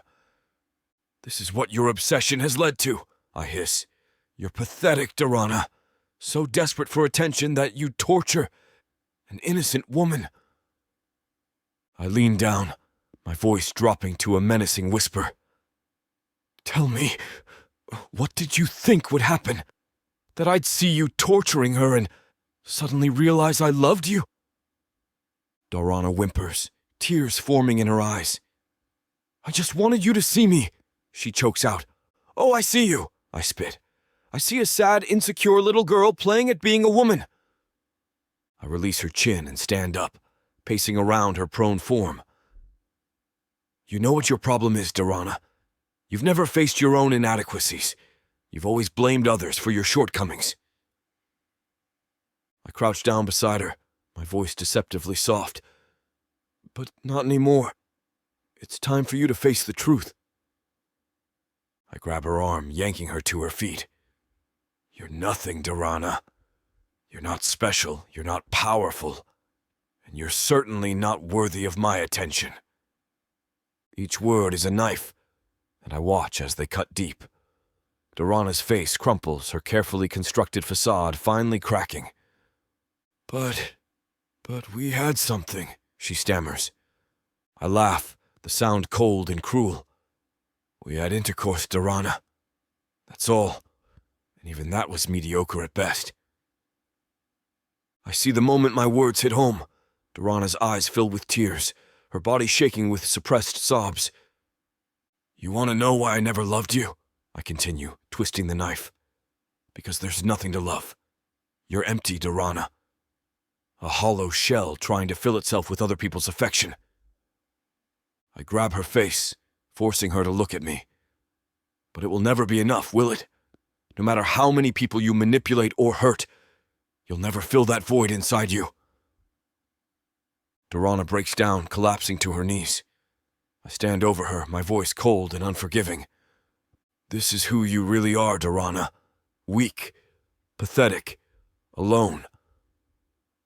I stand over Dorana's crumpled form, my voice cold and final. I choose Faye. She's everything you're not. Strong, genuine, and worthy of my attention. You're nothing to me, Dorana. Nothing but a mistake I should have corrected long ago. Dorana sobs, her body shaking. I feel no pity, only a burning desire for vengeance. My eyes flick to Faye's unconscious form, and rage consumes me anew. I grab Dorana by the hair, yanking her to her feet. Now you get to experience everything you put her through. I drag Dorana across the cave floor, her nails scraping against the stone as she tries to resist. Slamming her into the ground, I leave her dazed long enough to gently undo Faye's wrists. The angry welts there only enrage me more, I stalk to Dorana, using the same rope to tear through her skin as I bind her wrists tightly, just as she did to Faye. "Please, Cassius," she whimpers. "Don't do this." I ignore her pleas, securing her ankles next. Funny, I bet Faye begged too. Did you listen? Dorana's eyes widen with fear as I produce the same wicked knife she used on Faye. I trace it along her skin, not quite breaking the surface. How does it feel, Dorana? To be helpless? To know that pain is coming and you can't stop it? I make a cut along her arm, watching as blood wells up. Dorana screams, the sound echoing off the cave walls. I lean in close, my voice a deadly whisper. "I will give you every mark you left on Faye." I continue, methodically repaying every injury I can see on Faye's body. Dorana's screams turn to whimpers, then to broken sobs, and once her skin is carved up and blood, I unleash my magic. I break every bone that is not snapped in Faye's body in 2 places, so she feels the pain twofold. I rip her muscles, I tear through her skin, I puncture her lungs myself, grinning as she sputters and coughs up blood. When I'm done, I step back, surveying my work. "We're not finished yet," I growl, scooping her up roughly. I unfurl my wings and launch us into the air, soaring out of the cave and over the dense forest. Dorina struggles weakly in my arms as we climb higher. "Where are you taking me?" I look down at her, my eyes cold. "Somewhere you can think about what you've done, for however long you survive." Without warning, I release her. Dorana plummets towards the forest floor, her scream fading as she falls. I watch dispassionately as she disappears into the canopy, knowing the forest predators will find her soon enough. I turn back towards the cave, my thoughts already on Faye. I won't let anyone threaten her again. She's mine to protect now, and I'll tear apart anyone who dares to harm her.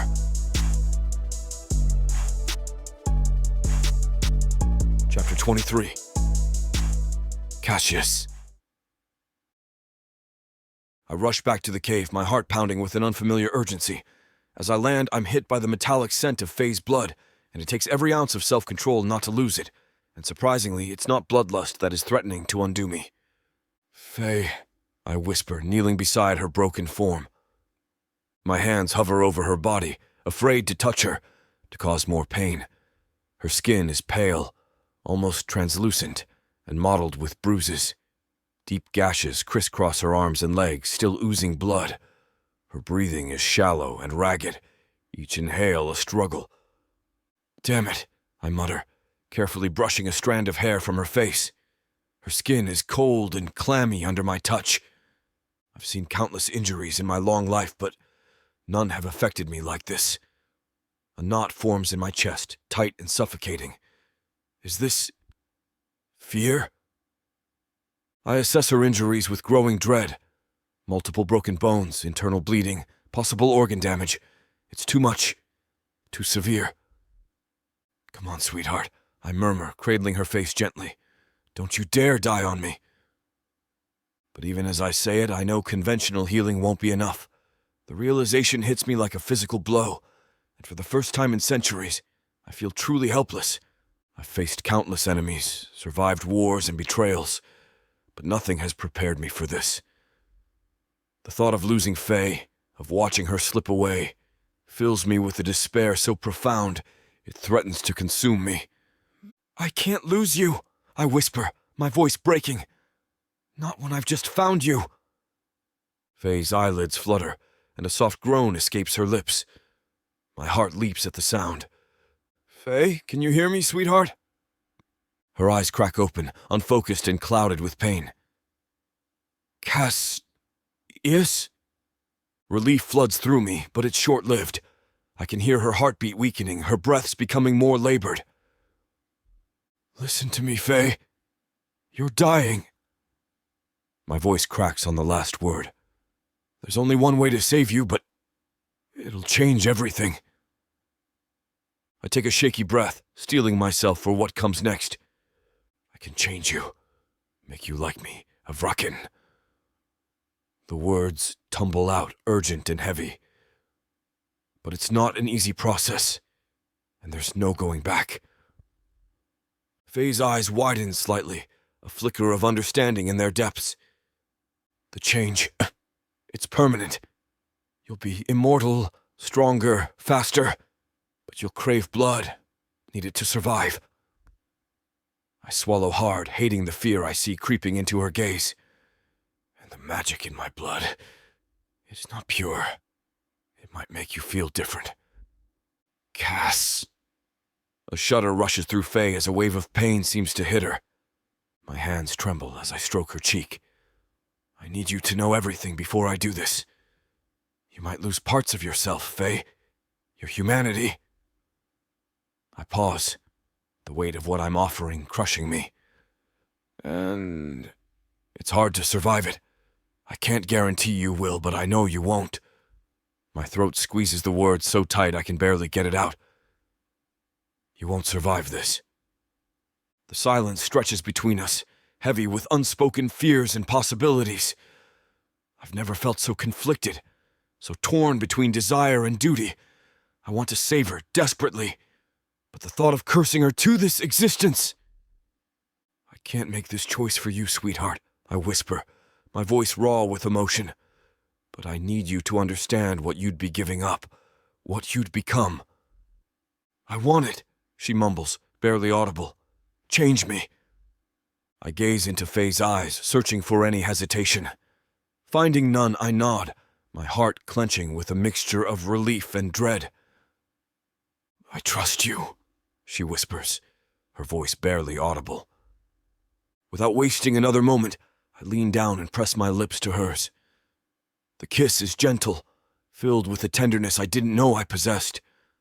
I pour every ounce of emotion I've discovered since meeting her into it, silently promising to guide her through what's to come.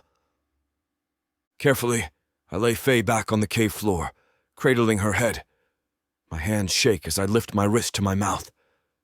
I tear into my flesh, feeling the sting as my blood begins to flow. Pressing the wound to Faye's lips, I murmur, "Drink, sweetheart. It's the only way." Her eyes widen, but she doesn't hesitate.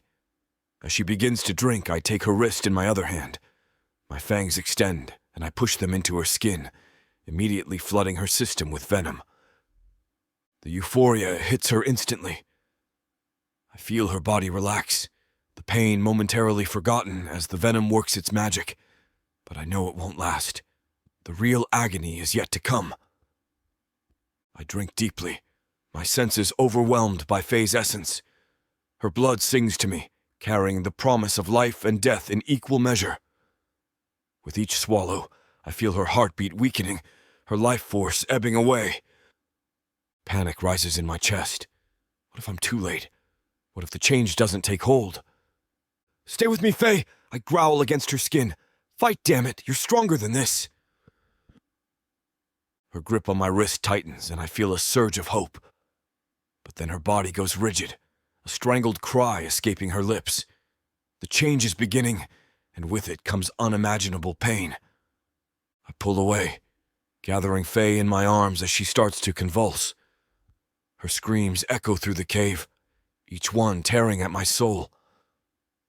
I've never felt so helpless, so utterly powerless in the face of her suffering. "I'm here, sweetheart," I murmur, holding her close. "I've got you, just hold on."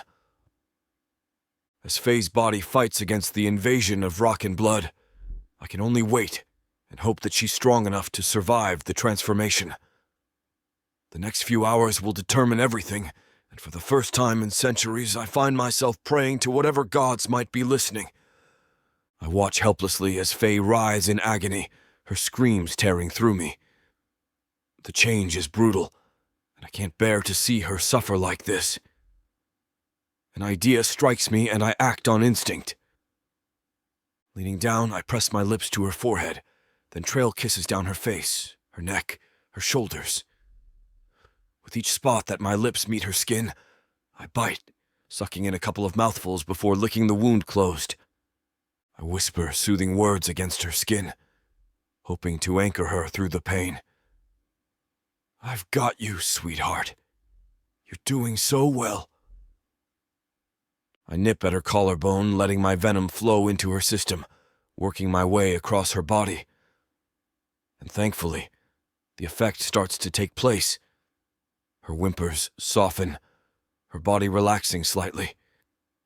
Encouraged, I continue my ministrations, alternating between soft kisses and careful bites. My lips brush her wrist, her palm, the crook of her elbow. Each spot receives a small dose of venom, dulling the pain of the change.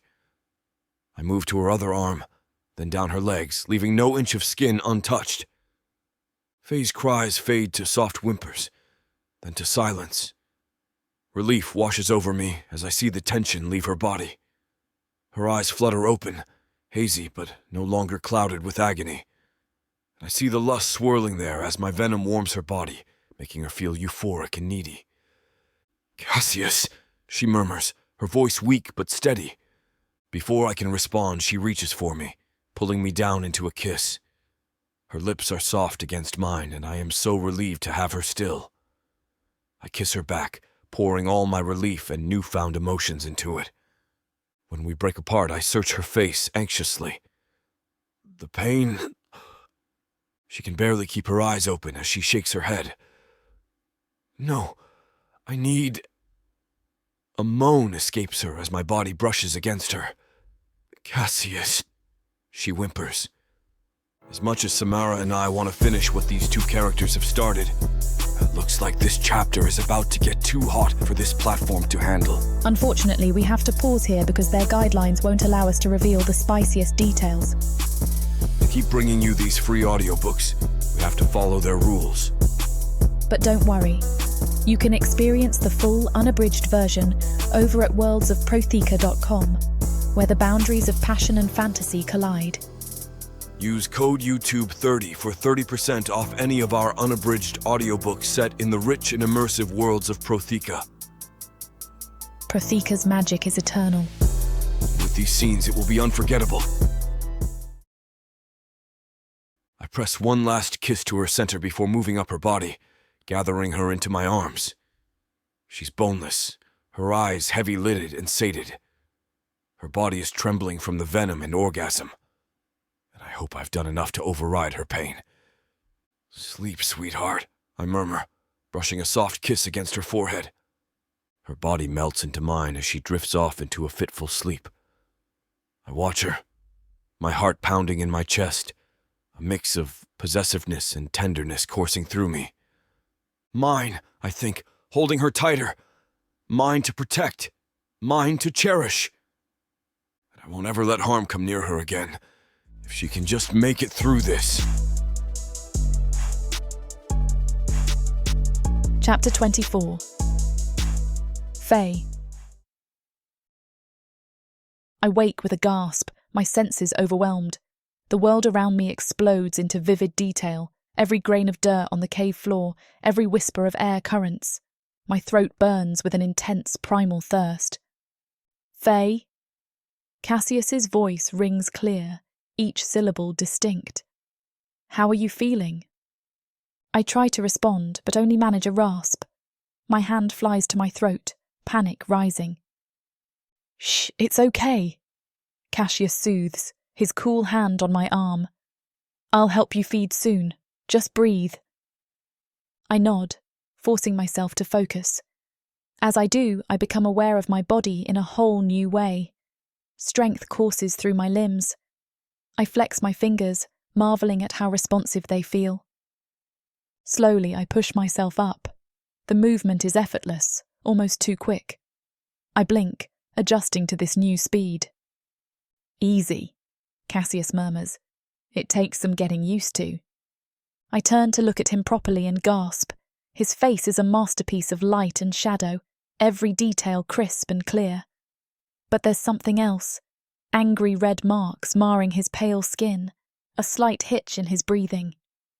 "You're hurt," I rasp, reaching out to touch his cheek.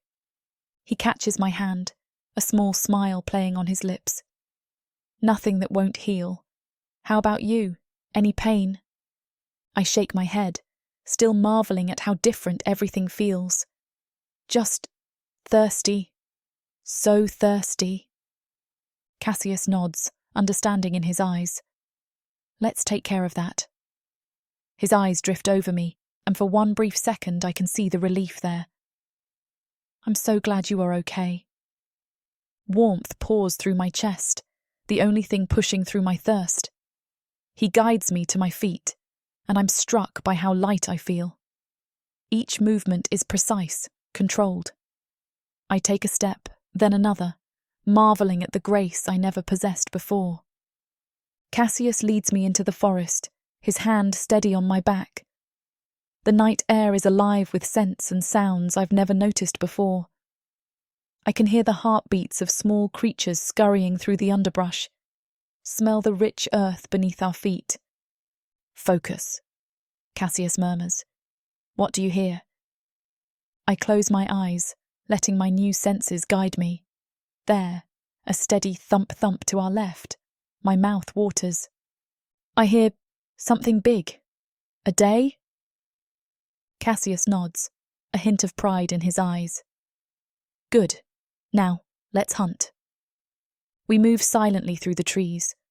I'm amazed at how easily I avoid twigs and leaves, my footsteps as quiet as a shadow. The day's scent grows stronger, and my throat burns with need. Suddenly it's there, a magnificent creature, grazing in a moonlit clearing. Before I can think, I'm moving, faster than I've ever moved before. The day looks up, startled, but it's too late. I'm on it in an instant, my newfound strength easily bringing it down. My fangs sink into its neck, and warm blood floods my mouth. It's like nothing I've ever tasted. Rich, complex, life itself flowing into me. I drink deeply, lost in the sensation. Faye? Cassius's voice cuts through the haze. That's enough. You need to stop now. I growl, not wanting to let go. But Cassius's hand on my shoulder grounds me. With effort, I pull away, gasping. The day's lifeless body lies before me, drained. I should feel remorse, but all I feel is alive, powerful. The burning in my throat has eased, replaced by a warm satisfaction. How do you feel? Cassius asks, watching me carefully. I lick my lips, savouring the last drops of blood. Incredible, I breathe. Is it always like this? He smiles, a hint of sadness in his eyes. The first time is intense, but yes, it's always satisfying. I nod, processing. Then a new scent catches my attention. Smaller, faster heartbeats nearby.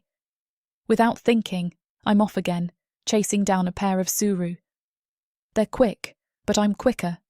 In moments I've caught them both, draining them in quick succession. As I finish the second suru, I feel Cassius's presence behind me. You're a natural, he says softly. But we need to be careful not to overhunt. Balance is key. I nod, understanding. The initial frenzy has passed, leaving me clear-headed and more in control. I stand, wiping my mouth with the back of my hand. I wipe the last traces of blood from my lips, savouring the lingering taste. As the initial frenzy fades, my senses sharpen even further. A new scent catches my attention. Familiar, yet intoxicating in a way I've never experienced before. Cassius. His scent calls to me, a song I can't resist. I turn, my eyes locking onto him. He stands a few feet away, watching me with a mixture of pride and something else. Something that makes my newly heightened pulse quicken. Without conscious thought, I move towards him. My movements are fluid, predatory. I feel like a wildcat stalking its prey. Cassius, I purr, reaching him in an instant. My arms snake around his neck, pulling him close. Our lips meet in a fierce kiss, and I'm lost in sensation. Every touch, every taste is magnified tenfold. He chuckles against my mouth, his hands settling on my waist. Easy, sweetheart, he murmurs. You'll get used to this feeling too. I pull back slightly, grinning up at him. Who says I want to get used to it? I tease, I love how this feels. My body, it's incredible. To emphasize my point, I step back and stretch, reveling in the power coursing through my limbs. I'm strong now, I say, flexing my fingers. Fast, too. Probably faster than you. Cassius raises an eyebrow, a playful smirk tugging at his lips. Is that so? I hum, circling him slowly. Want to test it out? His eyes darken. Run, sweetheart. I turn ready to dash, just when I hear him let out a low growl that has my core clenching. But if I catch you, I'm going to screw you. I dart through the trees, my newfound speed thrilling. Behind me, Cassius gives chase. His prowess in the forest is breathtaking. The wind whips my hair as the scent of damp earth fills my nose. But my senses are overwhelmed by him, by the promise of what's to come. His footsteps gain on me, swift and sure. Excitement courses through my veins, a mixture of the thrill of the hunt and the anticipation of being caught. I can almost feel him, his breath hot on the nape of my neck, his presence like a wave about to crash. This scene is about to get too steamy for this platform's comfort. And as much as we'd love to keep going, their guidelines say we need to stop here. To continue releasing these free audiobooks on this platform, we've got to play by the rules. The passion doesn't end here. Visit worldsofprothika.com to hear the full, uncut version of this fantasy romance, and every daring moment that YouTube can't handle. Use code YouTube30 for 30% off unabridged audiobooks in the worlds of Prothika. Don't let YouTube hold you back. Immerse yourself in a world of magic, danger, and unfiltered passion.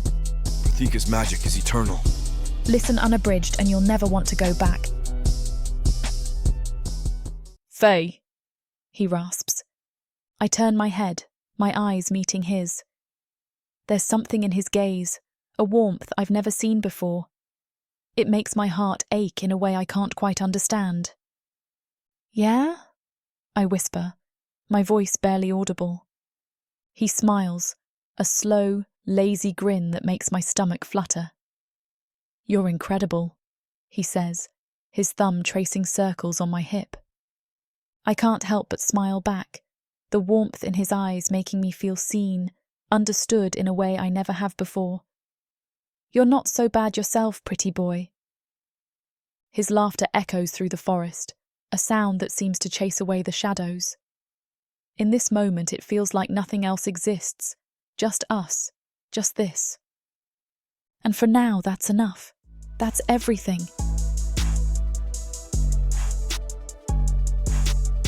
Chapter 25. Casus. I guide Faye through the winding tunnels of the Vraken base, watching her face light up with wonder as she takes in the pulsing magic around us. The stone walls shimmer with veins of energy, casting an ethereal glow that dances across her features. It's been so long since I've seen someone react to this place with such awe. Most of us have grown apathetic to its beauty, but seeing it through her eyes reminds me of my own first time here. This is incredible, she breathes, reaching out to touch the sparkling rock. I guess I can forgive you for making me come here instead of taking me back to the beach and the gate. I'm about to retort, reminding her that I can't fight those monsters again while I'm healing, and she doesn't have a control on her magic, when a jolt of magic leaps from the stone to her fingertips, and she jerks back with a startled laugh. The sound echoes through the tunnel, light and carefree, so at odds with the usual somber atmosphere down here. Careful, I warn, but I can't help the smile that tugs at my lips. The wild spawns are alive with magic. It responds to our kind. I feel a strange urge to reach out and touch her, to see if her skin tingles with the same energy that courses through the stone. Faye turns to me, her eyes wide with excitement. Our kind, she repeats, savoring the words. I still can't believe I'm one of you now. There's a hint of wonder in her voice, mixed with something else. Pride, maybe? Or perhaps a touch of fear at the enormity of what she's become. I nod, feeling an unexpected warmth spread through my chest at her enthusiasm. For a moment, I allow myself to see the magic-infused caverns as Faye does, marveling at the shimmering veins of energy that pulse through the stone walls. "The tunnels go on for miles," I explain as we continue walking, my voice echoing softly in the vast space. "Each chamber holds its own unique properties. Some are used for training where the magic enhances our abilities. Others are perfect for meditation or rituals, the energy amplifying our connection to Ikeldama. And there are countless rooms, though most are empty now." I pause, running my hand along the cool, vibrating stone. It's a shame, really. These halls used to bustle with life, but now... I trail off, surprised by the hint of melancholy in my own voice. I never minded before, but now I'm realizing how split our race has really become. I keep walking, passing through the massive cavern where Faye tilts her head up to watch the fledglings fly. As we approach the council chambers, I feel a knot of tension form in my gut. I've broken protocol by changing Faye without permission, and I'm not sure how the council will react. "Remember," I say, pausing outside the ornate doors, "let me do the talking. The council can be unpredictable." Faye nods, squaring her shoulders. "I'm ready." I push open the doors, and we step into the cavernous room. The council members sit in a semicircle, their faces impassive as they watch us approach. Brenda, the matriarch, sits at the center, her fiery hair a stark contrast to her pale skin. As we draw closer, Brenda's eyes narrow, focusing on Faye. Before I can speak, she rises from her seat, her massive wings unfurling behind her. "What have you done, Cassius?" she demands, her voice echoing through the chamber. I open my mouth to explain, but Brenda cuts me off with a sharp gesture. "Get her out," she hisses, pointing at Faye. "Now?" I stand my ground as two guards flank Faye, escorting her out of the chamber. Her eyes meet mine, a mix of confusion and worry clouding her features. I give her a subtle nod, silently promising to handle this. As the doors close behind her, Brenda's attention snaps back to me. Her wings quiver with barely contained rage. "What were you thinking?" she snarls, her voice low and dangerous. "You changed a human without council approval? Have you lost your mind?" I straighten my spine, meeting her gaze. The council has been growing more and more irritable about the amount of humans that Vraken have been changing, mostly because some have been draining them and leading bodies. I knew this, and yet I still did it. I made a calculated decision based on the circumstances. Brenda scoffs, her eyes flashing. Calculated? You weren't sanctioned to take a human or change her. You were supposed to gather intel, not to be seen. I wasn't, I argue, my own anger rising. Faye has already proven her worth. She's undergone trials that would break most Vraken, let alone a human. And she needed to be changed. "Trials?" Brenda sneers. "What could a human possibly endure that would warrant such a rash action?" I clench my fists, fighting to keep my voice steady. She survived years of enslavement by dark elves in Leandor. I pause, letting that sink in. She has first-hand experience and was living on her own. No one will know. It will be just as Raziel's mate was. Brenda waves her hand dismissively. Pretty words for a pet you've grown fond of. She's not a pet, I growl, taking a step forward. Faye is a valuable asset to our community. She has knowledge and skills we can use, not to mention she helped me uncover valuable intel. And what knowledge might that be? Brenda challenges, her eyes narrowing. I take a deep breath, knowing I'm about to play my trump card. I have critical information about Leandor and beyond. Information that could change everything for us. And I couldn't have obtained it without Faye's help. Brenda's wings twitch, a flicker of interest crossing her face before she schools her expression. What information? I shake my head. I won't discuss it until you acknowledge Faye's place among us. She's earned it, Brenda. More than you know. I clench my jaw, weighing my options. Brenda's not going to budge, and I need her support if Faye's going to have any chance here. Damn. Fine, I growl, my wings twitching with irritation. But I want your word that you'll consider everything before making a decision. Brenda's lips curl into a smirk. You have it. Now talk. I take a deep breath, pushing down my anger. There's an underwater gate off the coast, protected by powerful magic. It leads to a volcanic island that's not on any map we have. Brenda's eyes widen slightly, but she remains silent. The gate was guarded by some kind of sea monster, I continue. Massive tentacles, unlike anything I've seen before. It nearly killed me. I gesture to the wounds along my face and arm that still haven't recovered, which speaks to their severity. It's draining my magic too, which means I haven't been back. And how did you discover this gate? Brenda asks, her voice sharp. An ancient tablet, I reply. Half was hidden in the forest. The other half Faye had obtained during her escape from Lyandor. Brenda's eyebrows shoot up at this, but I press on before she can interrupt. As for Lyandor itself, Faye provided crucial intelligence. She knows how the Dark Elves function, especially these Dark Elves. She used to live in a lord's house. I fall silent, watching Brenda process the information. Her face remains impassive, but I can see the gears turning behind her eyes. This is significant, she admits finally, but it doesn't change the fact that you acted without authorization. I bite back a retort, knowing I need to tread carefully. I made a judgment call in the field. Faye's knowledge was too valuable to lose, and her life was in danger. I stand by my decision. A decision you had no right to make. I take a deep breath, steadying myself for what's to come. Brenda, I propose a compromise. Let me take Faye as my mate. It'll legitimize her position among us and ensure her loyalty. Brenda's eyes narrow. A mate? You've known her for how long? Long enough to know she's worthy, I counter. She's proven herself time and again. And you know as well as I do that finding a compatible mate is rare for our kind. The matriarch studies me for a long moment, her wings twitching slightly. And what does she think of this arrangement?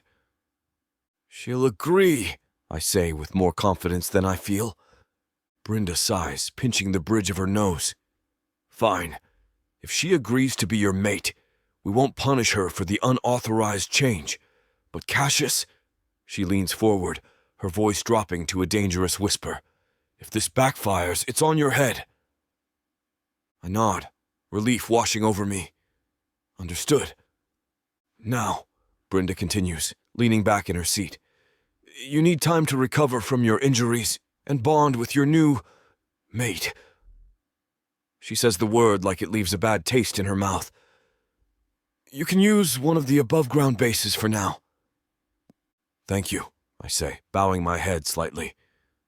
But there's one more thing. We need someone to continue investigating the underwater gate while I'm recovering. I'm worried I woke something with me going down there. Brenda raises an eyebrow. And who would you suggest for such a delicate mission? I straighten up, meeting her gaze. There's only one Vraken I would trust to send in my place.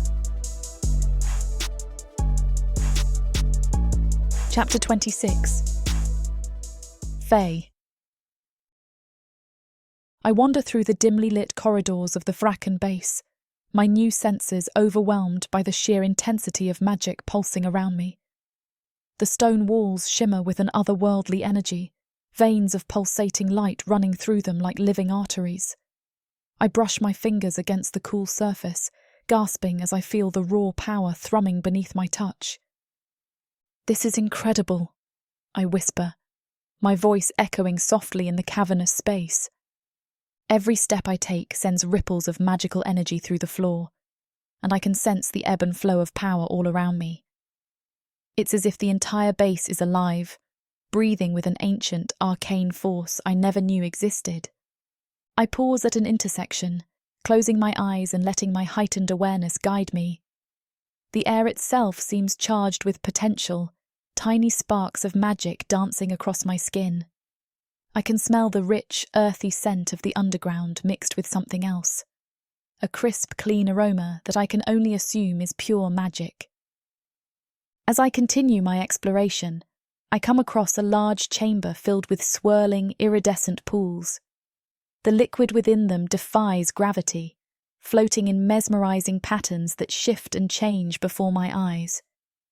I'm drawn to one particular pool, its surface a deep, midnight blue. As I lean closer, I see fleeting images dancing across its surface, glimpses of far-off places and times I can't comprehend. "Careful," a voice behind me warns, and I turn to see Casus watching me.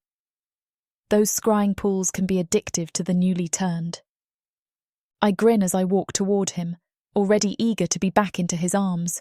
He must feel the same because he wraps an arm around my waist, tugging me against him and dropping a head on my kiss. Even my emotions feel more explosive down here. Everything feels more vivid, more alive than I ever thought possible.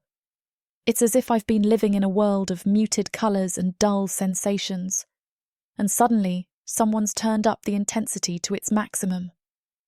I lean into Cassius's embrace, savouring the warmth of his body against mine. His scent envelops me, a heady mix of magic and something uniquely him that sets my new senses ablaze. "So what did the council say?" I ask, tilting my head to meet his dark eyes. Cassius's lips quirk into a small smile. "We've been assigned to an above-ground base. It'll give us time to recover and for you to adjust to your new situation." My heart sinks a little at the news. "We're leaving?" But I've barely had a chance to explore all this. I gesture around us at the pulsing, magical caverns. "It's so incredible down here." Cassius chuckles, the sound reverberating through his chest. "I know it seems overwhelming now, but trust me, you'll be glad for some peace and quiet soon enough." I frown, unconvinced. But the magic here, it's everywhere. I can feel it in the air, in the walls. How can anywhere above ground compare to this? "Ah, sweetheart," Cassius says, his eyes twinkling with amusement. "You underestimate the Vraken. Our above-ground bases aren't just ordinary buildings, you know." My curiosity piques. "What do you mean?" Cassius leans in close, his breath tickling my ear as he whispers, "They're built in wild spots of their own." I pull back, eyes wide with excitement. "Really? You mean we'll still be surrounded by magic?" He nods, grinning at my enthusiasm. "The magic might not be as concentrated as it is down here, but it'll be just as potent, maybe even more so in some ways. Wild spots above ground have their own unique flavour." I can hardly contain my excitement at the prospect. "What are they like?" "The above-ground wild spots?" "They're alive," Cassius says, his eyes growing distant as if recalling a memory. "The trees, the grass, even the air itself seems to breathe with magic. With the plants reacting to you, it feels even more magical than here." "So the base will be good?" I bite my lip, a flicker of anxiety cutting through my excitement. "But what did the council say about me? If I'm going with you to a base, does that mean they forgive me being changed?" Cassius's expression softens, his hand coming up to cup my cheek. "Sweetheart, you don't need to worry about that. I've handled everything." I lean into his touch, but uncertainty still gnaws at me. "Are you sure? I mean, I know changing someone without permission is a big deal. I don't want to cause trouble for you or—" "Faye," Cassius interrupts gently, his dark eyes holding mine. "Trust me. The council understands the situation. They know you're valuable to us, to me. Your knowledge of Leondor and the Dark Elves alone makes you an asset." I nod slowly, processing his words. "So they're not angry?" Cassius chuckles, the sound rumbling through his chest. "Oh, they were plenty angry at first, but I managed to convince them. You've already proven yourself by helping with the tablet and the gate. Plus, you've essentially passed a trial by fire with everything we've been through. Relief washes over me, but a small part of me still worries. What about the other Vraken? Will they accept me? It's more common than you think, Cassius assures me, his thumb tracing my cheekbone. I feel a wave of relief wash over me at Cassius's reassurance, but a new curiosity takes its place. So, what exactly are these above-ground bases like? Will it just be us there? Cassius shakes his head, a slight smile playing on his lips. Not quite, sweetheart. These bases were actually set up for humans. My eyes widen in surprise. Humans? But I thought... We've been recruiting them, Cassius explains, his voice low and serious, rescuing humans from the dark elves and offering them shelter in exchange for their help in the war. I lean back, processing this information. So there will be humans at the base? What kind of help do they provide? Cassius nods, his dark eyes meeting mine. Some are learning to fight, others help keep the base in order. It's a mutually beneficial arrangement. A smile pulls at his lips as he grins at me. And if needed, some are made, so you won't be the only one. There are others like you, humans who have been changed. You'll have people who understand exactly what you're going through. I let out a breath I didn't realize I was holding. The idea of not being alone in this new existence is comforting. That's good to know. I guess I have a lot to learn about Vraken society. Don't you worry. He pulls me close. Anyone who doesn't will answer to me. You're under my protection now, Faye. More than that, you're my partner in this. His words send a thrill through me, both comforting and exhilarating. Partner, huh? I tease, trying to lighten the mood. Does that mean I get a say in our missions now? Cassius grins, a rare sight that makes my heart skip. Don't push your luck, sweetheart, but yes, your input will be valuable. We're in this together now. I can't help but smile back, feeling truly safe and accepted for the first time in years. Together, I repeat, liking the sound of it. I think I can get used to that. I buzz with excitement as we prepare for our move to the above-ground base. Cassius helps me pack a few essentials, mostly clothing and some weapons he's able to scrounge up for us. He says there will be more supplies up there, but just in case. My fingers trace the intricate designs on a beautifully crafted dagger he hands me. You'll need to learn how to use these properly now, he says, his dark eyes twinkling. Your new strength means you could accidentally snap a regular blade in half. I can't help but grin at the thought. Sounds like fun. Cassius chuckles, the sound warming me from the inside out. It's still a novelty to hear him laugh so freely. You say that now, sweetheart, but you'll learn there's quite an adjustment to these things. As we move through the underground corridors, I notice other Vraken watching us curiously. Their eyes widen as they take in Cassius's relaxed demeanour and the easy way he interacts with me. One older Vraken nearly drops the stack of books he's carrying when Cassius cracks a joke, his laughter echoing off the stone walls. What's got them so shocked? I whisper to Cassius as we pass a group of wide-eyed Vraken. He leans in close, his breath tickling my ear. Let's just say I wasn't known for my sparkling personality before. I snort, nudging him playfully. You mean you weren't always this charming? Hardly, he replies with a wry smile. I think you might be the first person to ever call me charming, sweetheart.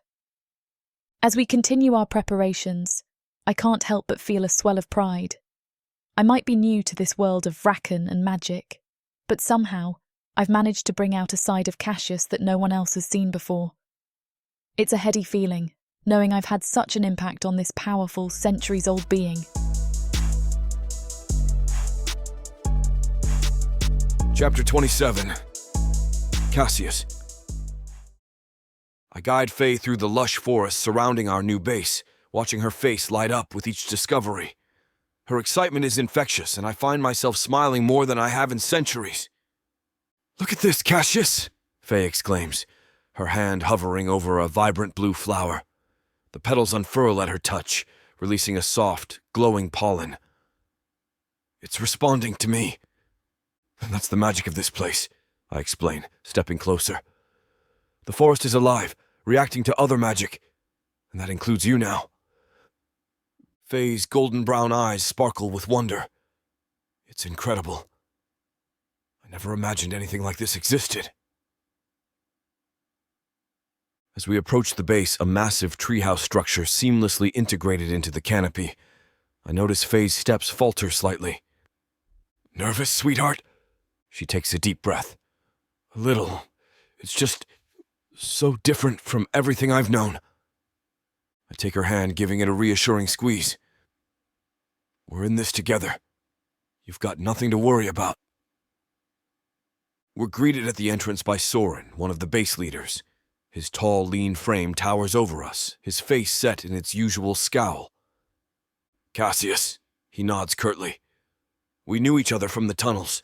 His eyes turn to Faye, not looking as disinterested as I anticipated. "And you are—" "Faye," she introduces herself, meeting his gaze steadily. Soren's expression softens slightly.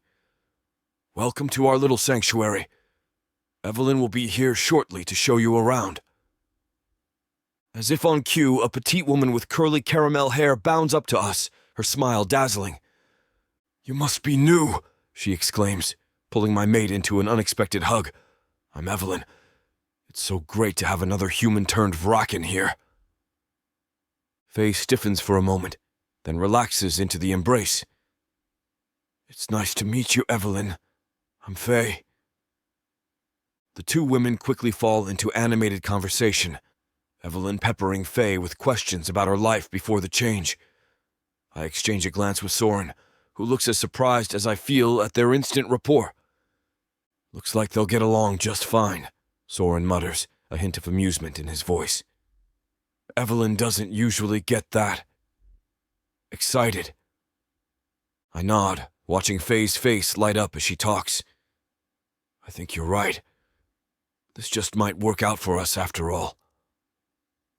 After Soren drags Evelyn off to attend to base business, I decide that I can't wait another second. I lead Faye away from the base, my hand resting lightly on the small of her back. The forest seems to part for us, creating a natural path through the dense foliage. "Where are we going?" Faye asks, her eyes darting around, taking in every detail. "You'll see, sweetheart," I reply, unable to keep the smile from my voice. "I want to show you something special." We emerge into a small clearing, and I hear Faye's sharp intake of breath. The space is alive with magic, luminescent flowers blooming in impossible colors, vines swaying gently despite the lack of wind. At the center, a crystal-clear pool reflects the dappled sunlight filtering through the canopy. "Cassius, it's beautiful," Faye whispers, stepping forward. I hang back, watching as she explores. The forest seems to respond to her presence, branches bending down to brush her skin, flowers turning to face her as she passes. Faye reaches out, running her fingers along a vine that curls around her wrist like a bracelet. "Hello there," she murmurs, and I swear I hear the plant sigh in response. It's mesmerizing watching her interact with the forest. She moves with a grace that seems both new and innate, her newfound Vraken abilities blending seamlessly with her natural affinity for nature. The plants seem to coo over her, leaves rustling in a soft chorus as she passes. Faye turns back to me, her face alight with wonder. How is this possible? I move to join her, the forest parting for me as well, though not as eagerly as it did for Faye. This place is old, older than even the Vraken. The magic here is different, more primal. She nods, understanding dawning in her eyes. And it recognizes me as part of it now. Exactly, I confirm, marveling at how quickly she's grasping these new concepts. You're adapting beautifully, Faye. She blushes, the color vivid against her pale skin. It feels right, like I found a place where I truly belong. I watch Faye as she interacts with the forest, her joy and wonder infectious. For centuries, I've been trapped in a fog of apathy, going through the motions of existence without truly living. But now, with Faye by my side, everything has changed.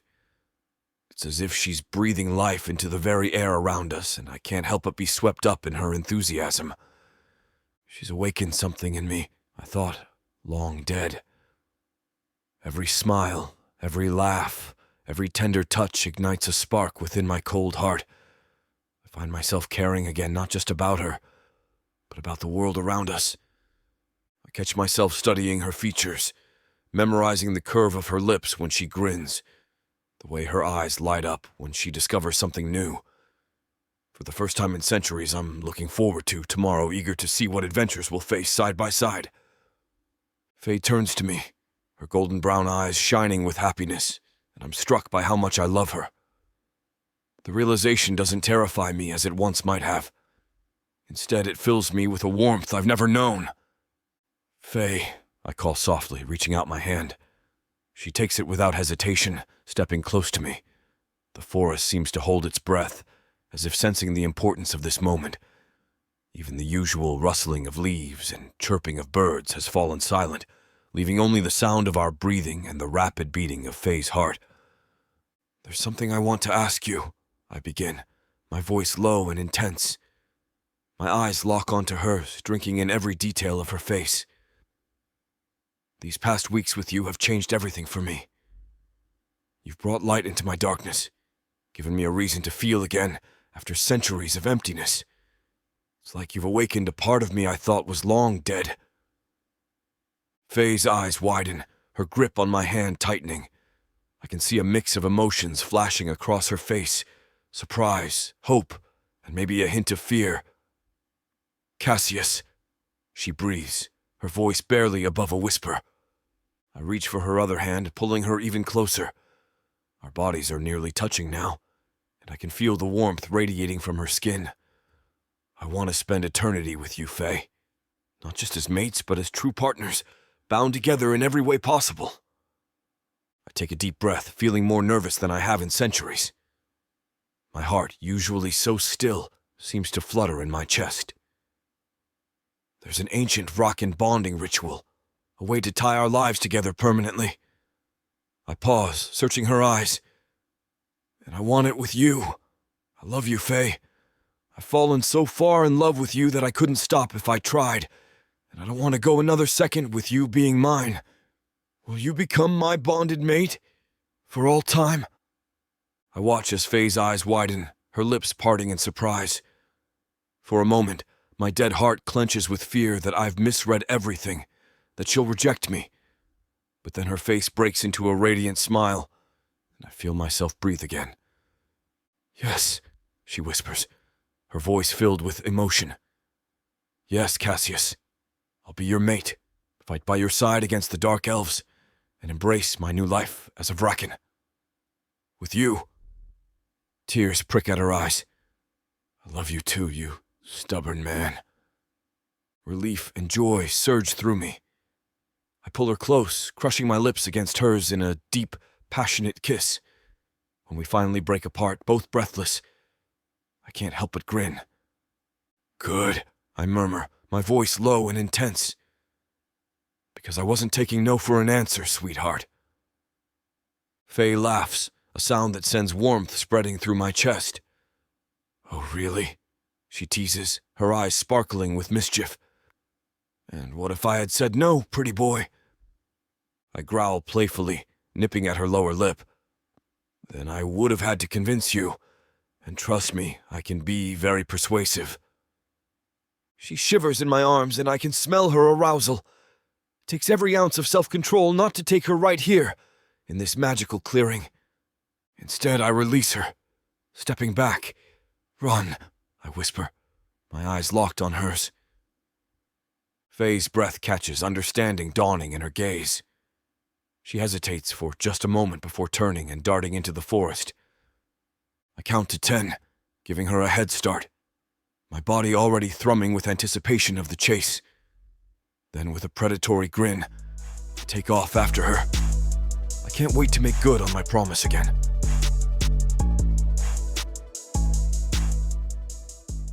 Earth is pretty much a desolate wasteland since the orcs came over from Protheca, and being a woman, the best you can hope is to be someone's property. Now, after my curvy body catches Corthar's eye, he'll claim me, and I'll serve him, in any way he pleases. You're mine now. Listen to this story and more when you get the complete Orc Warriors of Protheca audiobook and ebook bundle. 40 books, 19 audiobooks, 19 ebooks. You even get 1 free novella and 1 free audiobook. All for a shocking 90% off. Protheca's magic is eternal, and the complete Orc Warriors of Protheca bundle will bring over 100 hours of that magic to you.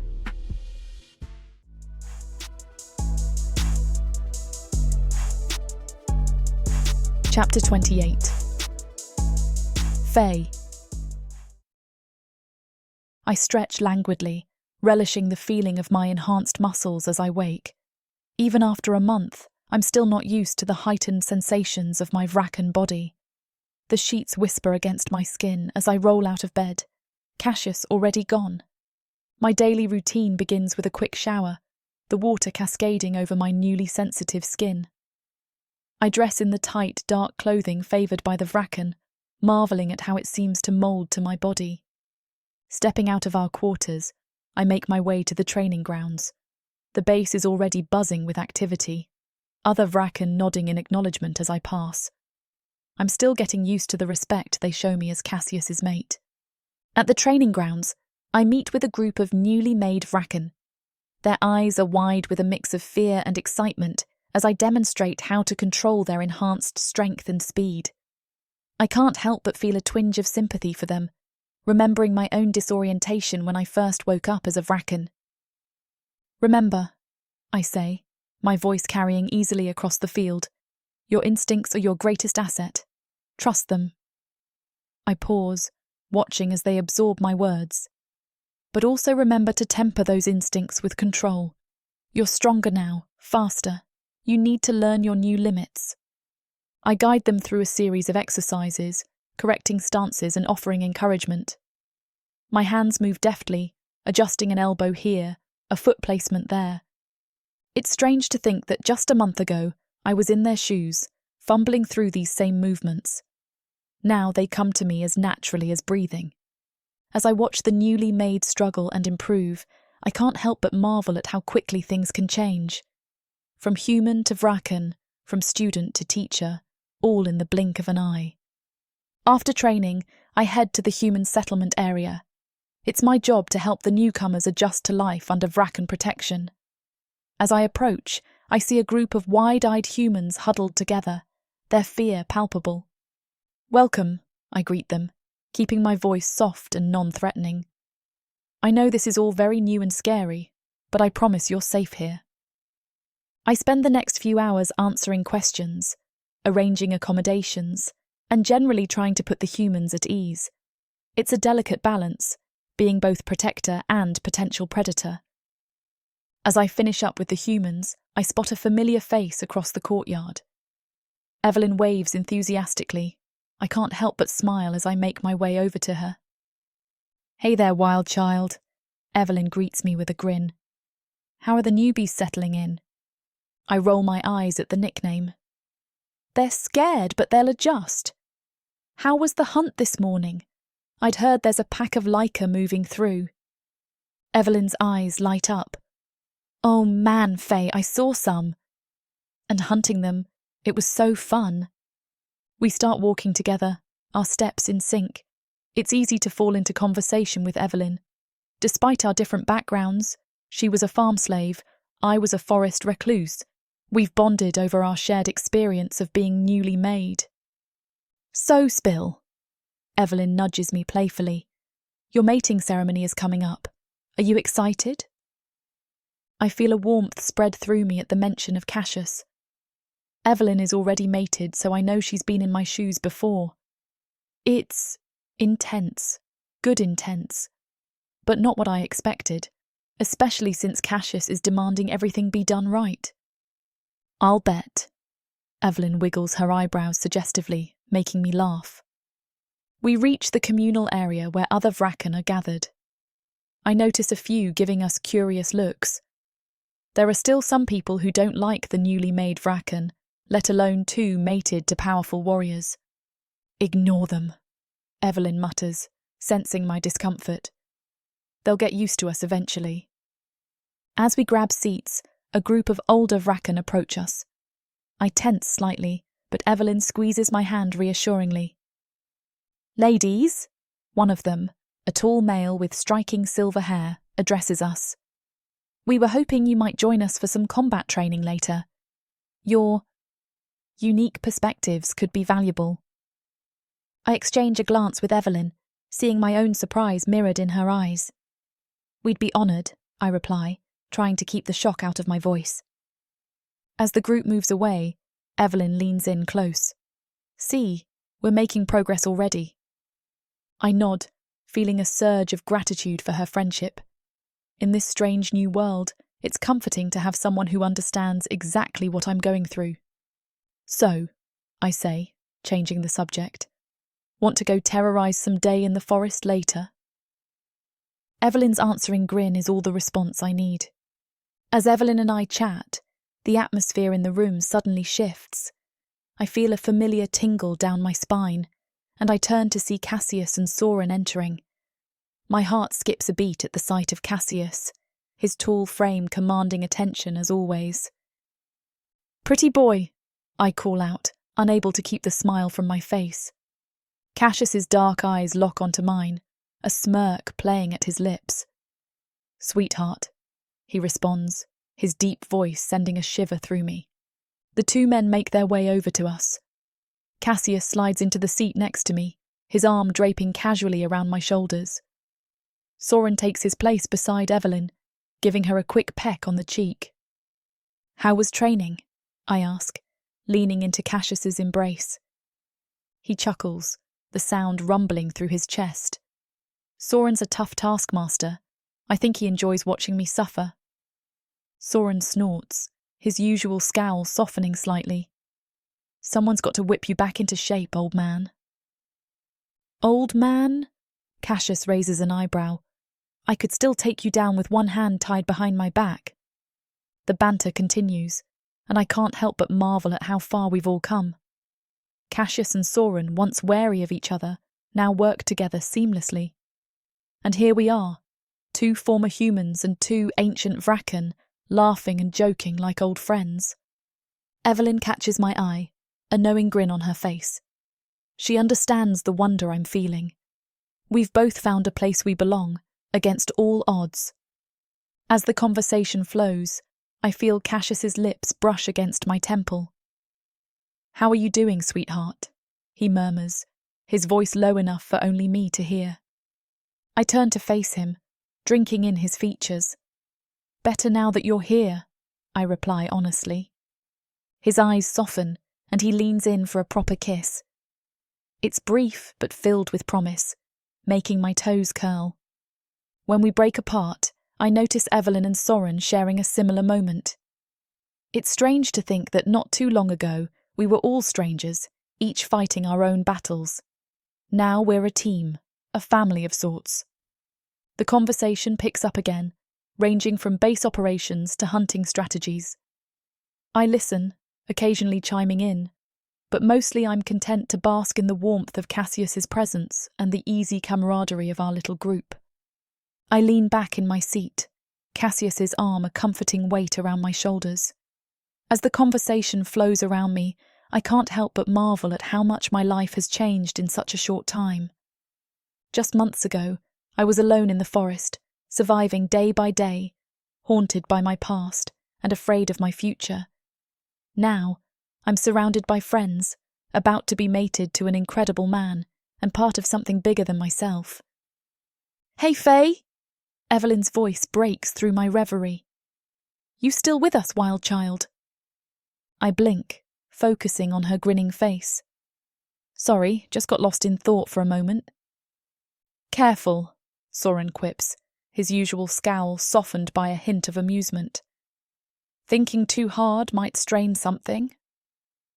I roll my eyes at him, says the man who looks like he's perpetually solving complex equations. Cassius chuckles beside me, the sound vibrating through his chest. She's got you there, my friend. Soren's scowl deepens, but there's no real heat behind it. At least I don't look like I'm constantly surprised by my own existence. Hey, Cassius protests, but he's laughing too. As the banter continues, I feel a warmth spreading through my chest that has nothing to do with my new Vrakan abilities. This easy camaraderie, the feeling of belonging, it's something I never thought I'd have. Evelyn catches my eye and winks, as if she knows exactly what I'm thinking. She probably does. We've bonded over our shared experiences, both as former humans and as mates to powerful Vrakan. So, Faye, Evelyn says, leaning forward with a mischievous glint in her eye. I hear the guys have been talking about trying to take us on. I think we need to remind them that we can kick his ass. I smirk, glancing at Cassius. You need the reminder, pretty boy? I'd love to see you try, sweetheart. Cassius murmurs in my ear, his breath sending shivers down my spine. The conversation shifts again, but I'm only half listening. I'm too caught up in the realization of how lucky I am. From solitary hunter to part of this makeshift family, I've found a place where I truly belong. As I look around at these people, my mate, my friends, my new family, I can't help but smile. This is home now, and I wouldn't have it any other way. Chapter 29. Cassius. I stand at the entrance of the temple, one having been built at every base, taking in the unexpected sight before me. The typically austere Vrakan halls have been transformed into a space of ethereal beauty. Delicate garlands in shades of midnight blue and silver drape from the ceiling, catching the light of countless floating orbs that pulse with a soft, magical glow. The effect is mesmerizing, like stars twinkling in a night sky. Evelyn really outdid herself, I mutter, impressed despite myself. As I scan the room, I'm struck by the sheer number of Vrakan in attendance. Faces both familiar and unknown fill the chamber, their pale skin and dark eyes a stark contrast to the shimmering decorations. There's a palpable buzz of excitement in the air, something I haven't felt among our kind in centuries. Soren appears at my side, clapping a hand on my shoulder. Quite the turnout, eh? Who would have thought your surly behind could draw such a crowd? I arch an eyebrow at him. I'm as surprised as you are. I half expected the council to show up and put a stop to this whole affair.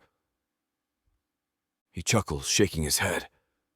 Nah, even they can't deny the significance of this. A mating is always something to celebrate, and good for morale. Reminds us why we all fight. As I take in the gathered Vrakan, I'm struck by the genuine warmth in their expressions. There's none of the usual apathy or detachment I've grown accustomed to seeing. Instead, there's a sense of hope. It's almost unsettling. I never thought I'd see our kind like this again, I admit quietly. United. Almost happy. Soren nods, his expression thoughtful. It's been a long time coming. Maybe this is the start of something new for all of us. I'm about to respond when a hush falls over the crowd. My breath catches as I see Faye enter the chamber, escorted by Evelyn. She's a vision in a gown of deep crimson, her newly pale skin glowing in the ethereal light. Our eyes lock, and for a moment, everything else fades away.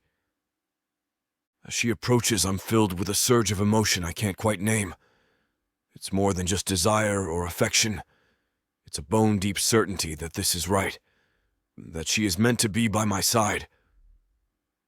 I move to meet Faye, my steps measured and deliberate. As we begin our walk down the aisle together, I can't help but marvel at her beauty.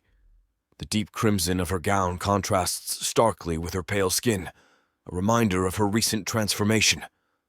Her long, dark hair cascades down her back, adorned with small silver ornaments that catch the light of the floating orbs above us. We approach the priestess, an ancient Vraken with wings so large they nearly touch the ground. Her presence commands respect, her eyes holding the wisdom of countless centuries. As we stand before the gathered crowd, I find myself unable to look away from Faye.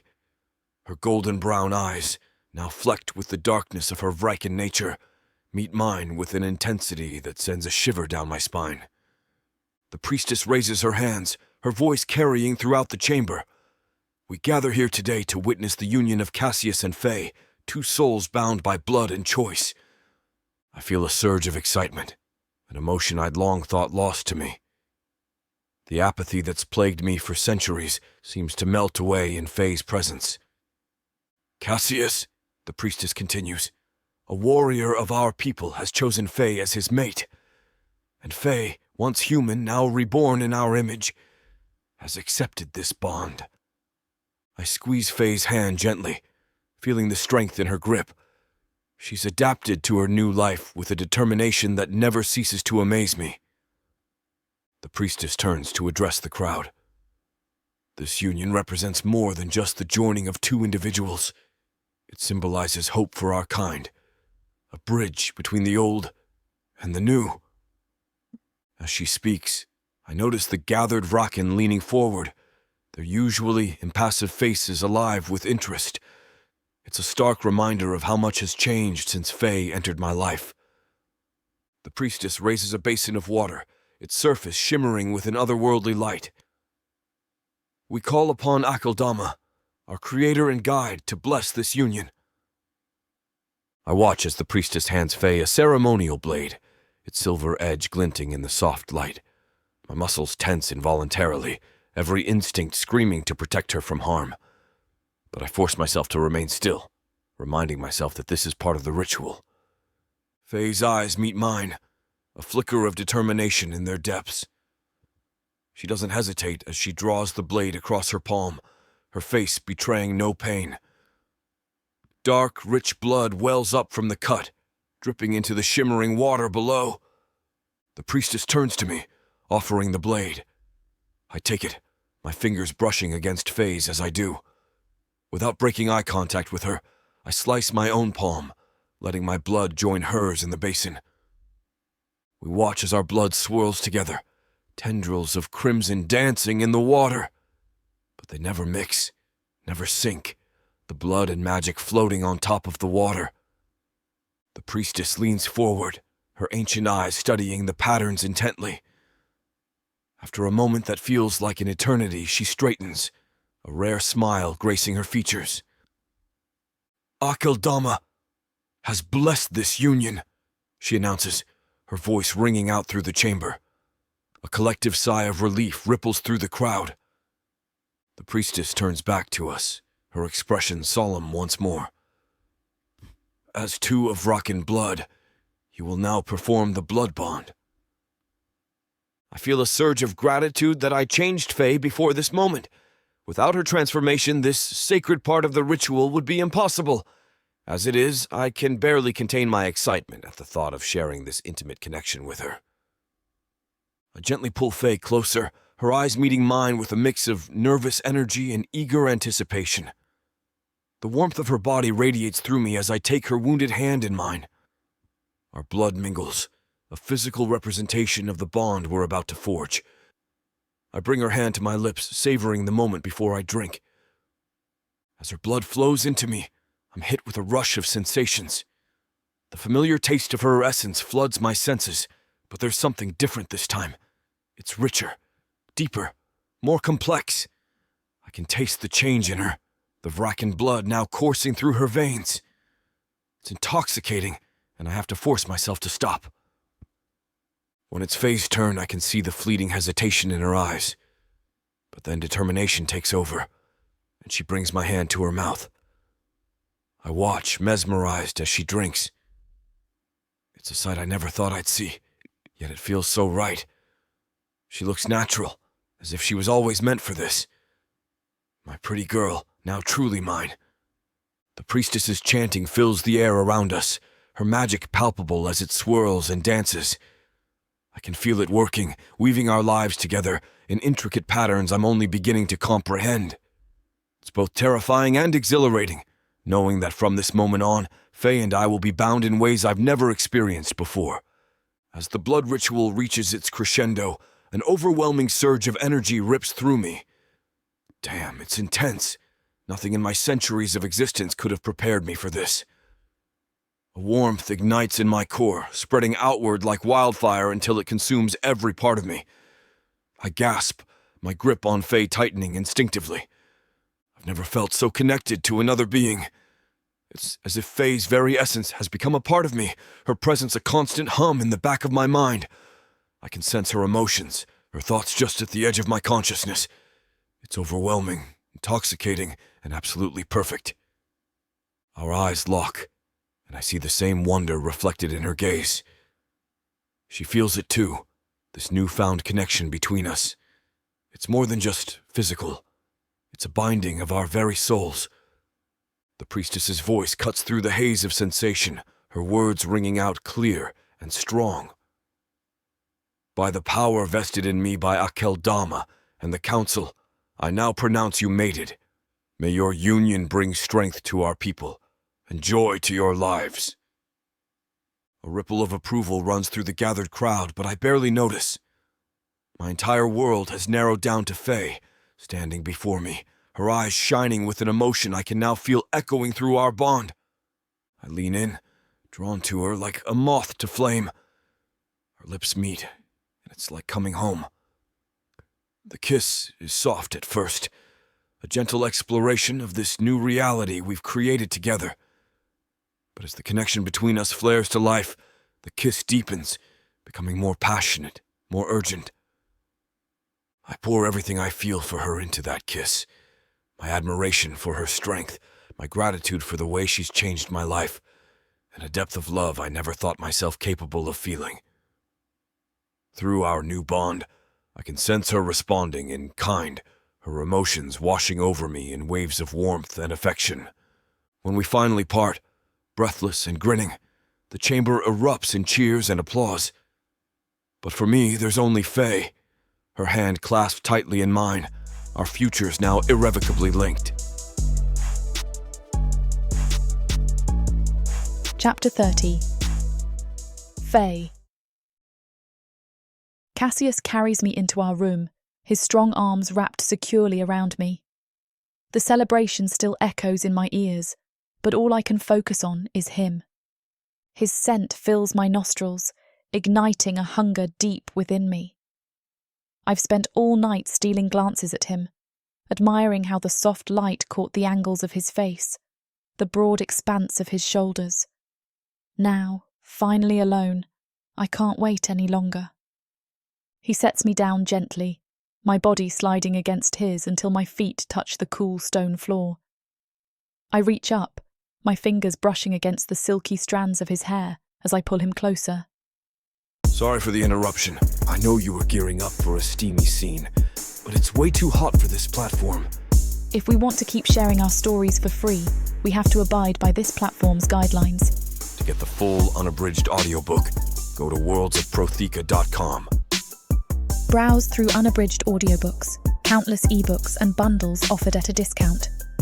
If the thought of me whispering all the dirty details into your ear isn't enticing enough, use discount code YouTube30 to get 30% off of all digital products. Story after story, audiobook after audiobook, the worlds of Protheka are waiting for you. Protheka's magic is eternal. But unabridged, it's unforgettable.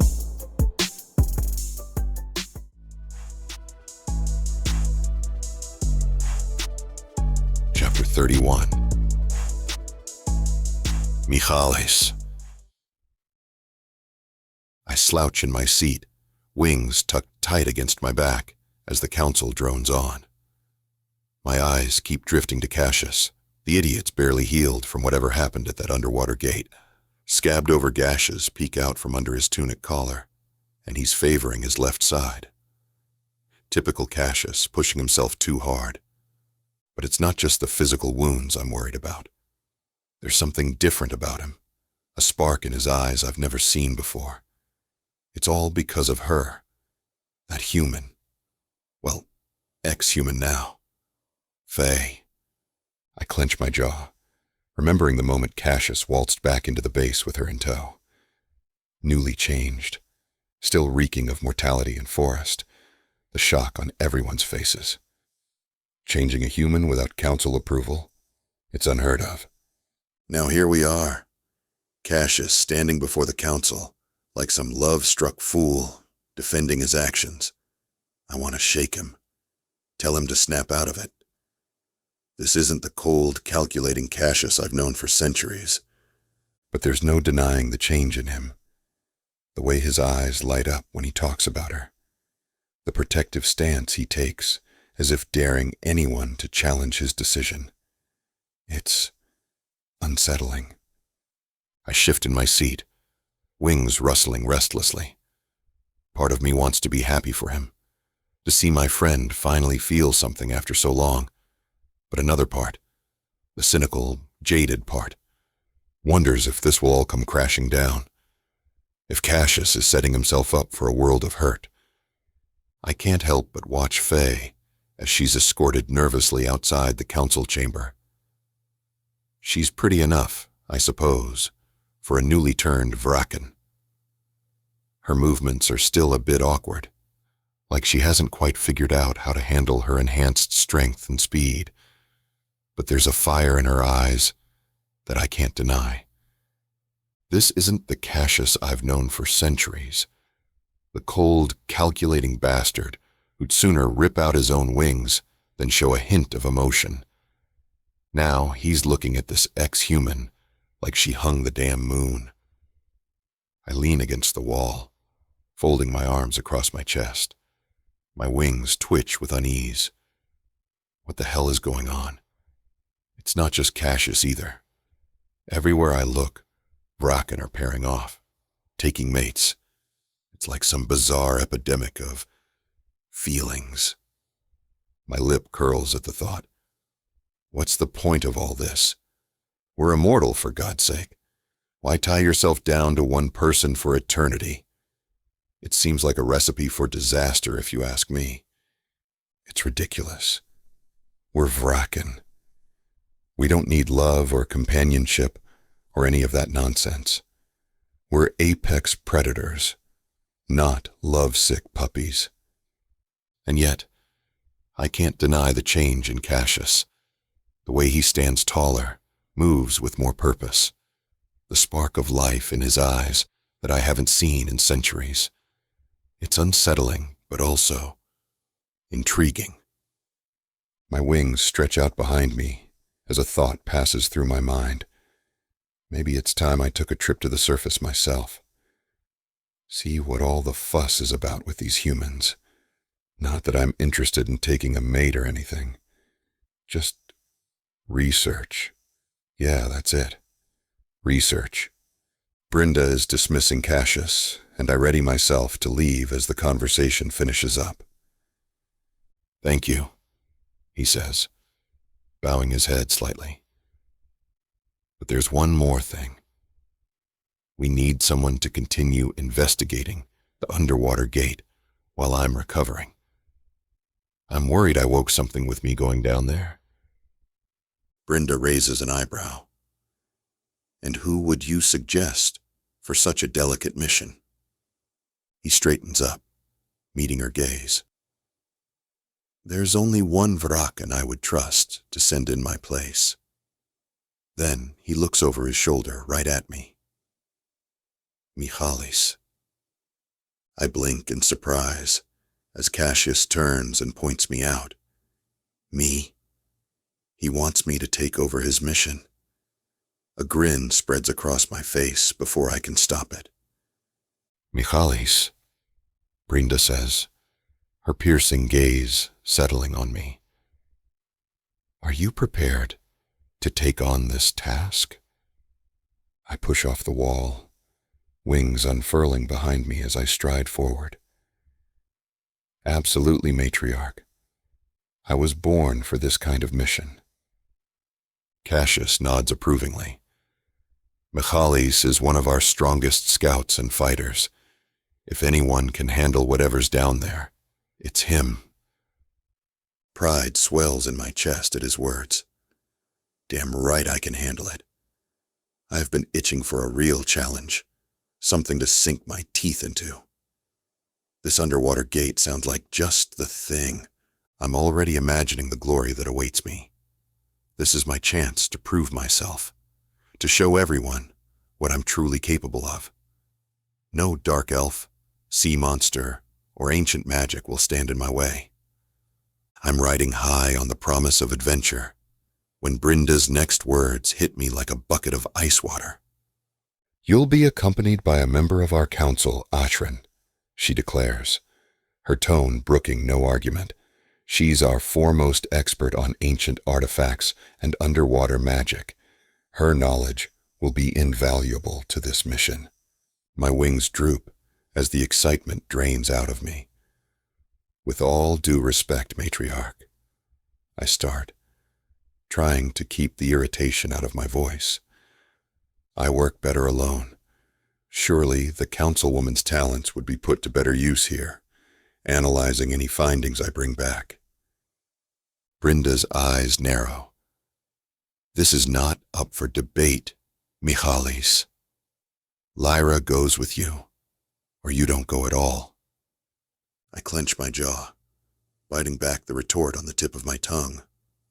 Damn politics, always complicating things. I glance over at Casus, hoping for some backup, but he just shrugs. The bastard. "Fine," I growl, wings twitching with annoyance. "When do we leave?" "Tomorrow at sunset," Brinda replies. "Akron will meet you at the surface entrance. Don't be late." I nod stiffly, already plotting ways to ditch the councilwoman once we're topside. But as I turn to leave, Casus catches my arm. "Play nice, Michalis," he murmurs, too low for the others to hear. "Akron's smarter than you think. You might actually learn something." I snort, shaking off his hand. "Yeah, sure. I'll learn how to keep one of our council members from getting captured or getting me hurt." But even as I stalk out of the chamber, wings bristling with frustration, a small part of me wonders if Casus might be right. Maybe this Akron will surprise me. Either way, I've got a job to do, and no stuffy councilwoman is going to get in my way.